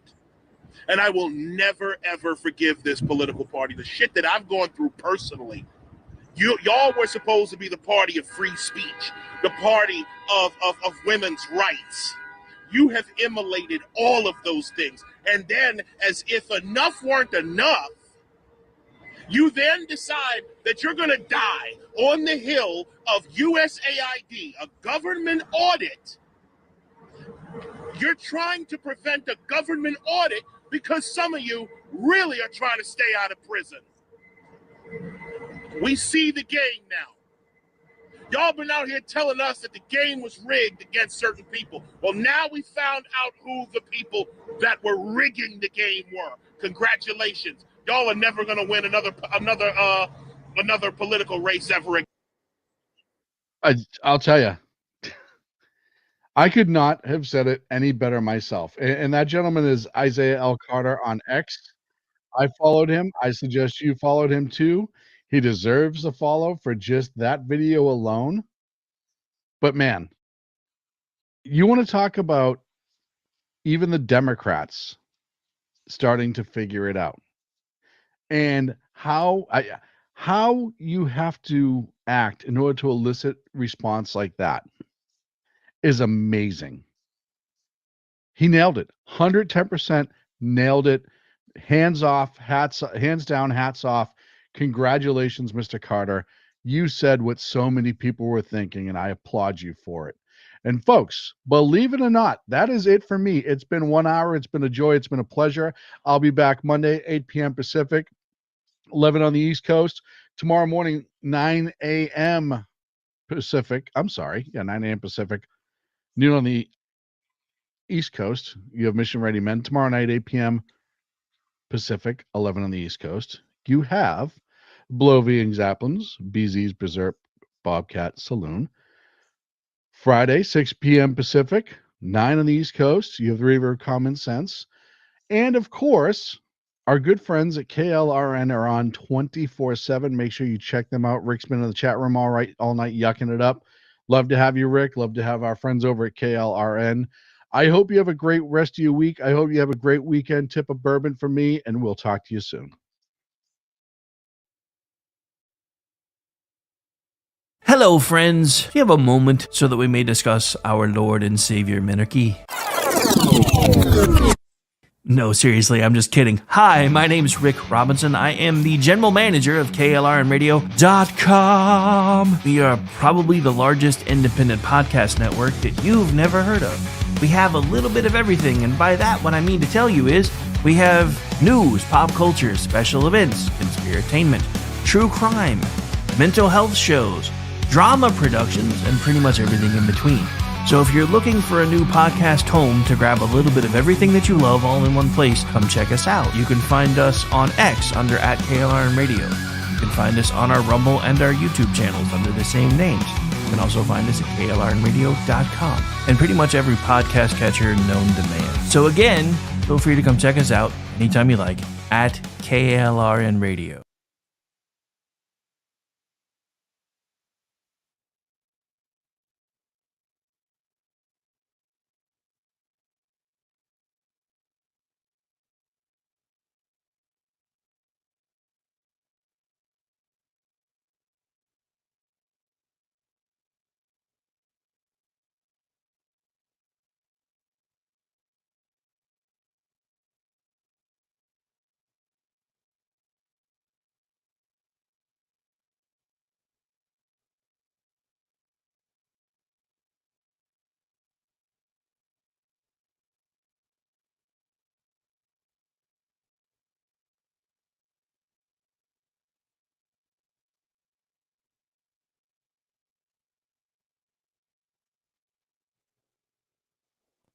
You're listening to Late Night Radio on the SHR Media Network. Caution, there will be mature themes explored and potentially adult language used.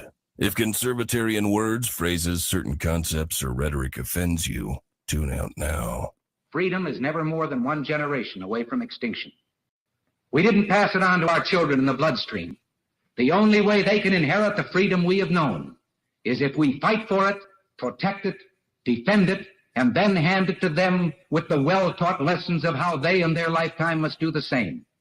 And if you and I don't do this, then you and I may well spend our sunset years telling our children and our children's children what it once was like in America when men were free. I have come here to chew bubble gum and kick ass. And I'm all out of bubble. Ladies and gentlemen, boys and girls, turn it down just a wee bit, eh? Children of all ages, welcome to BZ's Berserk Bobcat Saloon Radio Show, where I am broadcasting from Nof, Idaho, in an actual free state. What am I? What am I? Who am I? I am your conservative Sherpa, guiding you through the maelstrom of Democrat, leftist, globalist lies, chaos, deceit, and betrayal. I am packed with bombast and shenanigans. No, I don't have any passwords for tonight because tonight's a little bit too important for that. I have to tell you, of course, that what you're about to listen to tonight consists of my opinion. My opinion only. It's just me. There are no guests. What am I doing? I am doing the job the American media maggots won't. I am fundamentally changing America one leftist diaper at a time. And, of course, we don't water our drinks, just like we don't water our conversations. We are still serving stiff drinks in the saloon, along with facts, history, logic, rationality, proportion, context, tradition, clarity, and common sense for normal people. Politics, religion, crime, culture, race, sex, economics, science, law. We talk about it all right here at the saloon where the speech is free, but the booze is not. And I'm primarily deaf, so I'm going to have to turn up these headphones so I can actually hear what I'm saying. Speaking of where am I? Where am I? I am on Rumble right now. Go to the SHR Media Rumble channel I'm on X. I'm on Twitch. I am at KLRN Radio. I'm on the SHR Media Facebook page, and I'm on the SHR Media YouTube channel. And tonight, it is Tuesday night. It is February. Jesus. Okay, BZ, just do the obvious. Okay, if you can't pronounce the damn word, okay, I'm telling you right now, I don't know what the hell the deal is. We're going to get serious just for a second. No, actually, we're not going to get serious. We're going to get kind of funny up front, and then we're going to get serious. I don't know. I don't know. Since 2017, since I got my show back, I cannot pronounce the damn word February. It either comes out February. Anyway, it's the 4th of that month, the second month, the 4th day, the year of our Lord, 2025. And let's go out here. Let's go look in here. Hey, who do we have? We have Unleashed Jeremy Hansen in chat. We have Sean Lewis, whose show is The Edge, the Precipice, the Edge of Liberty. He is here tonight. The person who reaves common sense like crazy. If there's any common sense to be reaved at all, the slightest minuscule molecule, I kind of like that. The reaver of common sense will, in fact, be able to do that. The Phantom is here. What? What Phantom? I don't get it. Hey, and Mike Fitzpatrick is here, who also reminds us, hey, it's Groundhog Month. Mission Ready Men. Those are men that are mission ready. The Earl Jackson Show here on the SHR Media Network. Big E is here. And thanks for being here, one and all, everyone. You know, I had heard a nasty rumor to the effect that something really bad happened to Congress.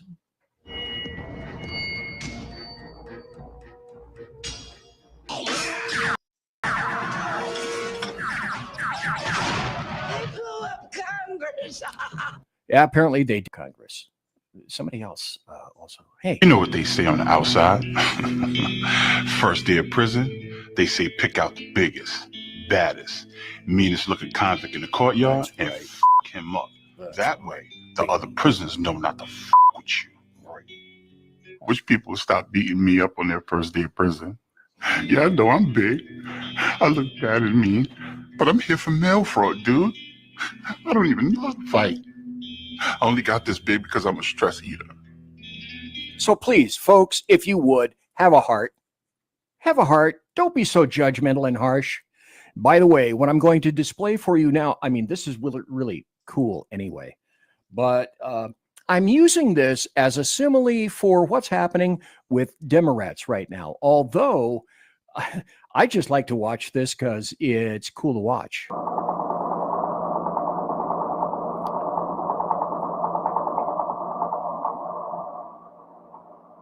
This is a time lapse of Mount St. Helens giving away in 1980. Here go the Democrats. Here they go. Here they go. Now we got a big slide coming off. It's the Democrats. Coming off of the west slope. So, now we got a whole great big eruption out of it. Holy. And we got another that opened up on the west side, whole west side, northwest side is right down. By the way, I am in North Idaho, and I was told that in 1980, I'm not that terribly, I'm north of Coeur d'Alene. I was told in 1980, Coeur d'Alene was buried under a foot of ash from Mount St. Helens. I think that's absolutely astounding. Hey, here's something else that I think is astounding and you'll like. Trump gonna get all the money to deport millions of people. The same place you motherfuckers got it to fucking bus them and fly them all across the United States, put them up in fucking hotels, give them fucking apartments, give them free health. By the way, FNS, caution. And give them $3,500 a fucking month on a debit card. That's where we're gonna get it. We're just gonna stop giving them that shit and throw them the fuck out. It's pretty fucking simple. You guys already wasted billions of dollars fucking getting them here. Yes, we're going to waste billions of dollars getting them the fuck out of here and getting back to being Americans. And people are like, where's Donald Trump? Hey, you know what? I don't disagree with that guy. They were going to get spent one way or the other. But what's this show about? This show's about spending. Oh, and I should save the. No, you know what? I'm going to save this for happy stories. I'm going to save this for a little bit later. I told certain personnel that I was going to be speaking tonight about, well, and you can see the title of the show tonight is American Taxpayers Fund the Entire Planet. And it's true. American taxpayers do, in fact, fund the entire planet, which is why the accountability of our hard-earned American taxpayer dollars is so incredibly paramount. That's essentially the thrust of the show tonight. I will hopefully be getting some happy stories in because there are some great wins that have occurred recently. But that's what the show essentially is about tonight. Now, we inherently knew, we common sense thinking individuals like you and me, because that's why you watch the show. We intuited many things since 2016, and one of the largest was the soft coup that was mounted against a presidential candidate, a presidential nominee, a president-elect, and a sitting president. We knew that because of the massive forces arrayed against Donald John Trump, OMB, Orange Man Bad, the guy with the dead orange cat on his head. Trump was allegedly impeached for doing things the Democrats themselves did in public, Biden, on video, and was pounded, resultingly, by an absolutely unprecedented amount of lawfare by clearly leftist, biased, and agendized district attorneys, U.S. attorneys, aided and abetted by additional leftist, biased, and agendized judges in New York, Georgia, and other similar blue states and leftist urban rat cages. Because that's how they got their names. They had to earn it. Because the DLGs, and you're going to hear me refer to them in my bitty soliloquy up front here, the DLGs are the Democrats, leftists, and globalists. Knew that eventually, unimpeded, President Trump would get to this point right now, dismantling the obvious, agendized, biased flow of cash to nothing but DLG interests, foundations, organizations, and frequently simply to themselves, because they could. It's the same reason that I left California, because I was absolutely uninterested in funding my own demise. And that's what I was doing up until the point that I left, in having my hard-earned taxpayer dollars used against me, against my thoughts, against my interests, and many cases against my physical safety.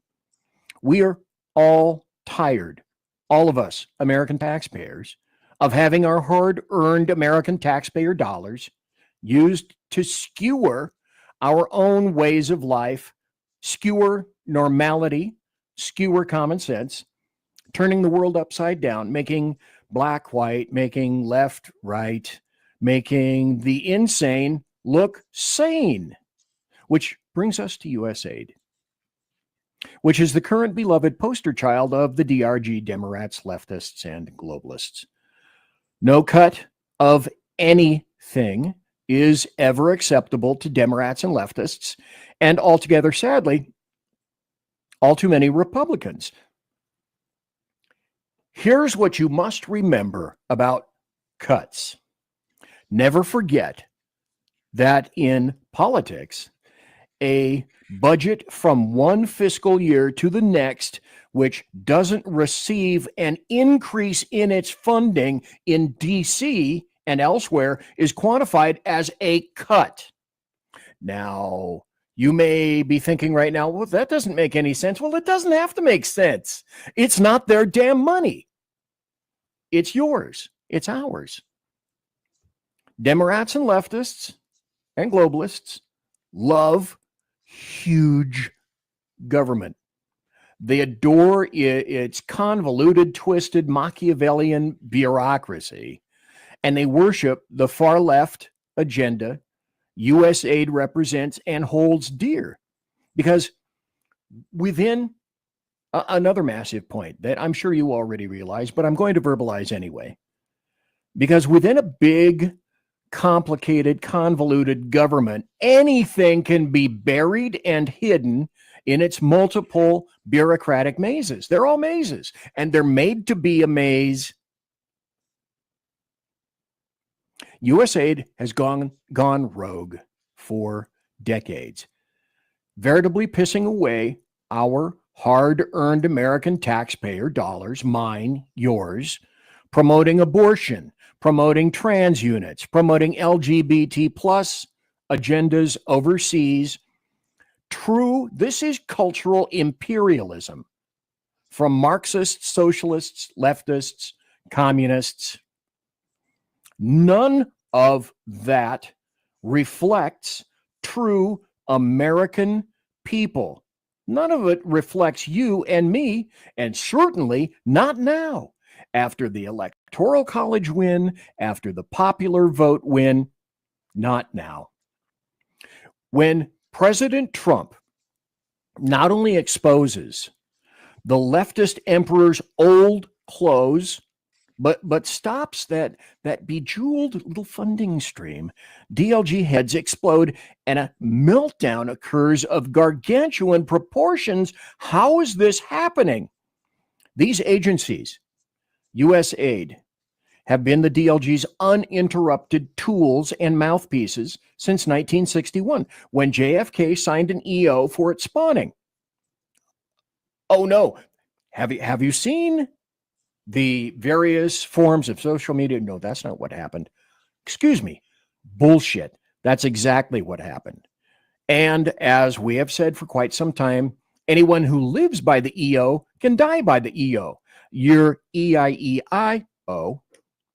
So what is done by Biden and other people can be undone. It's going to continue to be a cycle.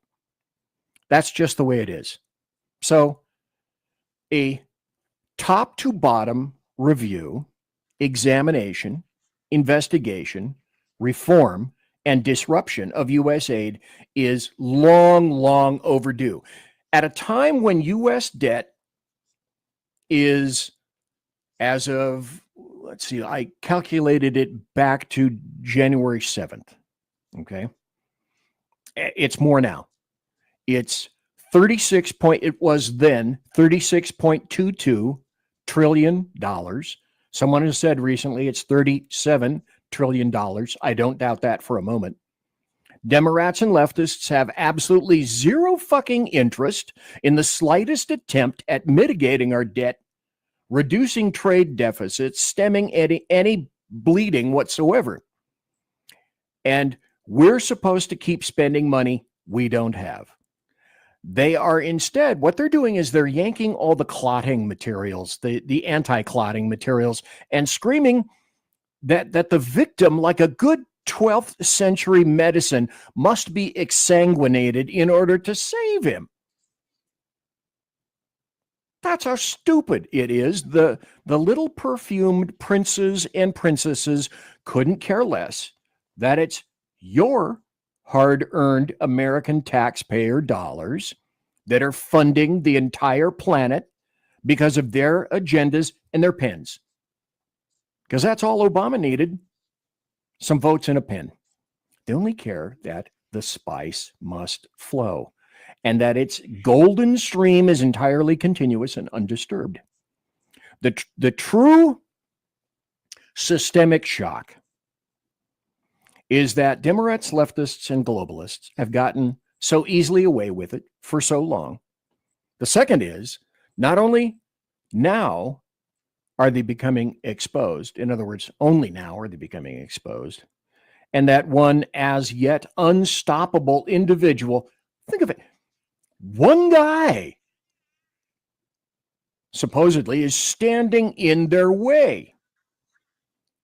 He has the dastardly temerity to not implement such exposure, but he instead is determined to stop it because he's doing what we asked him to do. Worse yet, that guy cannot be halted by both ordinary and extraordinary measures, up to and including an attempted assassination back in June of last year. Now, when President Trump said, they're not after me, they're actually after you, he wasn't joking about that in the slightest. You, the American taxpayer, me, all of us, we are nothing but fatted calves existing but for Democrats, leftists, and globalists to carefully slit our necks for our constant blood flow, but also doing a very careful dance such that the fatted calf itself is not killed outright. That's all we are. Sadly, it's the unaware, complacent, sedated, bred in circuses laden American taxpayer who has not only enabled all of this, not only doesn't think it's an egregious, unsustainable situation, but has had it hammered into our heads that the situation right now is up to Trump is completely normal, and anything otherwise consists of the acts. Those are the actual blasphemous acts. That was normal. The American taxpayer has been historically told and has been brainwashed into thinking, it is normal. Why should things change? Never mind that the linear, not radial, of course, I learned that being a cop, regular cuts on your wrists, right over the brachial artery, and never mind the plastic arterial lines to the attached blood bags. Pay no attention to those things.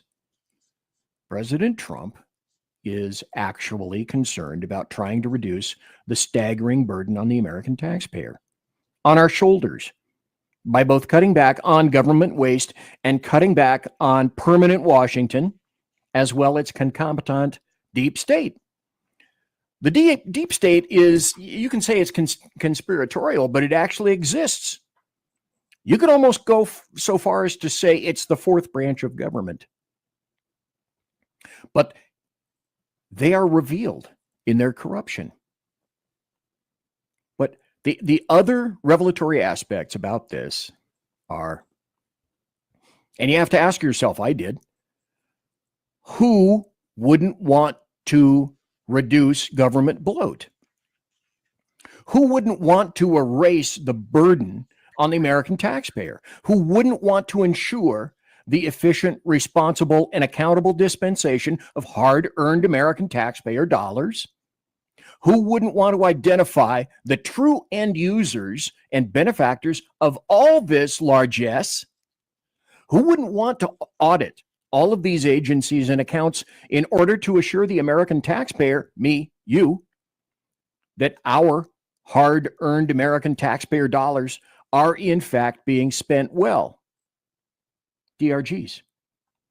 I know it's the Democrats, leftists, and globalists who despise now aware and awake American taxpayers. The DRG and the intel scams and the grifts have been exposed, and I've got some great examples coming for you tonight.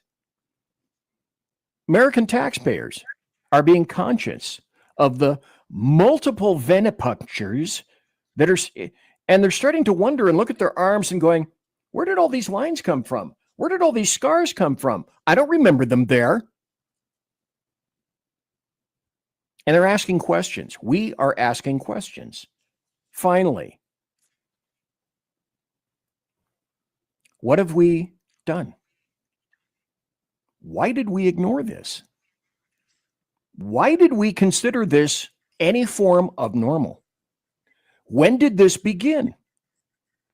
Who wants us blind, ignorant, complacent, and compliant? That's the end goal. Cui bono? Who benefits from all of this?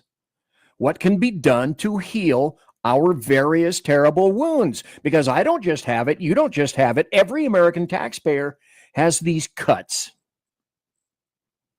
Accountability, responsibility, transparency, obligations to the American taxpayer, duty, answerability.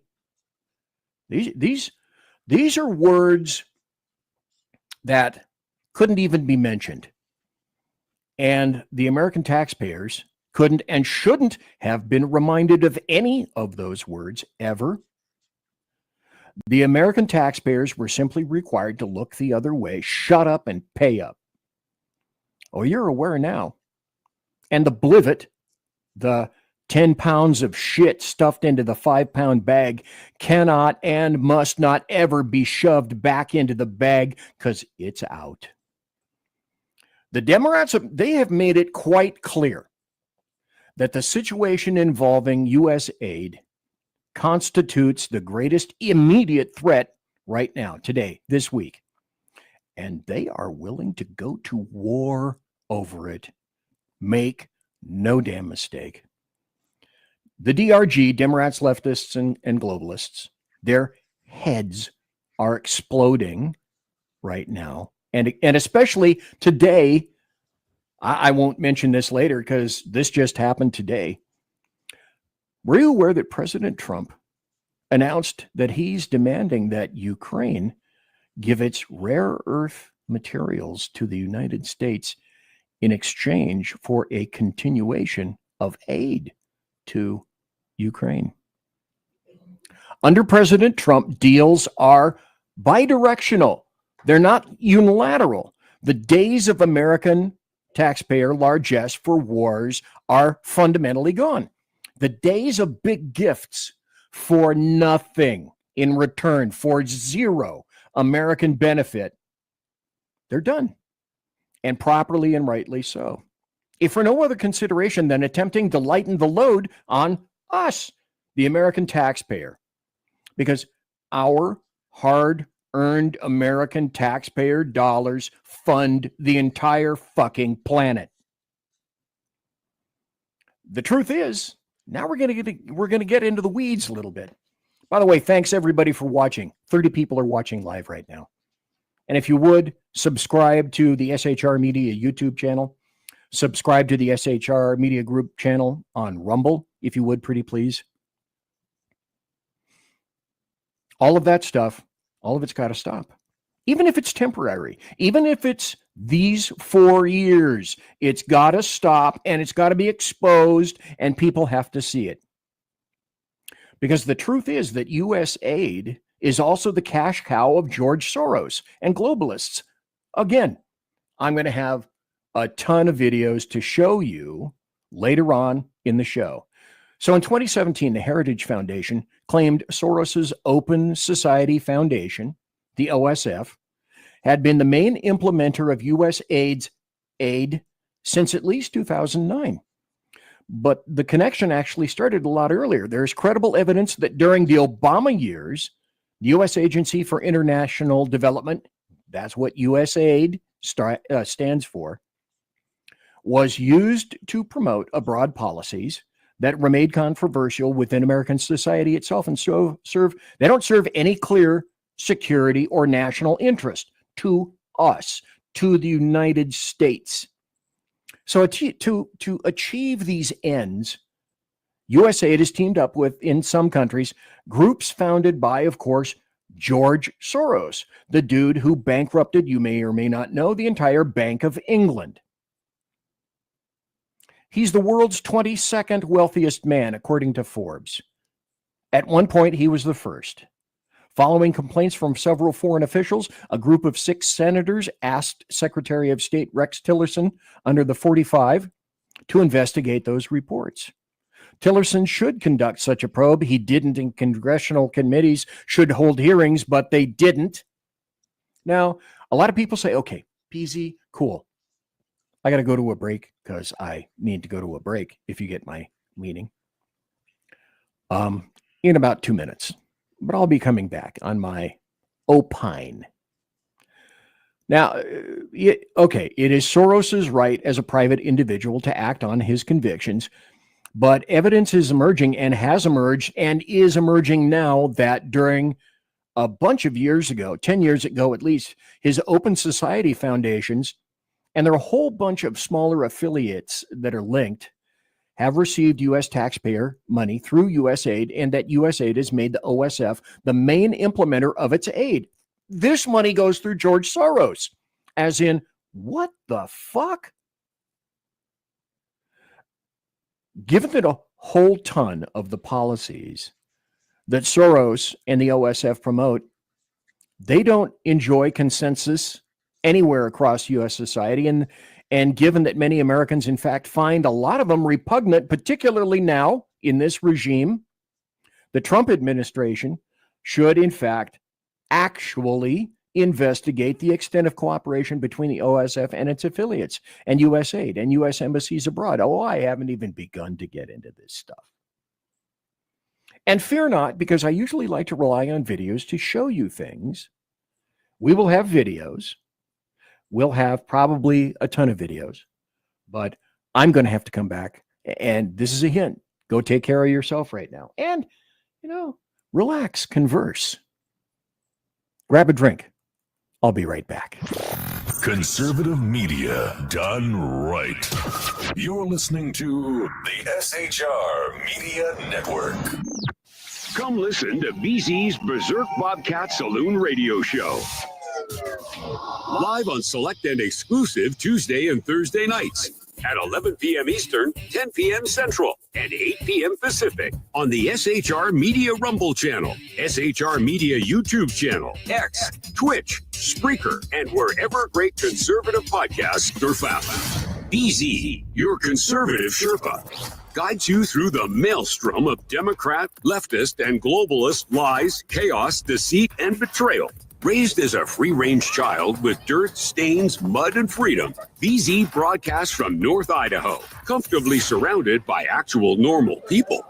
Jump into our plush, sumptuous, palatial, and resplendent chat room on rumble.com. Click on live chat to join. Now, with 37% more umbrage and 19% more bulbosity than previous shows, featuring delicious Liberty additives for the best in late-night conservatarian talk radio. BZ reminds you that with great beard comes great responsibility. No chinchillas were harmed, embarrassed, fat-shamed, or the focus of any sarcasm whatsoever in the making of this ad. Hello, I'm Matt, a student at Hillsdale College. Here's Hillsdale President Larry Arnn on the continuing relevance of the Constitution. Many argue today that the Constitution is outdated because it addresses problems peculiar to the 18th century. Some parts of the Constitution do read rather quaintly. Consider the injunction against titles of nobility in Article 1, Section 9 of the Constitution. But is that so outdated? The purpose of the injunction is to prevent the government granting special privileges to some for partisan reasons. This strikes at the heart of the rule of law. The crony capitalism so common today is a place where the government bestows favors and tax dollars on some businesses to give them a leg up over others. This is exactly the kind of thing the Constitution was meant to prohibit. The Constitution is not so outdated after all. This Constitution Minute was brought to you by Hillsdale College. To join the national conversation on the Constitution, go to constitutionminute.com. Hey fellas, are you mission ready? Coming in November to SHR Media. By way of Big E Jackson, you need to check out Mission Ready Men. It's a show that equips you to navigate our society's challenges from a biblical perspective with courage and conviction. Tune into Mission Ready Men as we examine our culture through the prism of biblical truths, teachings, and how to apply them in our daily lives. Prepare to step up, stand out, and step into your role as a man, as ordained by God. That's Mission Ready Men, hosted by Earl Jackson, coming this November on the SHR Media Network. And get mission ready. Want to make an immediate difference in the life of a critically ill child? You have the ability to do that right now. Make a donation to Dream Makers for Life, the organization that restores dreams to seriously ill children and their families. You can sponsor a dream pack for a child, which contains a clear PVC backpack, a dry erase board adventure coloring book, a journal, and dry erase markers to inspire a critically ill child to envision a future adventure and hope. Want to become a dream maker for life yourself? Go to dreamforlife.org. That's dreamforlife.org. Help a child. Help a family. There is always hope. You're listening to the SHR Media Network. And welcome back to BZ's Berserk Bobcat Saloon Radio Show. I am BZ. Thanks so kindly for watching tonight. Thanks to all the folks that are in chat. I greatly appreciate it. If you would, I'm not asking for cash or anything. Just subscribe to the show on Rumble, the SHR Media Group. And also subscribe to the SHR Media Network on the SHR Media YouTube channel. And forward all this good stuff. Share it sharingly in a sharing fashion. By the way, I told you that our plush, sumptuous, and palatial chat room would be changing. And it is, let me show you. This, I think, is temporary. It's sort of a winter motif. There's enough wood. I have enough wood for the fire. And you can't see it, but it's around the corner of the big sofa over there. So you can keep yourself nice and warm. And I've got the big windows so that you can see the snow fall. And it's a lovely place to be in a chat room. And I hope that's one of any number of things that attract you to being here tonight, is the glorious chat room. It's a great place to be. So we're talking about how the American taxpayers fund the entire planet. And then also we're talking about U.S. aid. There was a 1993 U.S. aid document that shows the agency partnered with Soros's management training program to train 30 professionals from Bulgaria, Estonia, Poland, Romania, and Slovakia. So according to U.S. aid, whatever Soros wants, Soros gets, but with American taxpayer dollars. And what kind of training? I'm sure he's manifesting conservative training under those auspices. Is he not? Well, of course he would be. Fie on you for thinking otherwise. How sad.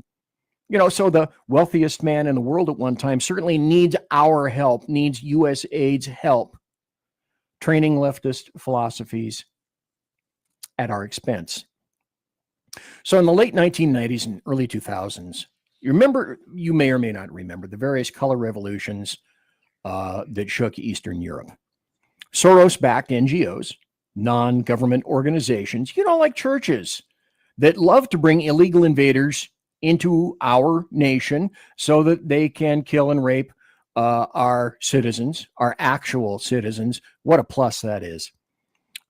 Those NGOs played a big central role, and they worked alongside U.S. aid. In 2003 to 2004, U.S. aid and Soros organizations supported Ukraine's Orange Revolution.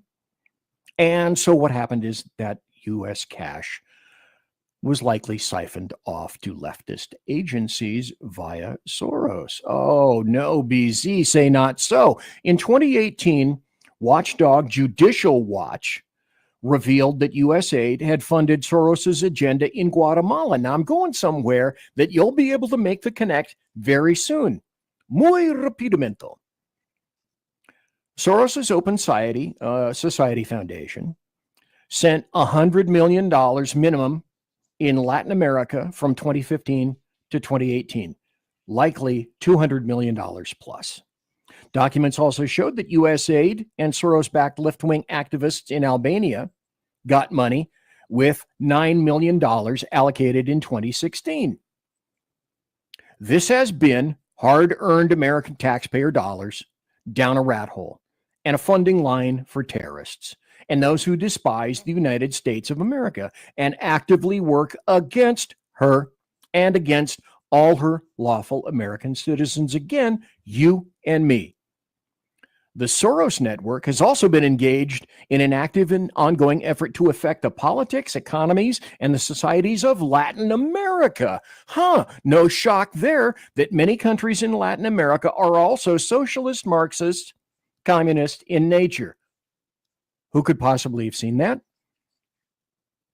The Soros Open Society Foundation spent more than $36 million in the region in just 1 year, with most of the funding dedicated to human rights, air quotes, justice reform, air quotes, and democracy promotion projects, knowing, as we do now, that leftists and Democrats don't have a damn clue what democracy really is.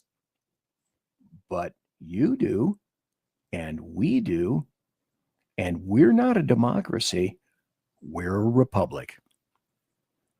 So the foundations have easily spent more than $500 million in the region since 2015.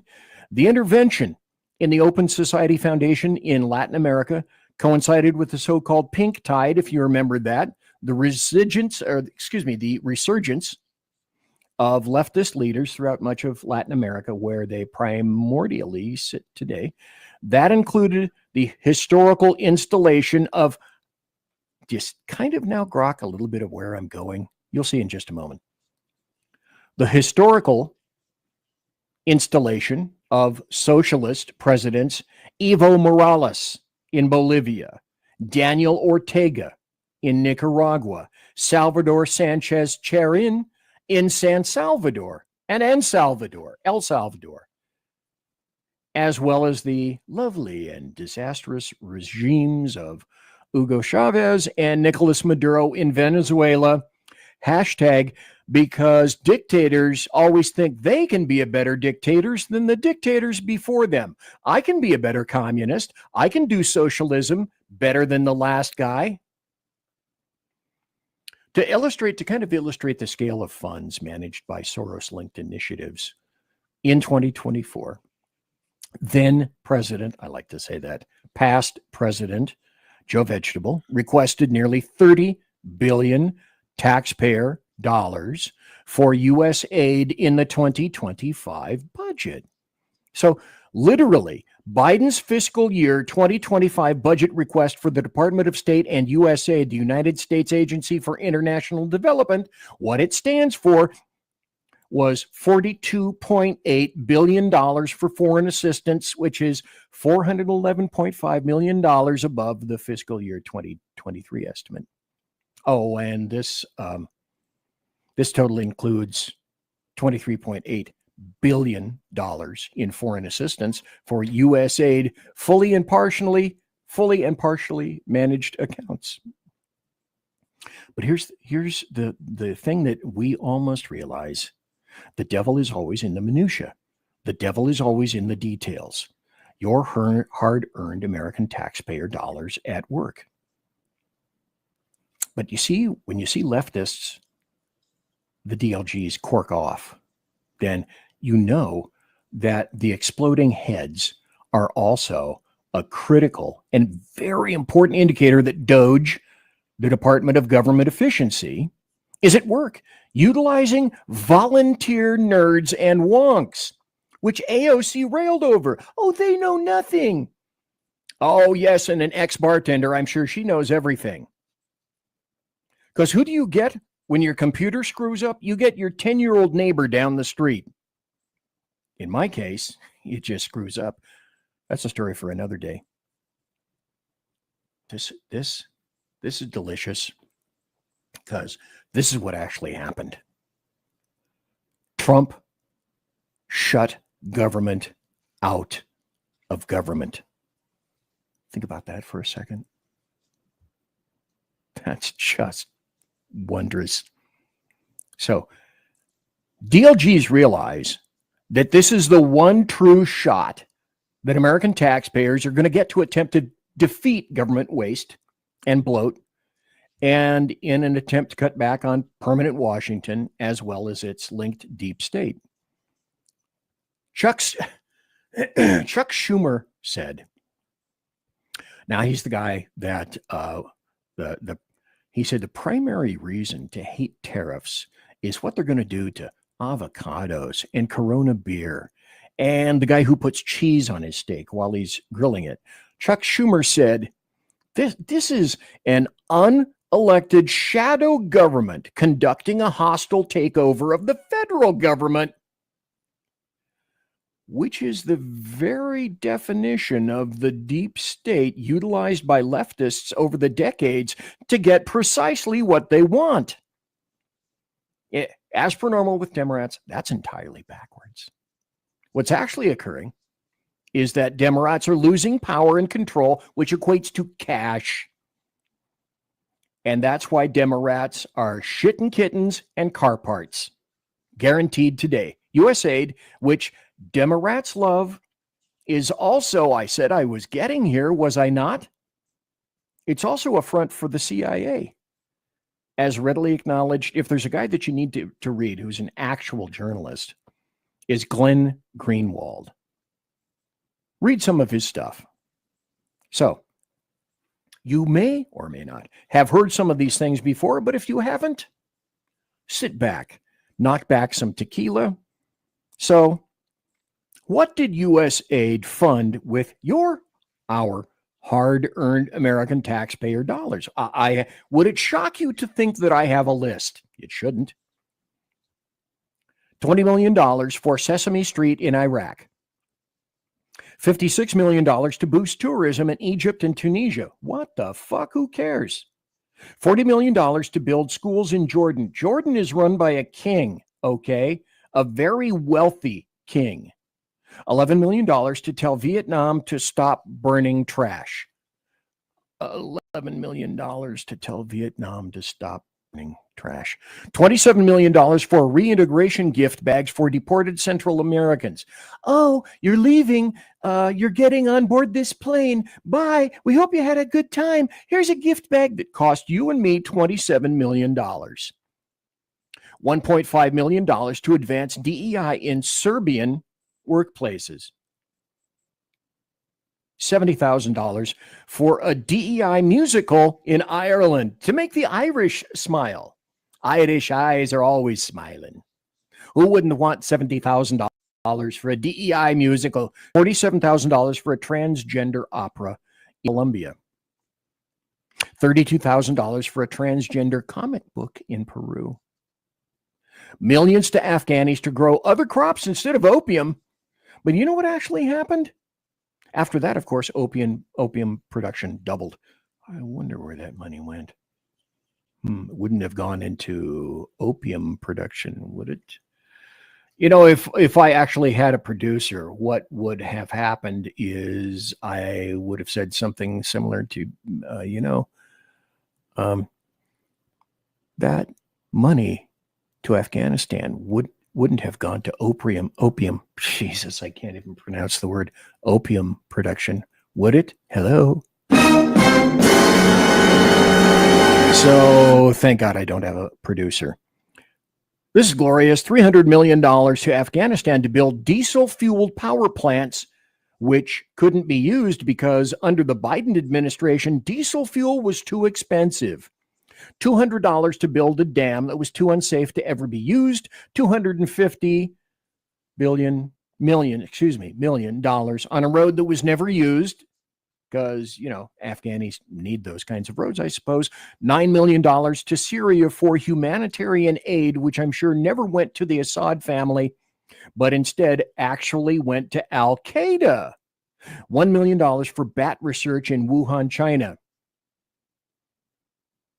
USAID was funding Fashion Week in Paris, while at the same time, France doesn't even pay its full weight to NATO, its dues. USAID funded 3 mobile phone video games designed to increase global awareness and bring about social change in the areas of health, gender equality, and empowerment. That's just a start. I could have continued. I found a ton more, but it's already 12 minutes before 9 Pacific and 12 minutes before 11 Central and 12 minutes before midnight Eastern. It's all fraud, waste, and American taxpayer abuse. It's a George Soros deep state DEI social justice ESG corrupt slush fund. It's no more complicated than that. It's a scam. It's a con. It's a deceit. It's an extortion game. It's a grift. USAID funded the Clinton Foundation. which lost billions of dollars in Haiti, which few Haitians ever saw. But hey, the Clintons got rich from that.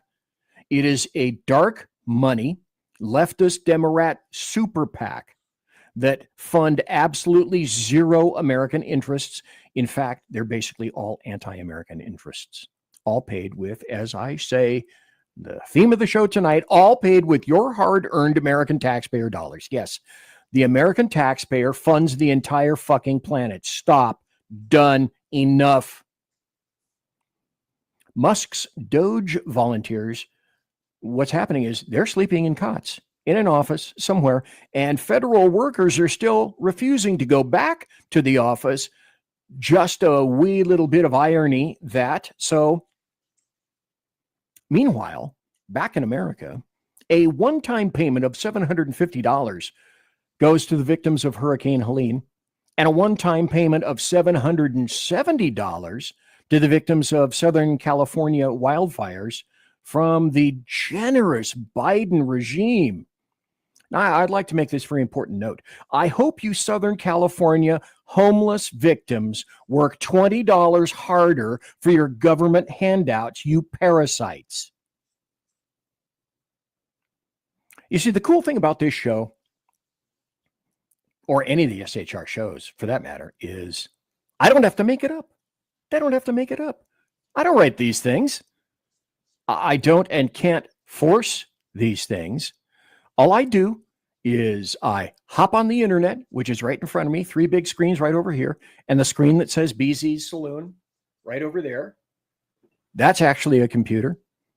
And I get on the screens and I just jump around the internet. And then I tell you about it. And if I can find it, so can the American media maggots, which means they choose not to find it and not to honor the massive fiscal sacrifices made by you and me, the American taxpayer. Because, as I indicated, it is your hard-earned American taxpayer dollars that fund the entire planet. So let's go a little bit more into detail now. And with luck, I will get into happy stories. I got about 10 minutes before the top of the hour break. I can't stop, but I can't help but not play this. I'm going to have to play this. Remember Jim Acosta?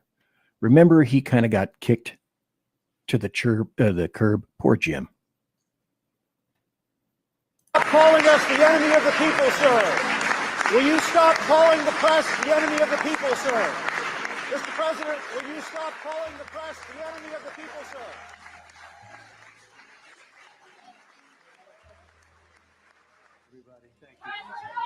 Mr. President, if there is no collusion, Mr. President, if there is no collusion, why does Rudy Giuliani keep saying there is no crime and collusion? Mr. President, do you think other countries, should not allow children to stay with their parents? Acosta told he's leaving by name. Since you're attacking us, can you give us a question? Mr. President-elect, Okay, Mr. President-elect, since you are attacking our news organization. Wait, this is great. This is probably the best part right here. Can you give us a chance? Your organization, you are attacking our news organization. Can you give us a chance to ask a question, sir? Sir, can you state, Mr. President-elect, can you... By the way, I think if I'm not mistaken, this is the first time that President Trump used the phrase fake news. Go. Say categorically, Mr. President-elect, can you give us a question? You're attacking us. Can you give us a question? Don't be rude. Can you give us a question? Can you state categorically? You are fake news. Sir, can you state categorically that nobody? No, Mr. President-elect, that's not appropriate. And, Mr. President-elect, that's not appropriate. Maybe we should make some bumper stickers, make some buttons. Maybe we should go out on Pennsylvania Avenue, like these folks who chant CNN sucks and fake news. Maybe we should go out, all journalists should go out on Pennsylvania Avenue and chant, not the enemy of the people. Except that the enemy of the people, comma. That's why I call you the American media maggots. Because I'm tired of this. Honestly, Brooke, I'm tired of it. You know, if you were an honest journalist, I use those air quotes, journalist, hey, you probably wouldn't be fired right now, would you, sir? You wouldn't be fired. CNN wouldn't have taken a dump having the worst years ever in terms. My channel, my new channel, the Tibetan throat singing channel. I have two: the Tibetan throat singing channel and the Budgie and Parakeet training album channel. Those are individually making more. They're more viewers are watching those channels than MSNBC and CNN together. Mr. President, what did you mean when you said that Kirsten Gillibrand would do anything for a campaign contributor? So it's not an easy negotiation. Mr. President, since you attacked CNN, can I ask you a question? John Roberts, go ahead, John. No. John Roberts, go ahead. CNN. Okay, well, you see how this is going. Because, I wish I had more time, but unfortunately I don't have more time. I do have time for this, though. This is, well, heck, let's just see if I can play it. I'm an UNRWA teacher, so of course I make sure my classroom has all necessary supplies. Perfect. I'm an UNRWA worker, so of course I make sure all the humanitarian aids go to those who really, really need it. She's an 88 years old pregnant woman. That's right. I'm an UNRWA teacher, so of course I teach history, biology, and English. You see, my struggle. Ya Allah, I'm an UNRWA worker, so of course I took a day off on October 7th. It's a national holiday. Come look at the video. You see? You see the one in running? This is me. I'm an UNRWA teacher, so of course I run student exchange program. She's from Israel. I am Secretary General Guterres. I was horrified by what was revealed about UNRWA. So of course I think we need to double their funding. This is the UN. Don't try to understand. How perfect. So maybe we're going to be focusing on UNRWA as well, as we should. This all came from this, and from Doge, and from Trump. Let's put this up on the stage. Senior USAID workers, staffers placed on leave after alleged failure to obey executive orders. So would it be accurate to say essentially that they brought this upon themselves? And the answer is, well, yeah, that happens to be true. Elon Musk said Donald Trump agreed USAID needs to be shut down. And of course, as I mentioned, heads are exploding all across the fruited plain and the rest of the leftist universe as well. Federal procurement data shows USAID approved over $6 million in contracts on Friday, this past Friday, including a $1.2 million payment to Deloitte for HR services, $600,000 for International Center for Language Studies, and over $100,000 for miscellaneous foreign awardees. That was after they were told to stop. Despite the order from President Trump freezing the payments, USAID continued to defy that order as late as the 31st. So that's what they think of the Trump administration, which essentially is not much. I mentioned the CIA, didn't I? So Doge ended USAID today. What is USAID? Well, it's not aid. It's the U.S. Agency for International Development. It was a CIA slush fund and money laundering operation for NGOs. They just found the devil's fucking purse, and they just sure did. Cut it off. Who were they Baby. funding? Well, people like the Clinton Foundation. Oh, imagine that. See how the CIA would do it. And if the CIA wants to do something, they would have to go to Congress for approval for the funds. So what they did was they used this U.S. Agency for International Development to simply write grants and send billions of dollars around the world for all their corrupt shit. There was this, how in the fuck, people, to the tune of $100 billion or $200 billion. They can't tell yet because it's so corrupt. They don't even know how much money it is. No wonder those people locked themselves in the building and the U.S. Marshals had to kick the door down and drag them out. People, which is the truth. That happened. we are only 3 weeks in, and this is going to be a full-on revolution. There is no resistance. Trump has zero resistance up against him. The USAID, what else were they funding? Gain of function. That's where the money was coming from. You've heard that gain of function is funded by the CIA. Yes, it is. Right through here. They have the paper trail for Corona gain of function. And guess what other gain of function? Bird flu. They were going to hit us with a fucking bird flu pandemic. Yeah, that's why Trump silenced the FDA, CDC, NIH. They were going to launch another scam And the WHO. pandemic on us, and he stopped it. There is nothing that can stop what is coming now. Their money has been cut off. All those fucking crooked fucks. Donald Trump has fucking removed the security clearances for nearly over 100 federal people. Bolton, Pompeo, Brennan, all the top names, Milley. any talking head you've ever seen. Not only that, but then he banned them from entering any federal buildings. People, this is better than I ever thought it could be. Oh my God, we're just gonna watch it crumble. We're gonna watch it. This is first generation, never before witnessed in the history of the United States of America material. Crumble. What are the liberals crying about? CNN today is crying about how fucking in the federal building, in the FBI building, they're painting over a diversity mural. Perfect. Oh, you guys stay no. worrying about that while we're cleaning up this fucking country. Go cry in the corner. The adults are back to work. This is the upswing, people. Long live the Republic. This is a revolution. I'm fucking here for it. It's beautiful. It is beautiful. As I told Sean, by the way, The Edge of Liberty, I was on his show last night. Maybe I was in cups a little bit. Don't look there. Look over here, not over there. And essentially said, this is unprecedented.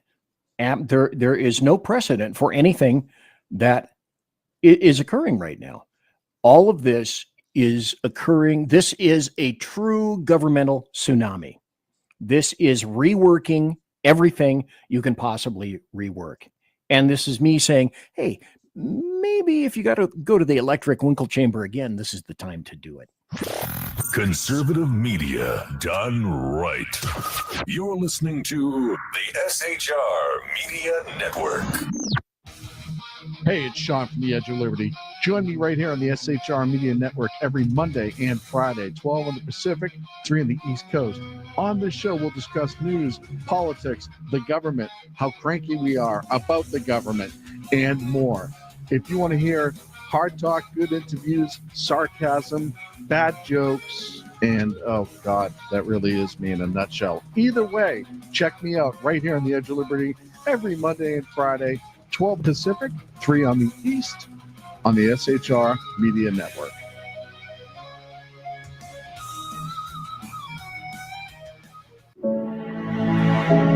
Freedom. One nation in all of human history was built on that bedrock. Ours. A republic of the people, by the people, and for the people. Self-government requires freedom, just as freedom requires an individual willingness to self-govern. Freedom has made America exceptional, but it can only last as long as you and I seek the good, as expressed by the laws of nature and nature's God. It can only last if you and I choose to act as people of character. Forging character has been the pursuit of Hillsdale College since 1844.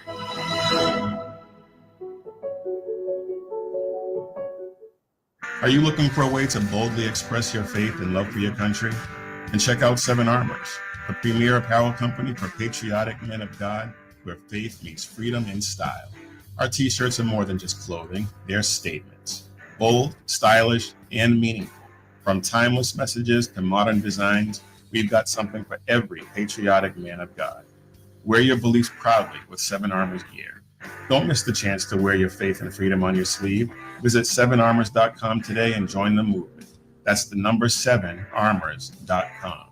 7armors.com. Faithful, vigilant, steadfast passion. You're listening to the SHR Media Network. And we are back. I am BZ. I am the faithful one. I am your conservative Sherpa, guiding you through the maelstrom of Democrat, leftist, and globalist DLG lies, chaos, deceit, and betrayal. Thank you for being here tonight. Thanks for everyone being in chat. Thank you for listening live. Thank you for listening and watching later in podcast. And a ton of people in chat. There's Dale Benson in chat. There's the great Sean in chat. Mission Ready Men in chat. A whole bunch of people. Unleashed Jeremy Hansen is in chat. River of Common Sense. And by the way, you could be in chat too. You could be in the chat room. I think I've showed this before, but you guys need to, I will have another chat room emerging next week. And if you happen to think that this is a cool wintry chat room, oh my God, wait until you see what I have waiting for you. Not this Thursday, but next week. It'll be grand. It'll be glorious. We're talking about U.S. aid. We're talking about the American taxpayer funds the entire planet, our hard-earned American taxpayer dollars, funding the entire planet. And the CIA is part of U.S. aid, and Democrats, leftists, and globalists are breastbeating, pearl-clutching, camshaft-shitting people right now because the spice is interrupted. The senator from Connecticut, Senator Chris Murphy. So, Elon Musk has been floating all sorts of awful, terrible conspiracy theories about what happens at USAID. Terrible. Let's make it very clear that every single day, America is safer because of what happens at USAID. No, all the international countries are safer. Not us. We are not the priority. USAID fights terrorist groups all across this world, making sure that we address the underlying causes for a retreat to terrorism. USAID chases China all around the world, making sure that China doesn't monopolize contracts for critical minerals and port infrastructure all around the world. It supports freedom fighters everywhere in this world. Up until yesterday, delivering firewood, for instance, to the brave Ukrainian defenders on the Eastern Front. Now, if you believe that, I have something akin to a bridge that you could purchase if you're a moron, but I digress. So, if you're not following on X, this guy named Mike Benz, who's a former intelligence dude, you should. At Mike Benz, B-E-N-Z, Cyber, at Mike Benz Cyber. And he's got a little video I'm going to play. After the CIA scandals of the 1970s, and I was around for all of that, thank you, William Casey, most of the CIA work pumping up and funding media outlets all over the world was moved over to USAID. Stop. Did I say that correctly? Yes. The CIA was pumping up and funding media outlets all over the world via USAID, where it remains to this day, doing its wonderful work, and which USAID still spends billions of dollars each year maintaining and expanding its captured media empire. So let's see. That means that George Soros not only meant and did at this point, I don't think it's been rescinded yet. It may. But George Soros managed to crap on the FCC and got it approved by a leftist 200 more terrestrial radio stations. And then Soros under USAID has more. How did this happen? From the CIA's headquarters, Stockwell sent his propagandists to Britain, Portugal, Zambia, and Zaire. Far from the battlefield in Angola, they wrote news releases for the two Western-backed factions, and these were fed into the ticker tapes of the Western media. Stockwell's CIA man also wined and dined Western journalists and gave them personal briefings. His man in Zambia was particularly enthusiastic. He ran a story that the city of Malanje had been captured by the UNITA forces, and in doing so, it captured 20 Russian advisors. And they thought this would show that Russians were running the thing in Angola. There weren't Russian advisors. It wasn't a factor, and we knew that. But the story did well. The Toronto Star, like many newspapers, picked it up from Reuters news agency. I remember reporting that very clearly. Fred Berglund was the Reuters reporter who filed the story from Zambia.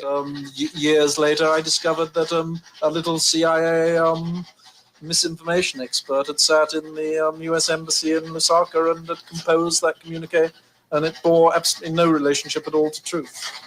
You've got to remember, at that stage, during a war, you're working under incredible pressure. I worked for 4 months without a day off for 16 hours a day. And all that was wanted was a flow of information. I'd done the same in the Middle East War. I was based in Damascus. And in the first week of the war in Damascus, I wiped out the Israeli Air Force 3 times over with official statements. Reuters, with its headquarters here on London's Fleet Street, is one of the world's largest news agencies. Its News. Air quotes. News. international bureaus provide many newspapers with their only source of news from far parts of the globe. Convenient. Well, I mean, with hindsight, some of the official statements from the side I was reporting, and I stress from the side I was reporting, but also from the side that people in Luanda, where the MPLA were reporting, clearly most of those statements were completely false. The CIA man in Zambia soon came up with an even better story. It was all fiction. Fiction, maybe, but it showed up on the front page of papers like the Toronto Star. The Toronto Globe and Mail also ran the story, and its headline attributed it to Angolan.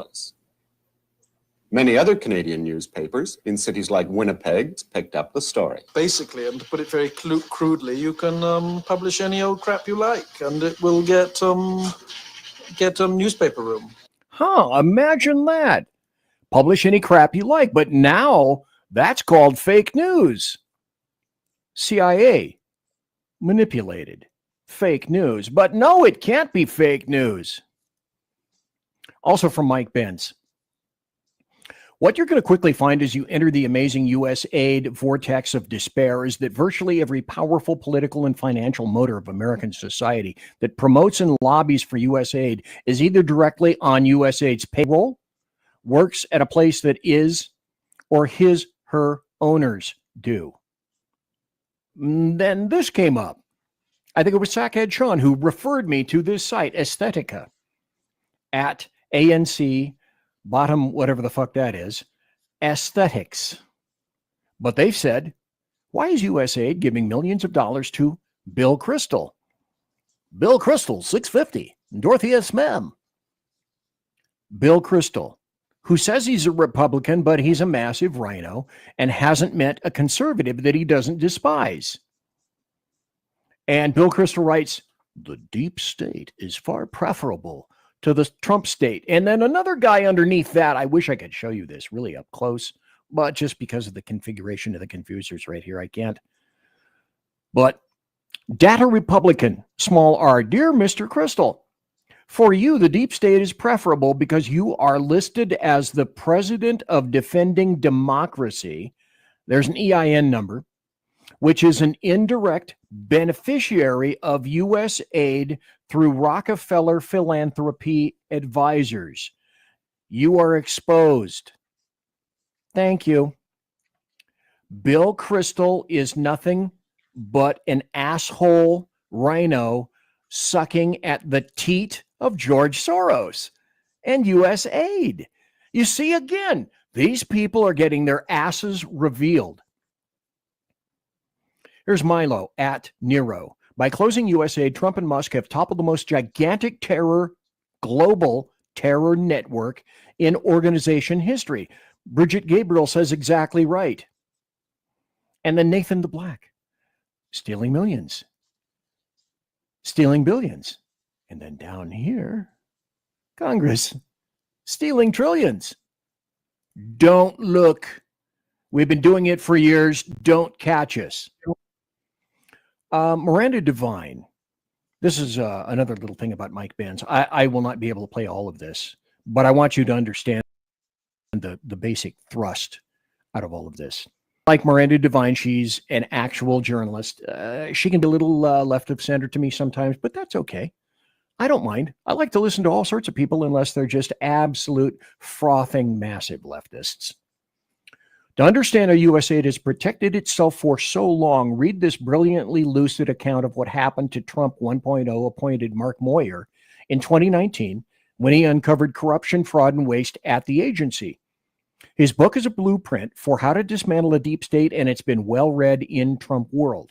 Trump 2.0, and I completely agree with this, has learned all the right lessons from the sabotage and the lawfare of the past. It's going scorched earth to purify a corrupt establishment. And I'll play a little bit of this. This by now should be a familiar picture to people who've been subbed for a while, where I've described the inside of the blob. Now, what's going on in this picture? For people who are new here or just to freshen up for folks who need a reminder. This describes our trifecta of foreign policy establishments. And again, foreign policy just means the American empire instead of the American homeland. We are an empire that stretches the globe. We must manage our empire affairs, our vassal states, our markets. And so we have three big agencies in the government that do that. And none of these agencies are allowed to operate at home. Those are the State Department for U.S. national interests, the Defense Department, the Pentagon, for national security, and our intelligence community, which provides covert or plausibly deniable assistance on national interest grounds or national security grounds. National security grounds meaning a military threat. National interest, if you remember, it's we want it, we got it. National interest means anything. Does it make us richer? Do we want it? Okay. Now, the part that I've left out of this to avoid confusion is a big old entity right in the middle of them. That entity is USAID. Now, USAID was created in the early 1960s by President John F. Kennedy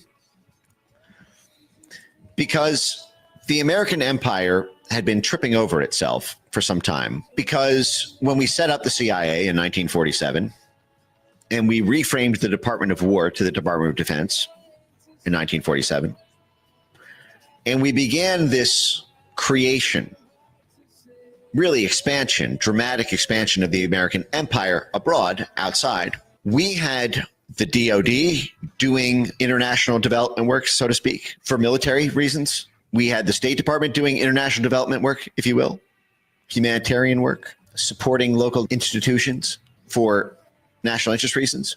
And we had the CIA doing its own thing. So they were all tripping over each other.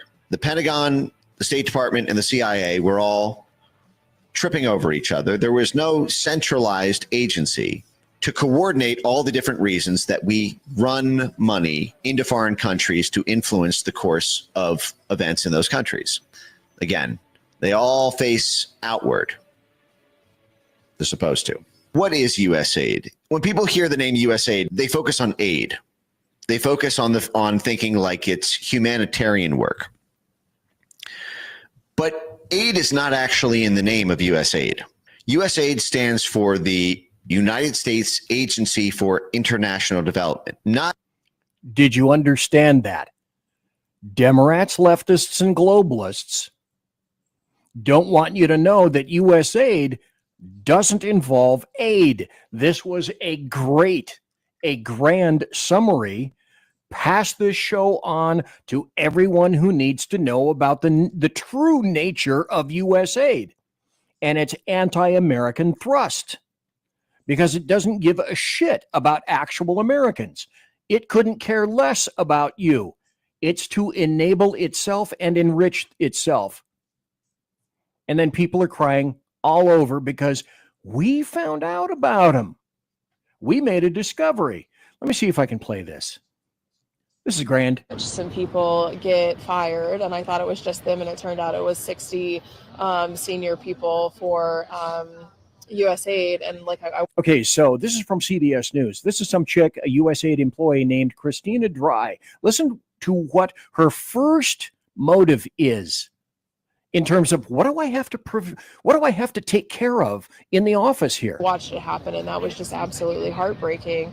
People who've given decades of their work to this kind of this work. I mean, they've given their lives. And then it kind of went really downhill, and Doge was in the building. We took down our pride flags. We took down our pride flags. I took out any books I felt would be incriminating. No one was talking. Okay, if you don't feel guilty about it, why are you removing them? You should feel proud of all of that stuff, right? Proud. We heard they started taking transcripts automatically of all of our Google Meets. Imagine they unplugged the news in the little kitchen galleys. Oh no, not the news in the kitchen galleys. It didn't feel. I'm actually kind of surprised that there aren't tears.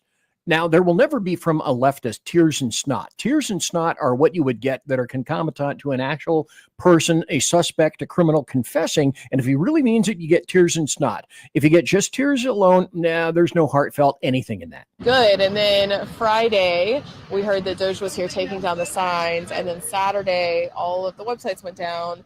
And then I lost complete access to my computer. My biggest fear is what I think most people who's works here, biggest fear is that millions of people are going to stop, getting the aid that we provide with less than 1% of the American, federal budget. But aid isn't the point. Are you starting to understand the concepts behind all of this? USAID isn't aid. USAID doesn't have anything to do with the United States. USAID has the only goal of USAID is to steal your hard-earned American taxpayer dollars, fund them, and push leftist causes. The USA can go to hell. Now, they don't mind using you and plunging a big damn needle into your arm to suck out as much blood and money as they possibly can. Oh, hell yeah. That's great. That's wonderful. But all it does is promote leftist causes. Aesthetica. Talk to a friend who has connections within the Democrat Party, and he said the level of panic over Trump and Elon shutting down U.S. aid is unlike anything he's ever seen. To me, that's where the word delicious, that's delicious. The word delicious comes into play. By following the money, Doge has struck a killing blow to the heart of the Democrat deep state machine. Stop. No, it hasn't. That is where you and I must be vigilant, and we must keep the pressure on. All throttle, no brake. This thing hasn't been broken. It's been exposed. It's crazy. It's wailing. It's breast beating. But it's not stopped. What is this, second week of Trump? Maybe potentially 3 weeks into 4 years. Oh, the work is just starting. I'm going to read this to you. You may not be able to see this because it's not as perhaps as large as it should. Direct quote. This is from Aesthetica.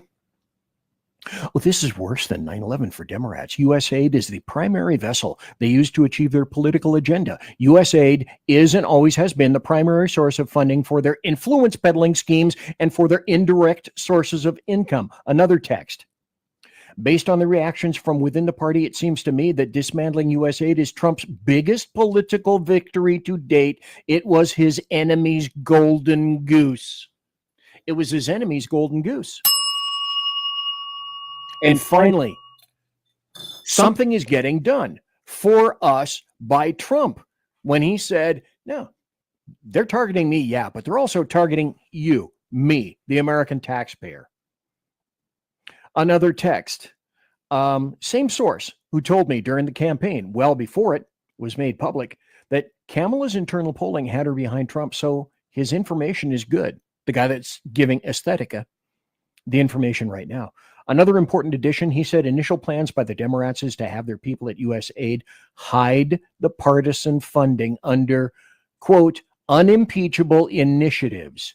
They will push back really hard on certain line items that on their face look like reasonable U.S. aid expenditures. This is how these fuck nozzles work. You and I already know this, but this show exists as to do nothing but expose it and to be used as a reference in the future. A reference, an archive, that finally work is getting done for you, for me. Another likely solution for Democrats that they already use to reward VIPs is to use NGOs as an intermediary to direct funds where they want them to go. So this is all convoluted, as I said before in the first hour, purposely so. It's a maze to make it as difficult as possible to negotiate. And that's why when Anthony Fauci's mouth is moving, his lips are going like this, he's lying. He's parsing like a motherfucker because he's doing the same thing for his money to fund gain-of-function research to Wuhan that he loves. I wasn't involved in that, said the highest paid federal employee in the history of federal employment at $460,000, about twice what the president makes. And by the way, this president is, again, under 47 and 45, not taking a salary. Imagine that more. Another likely solution for Democrats is that they are going to reward VIPs. So if Trump, Elon want this to stick, they need to completely shut down U.S. aid or fire the entire staff. The party has instructed their allies to not make waves and blend in. That's exactly what the deep state does. They embed themselves like a tick. And then when you pull the fat body off and the blood squirts out, the head is still in there.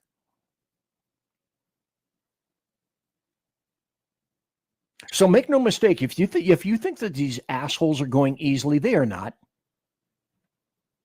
And again, as was said before, people say, oh, no, this didn't happen. U.S. aid was created by executive order, learn history. In September 1961, Kennedy signed into law the Foreign Assistance Act of 1961, Public Law 87-195, which mandated the establishment of a single agency for coordination of foreign assistance. And now you know the reason why, because you just watched the video indicating so. Well, how did this come about? Well, Kennedy himself, I'm sure, would be absolutely beside himself to understand or to see what has happened to what may have been essentially something crafted with goodwill, but turned out absolutely terrible. Again, Mike Benz. Over on Blue Sky, oh, you're going to recognize this name. This name will come back and hit you like a wet mackerel in the side of the head. Dish, dish, dish. Over on Blue Sky, former DHS Disinformation Governance Board head Nina Jankowicz, I'm going to show you that in just a moment, is openly calling for USAID's current employees to make it as difficult as possible for the elected government to oversee its own agency. They have talked about doing something so dumb, yes, but doing so is a lot more complicated than moving the website. They are embedding themselves. They see what is happening and they are reacting. Preparing for it by taking the site down, more probable. Don't give them a win they don't yet have. Employees at AID are going to make it as difficult as possible for them. So who is this crazy Nina Jankowicz? Anybody remember her?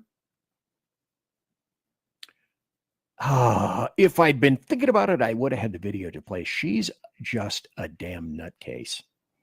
And again, Mike Benz. USAID gives money to mobs of striking protesters so they can collect no-show job salaries while striking and doing street protests that USAID wants in a region. Read this. They first directed the IWC to initiate their previously developed influence campaign. The IWC's approach empowered in coordination to inflame long-standing friction between Nehruvian workers and Chinese corporations. Within days, protests supported by the CFT's ODA erupted around Chinese businesses, headquarters, and embassies. Well, what the hell? That is certainly not the stated goal of USAID, is it, if you just ask them? So USAID and NGOs established job fairs near protest areas, providing disaffected workers with alternative employment options. Within 2 weeks, the construction company lost 60% of its required labor pool. This is considered winning. Here's Mike Benz again. Everyone can look this up if you're listening right now. In 2021, the U.S. Special Forces Perspective, under Mark Milley, our chairman of the Joint Chiefs, put out an entire instruction manual. The traitor. For how the U.S. military can work with the State Department and our intelligence services to organize a rent-a-riot, to destabilize a country in order to bring them to the negotiating table. They gave an example of a hypothetical West African country where a member of U.S. Special Forces is on a separate mission, driving down a highway, and notices a billboard for Chinese infrastructure investment into a new port in this Western African country. The unit takes note of this billboard on a highway in Western Africa with Chinese symbols on it. They do their own investigation and figure out that this is part of a real estate development project from Chinese investors, that as part of that development project will have the construction of a Chinese naval port. Stop right there. We're going to take a break. This is our final break, and I will be right back after this. Conservative media done right. You're listening to the SHR Media Network. Welcome to River of Common Sense, where we cut through the noise of news and politics with a sharp wit and clear discussion. Tune in every Monday and Friday at 9 p.m. Eastern Standard Time for a refreshing dose of reality as we fearlessly tackle a tough topic with no nonsense, just pure common sense. Visit shrmedia.com to discover where you can catch River of Common Sense in action. He's here to amplify your inner logic. He may not always be polite, he may not always be refined, but one thing's for sure, he always tells it like it is.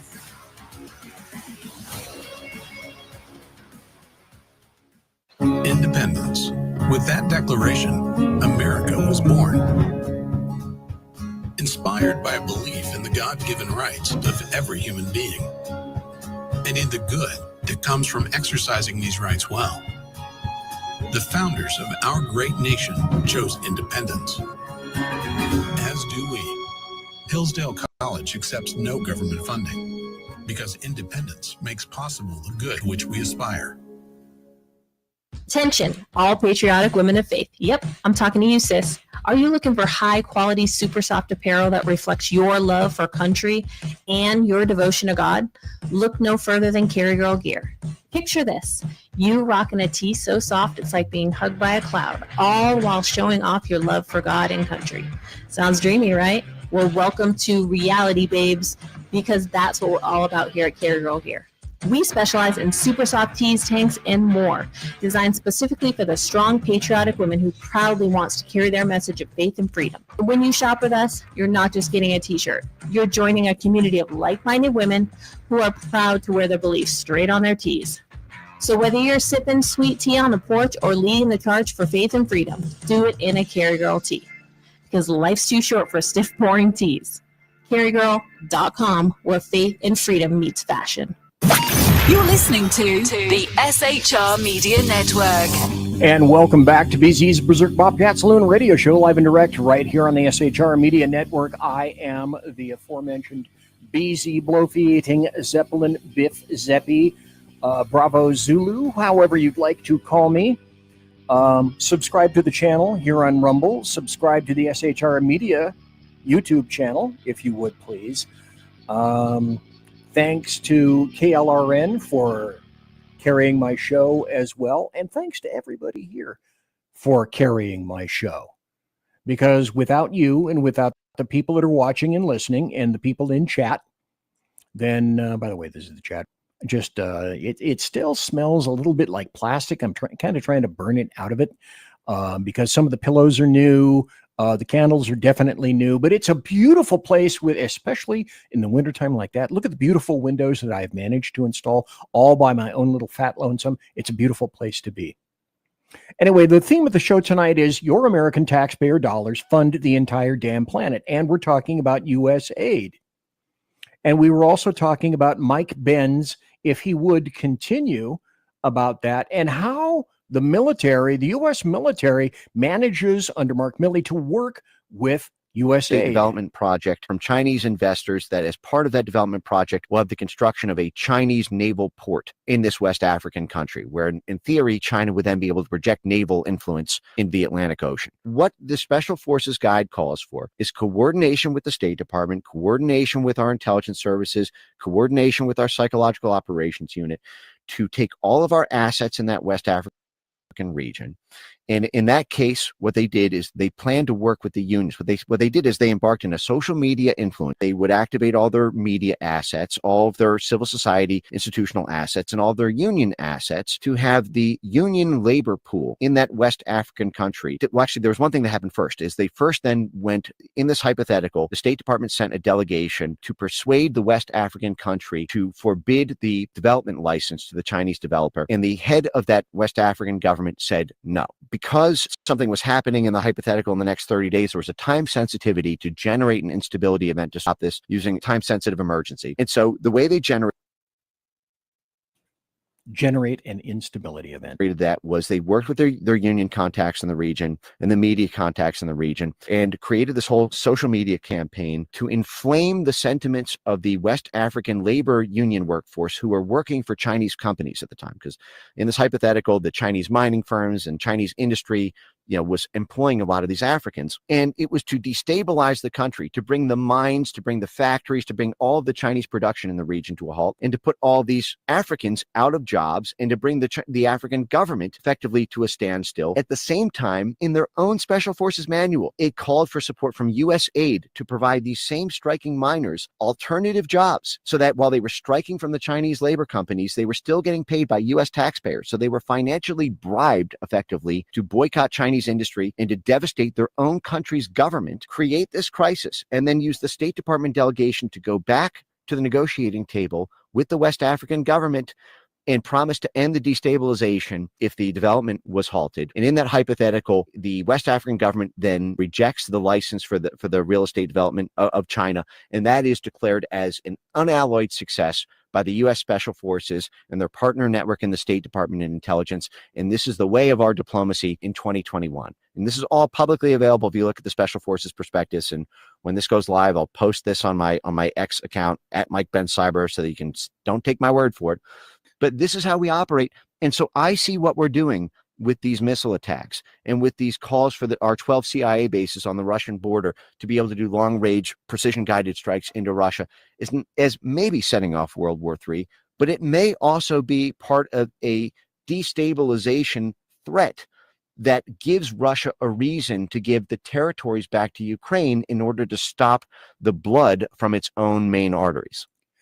That's why I say this is convoluted. This is Machiavellian. If you think that this corporation, USAID, is simply doing God's work and flipping aid and money all over the place, and the poor little brown babies are going, oh, we want you, USAID, wherever you are helping us. We are beholden to you, the United States. No, the actual truth is they can't wait to hate you. They're being taught to hate you by leftists. Using the military, using the CIA. This has nothing to do with aid. This has everything to do with advancing agendas. Conservative agendas? Oh, of course not. Leftist agendas. Now, there's something called the Atlantic Council. This is also, Mike Benz is a veritable fount of information about this stuff at Mike Benz Cyber. This is a 48-minute video of which I'm not going to play any of it, but you need to be aware and you need to know if you want to watch the entire thing, go to on X at Mike Benz, B-E-N-Z, Cyber, at Mike Benz Cyber. Watch the whole thing. And again, this will tie all the strings together for you. This has nothing to do with aid.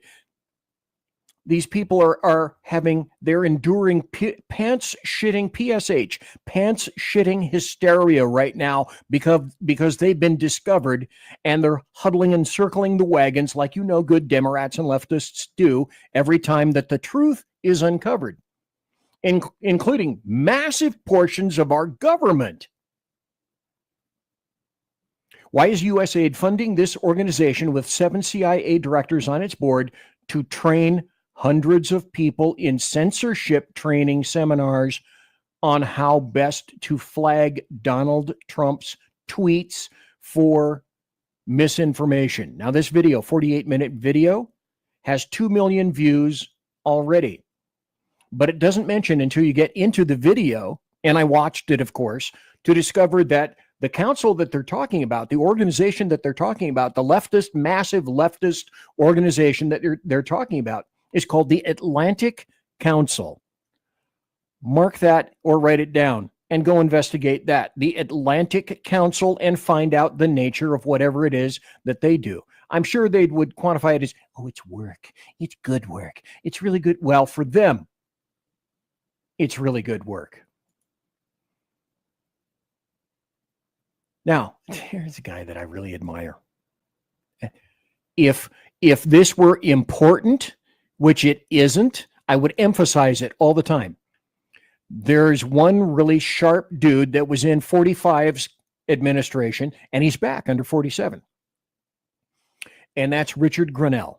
He was ambassador to, help me out here, I can't remember where he was ambassador, but he was an ambassador under 45.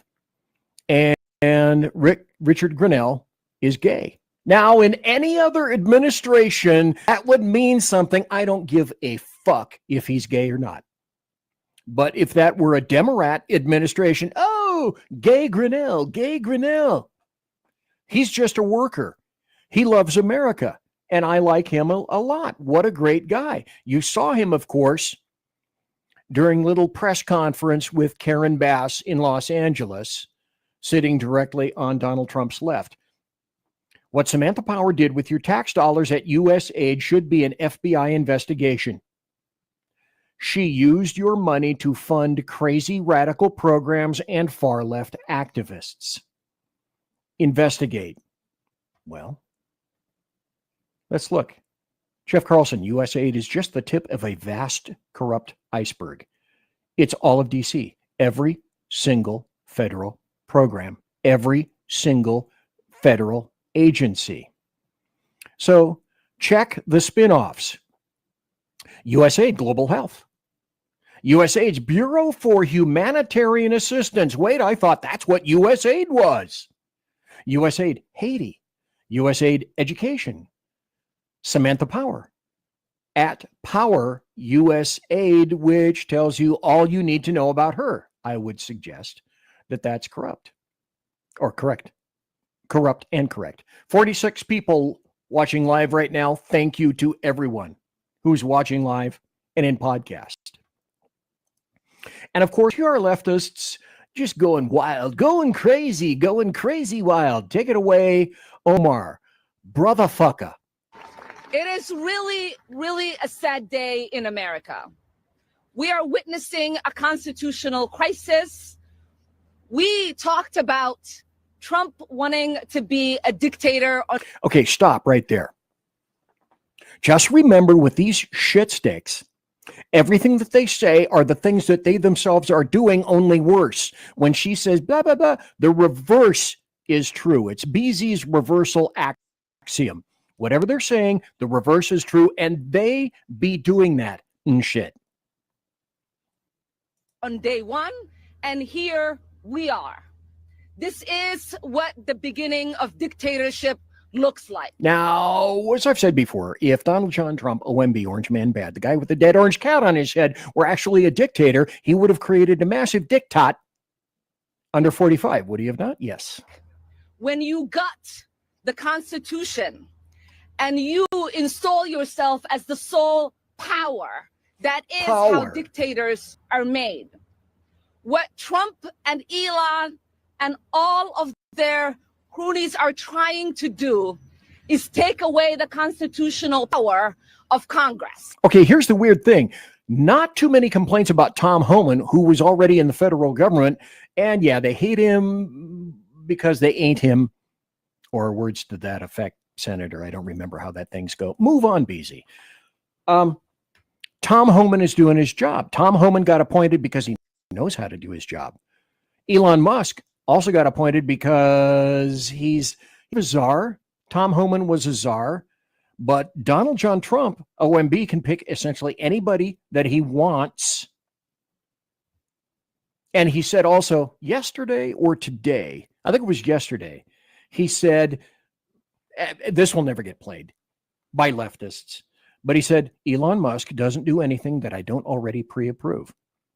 I repeat, Elon Musk, and he said this out loud. Nobody covered it. Elon Musk doesn't do anything that I haven't already pre-approved. Elon Musk doesn't rule the world. He doesn't rule the planet.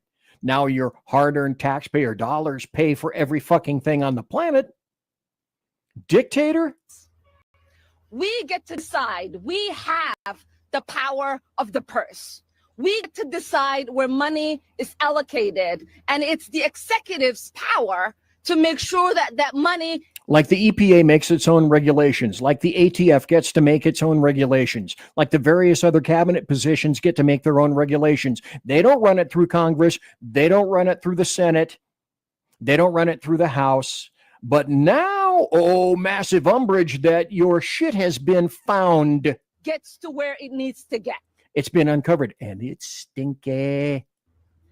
When we talk about civil servants being let go, what we are talking about is not saving money. It's essentially saying they can get paid while they're home and their work doesn't get done on behalf of the American people. Oh, you mean like the federal employees that are staying home, not doing any work, and still get paying by you, the American taxpayer. It is us, taxpayers, who are being ripped off. Oh, ain't that rich? Now she's concerned about her taxpayer dollars being used for something she doesn't like. Oh, it doesn't make any difference as long as personal oxes aren't gored. She got her ox gored. Oh, brother, fuck off. It is us, taxpayers, who are not getting the resources that we paid into. So I ask the American people.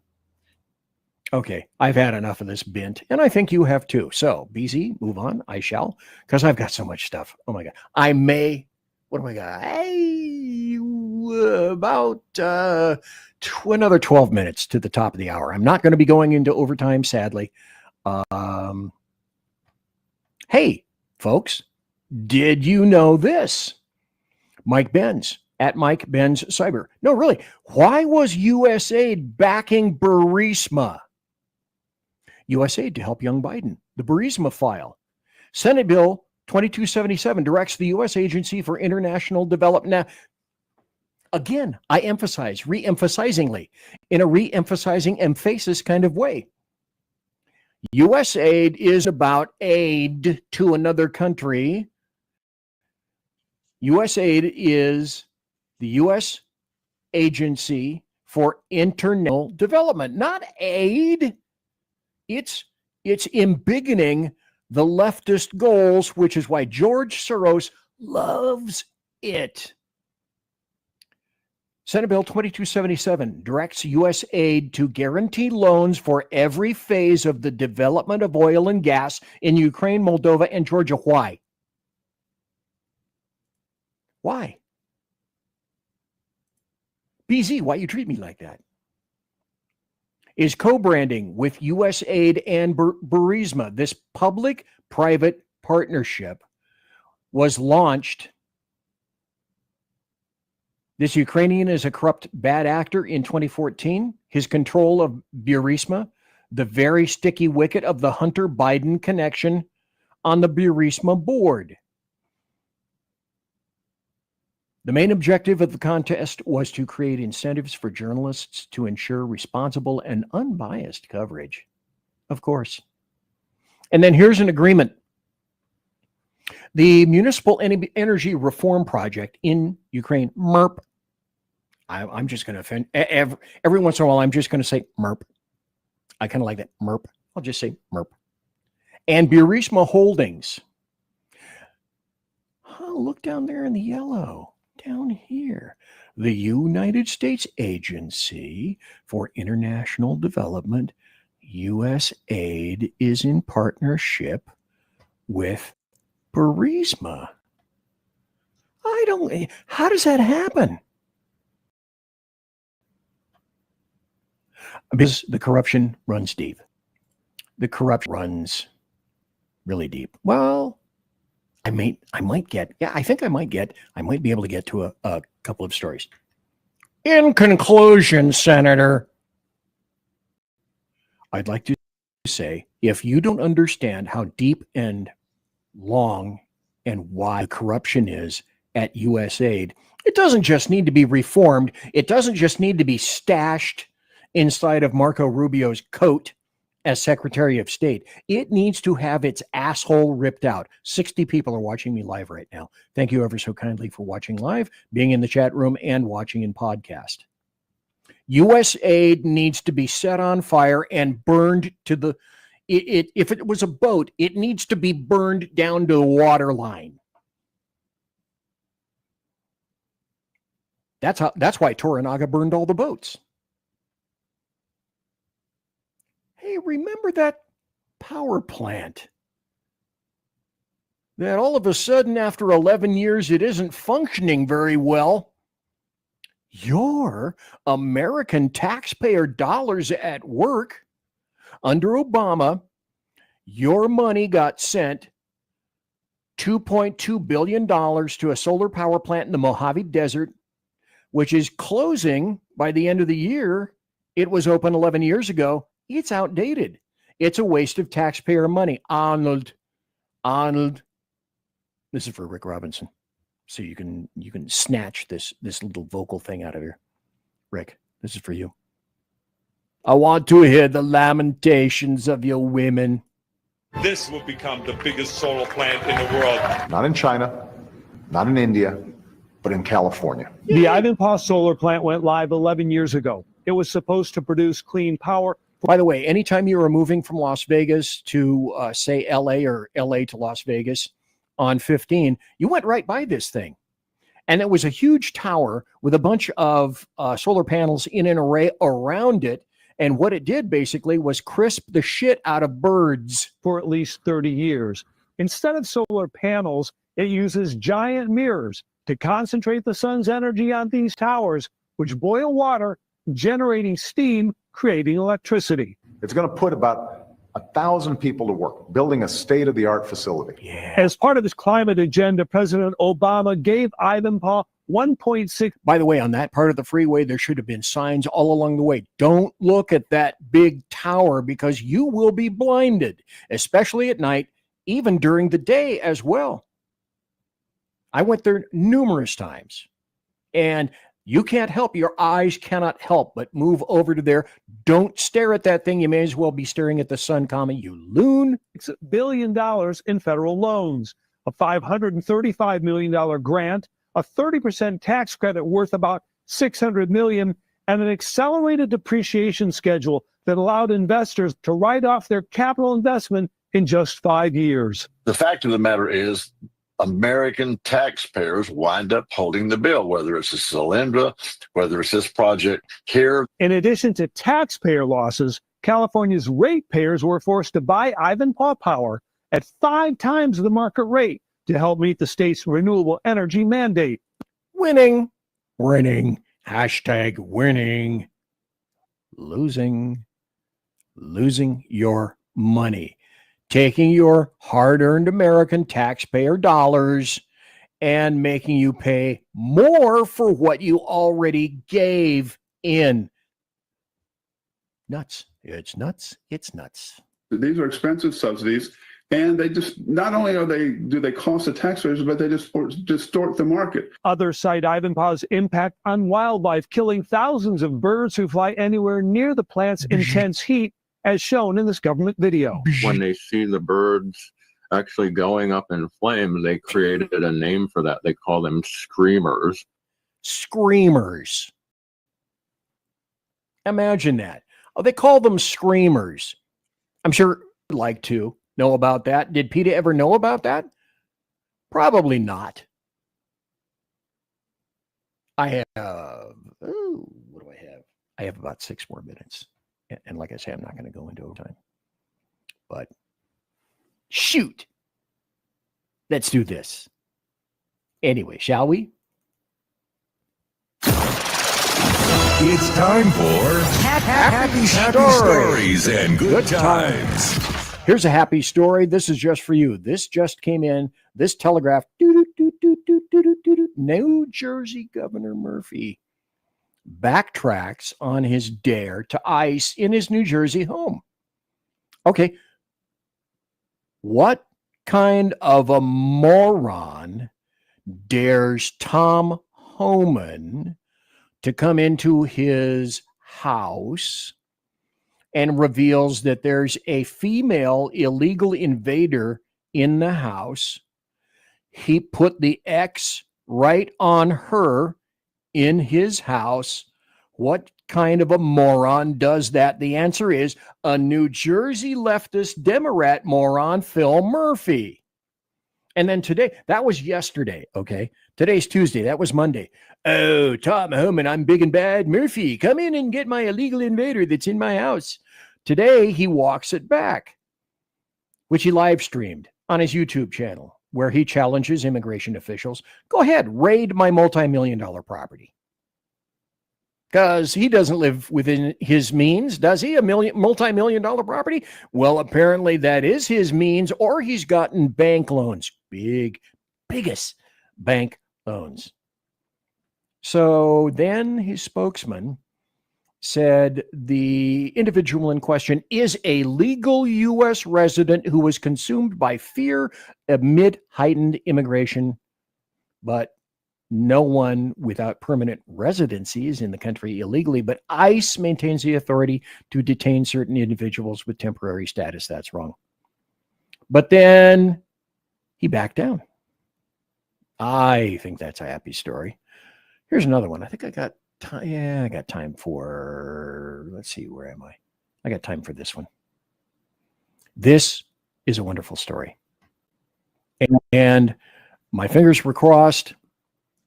The Senate confirmed Pam Bondi Attorney General with bipartisan support 54-46. Hey, wait.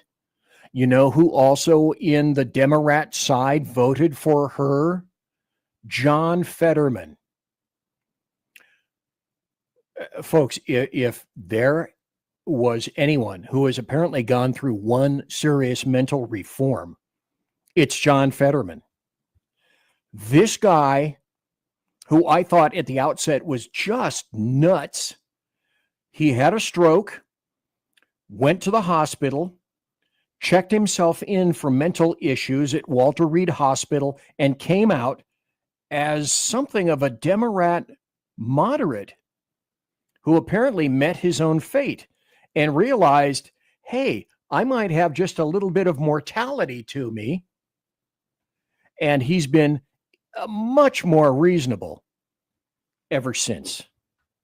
And in terms of reasonable, here, let's move this over here. Let's do this over here. And then let's be reasonable and do this.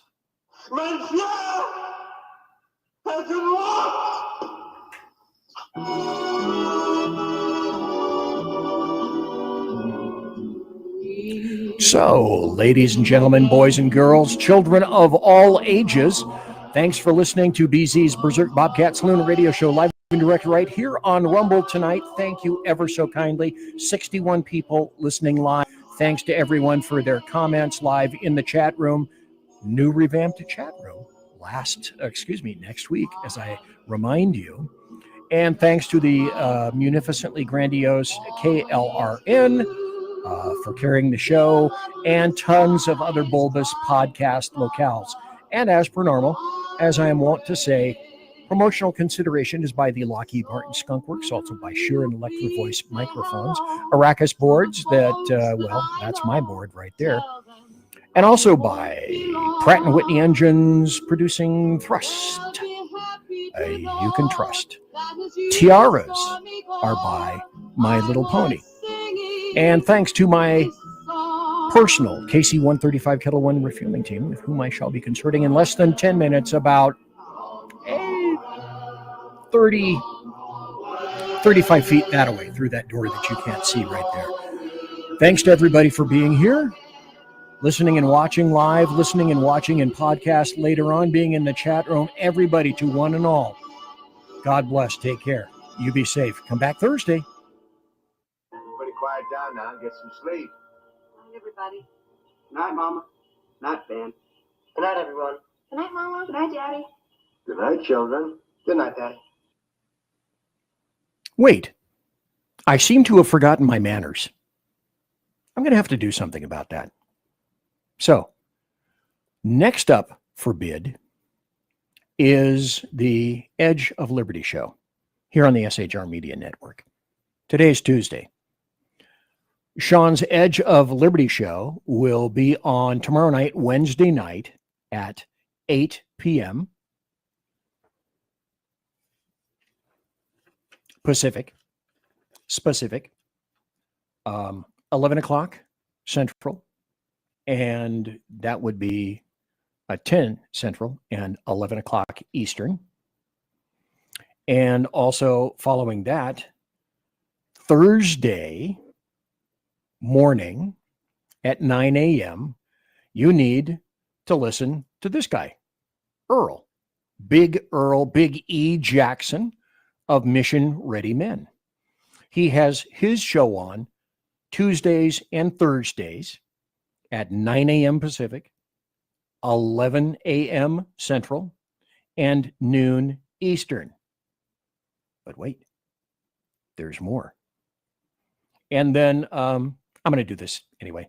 The Rick Robinson Show, TRRS, is on Tuesday through Thursday, basically noon to 3 p.m. Pacific, 2 to 5 Central, and 3 to 6 Eastern. Don't forget one more individuale, and that is the Reaver of Common Sense. And Jersey Joe's show, the Reaver of Common Sense, is on this coming Friday night, 6 p.m. Pacific, 8 p.m. Central, and 9 p.m. Eastern. Hope that made sense. I need to do something about that. I need to remind everybody of that before I go. Anyway, please continue. Good night, Elizabeth. Good night, John Boy. Good night, Jim Bob. Good night, Jim Bob. Good night, Jim Bob. What's going on? I was asleep. What's everybody doing? Good night, Good night, Jim Bob.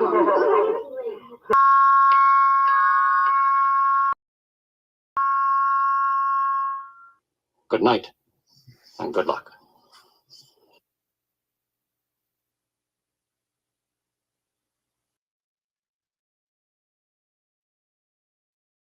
Say good night, Gracie.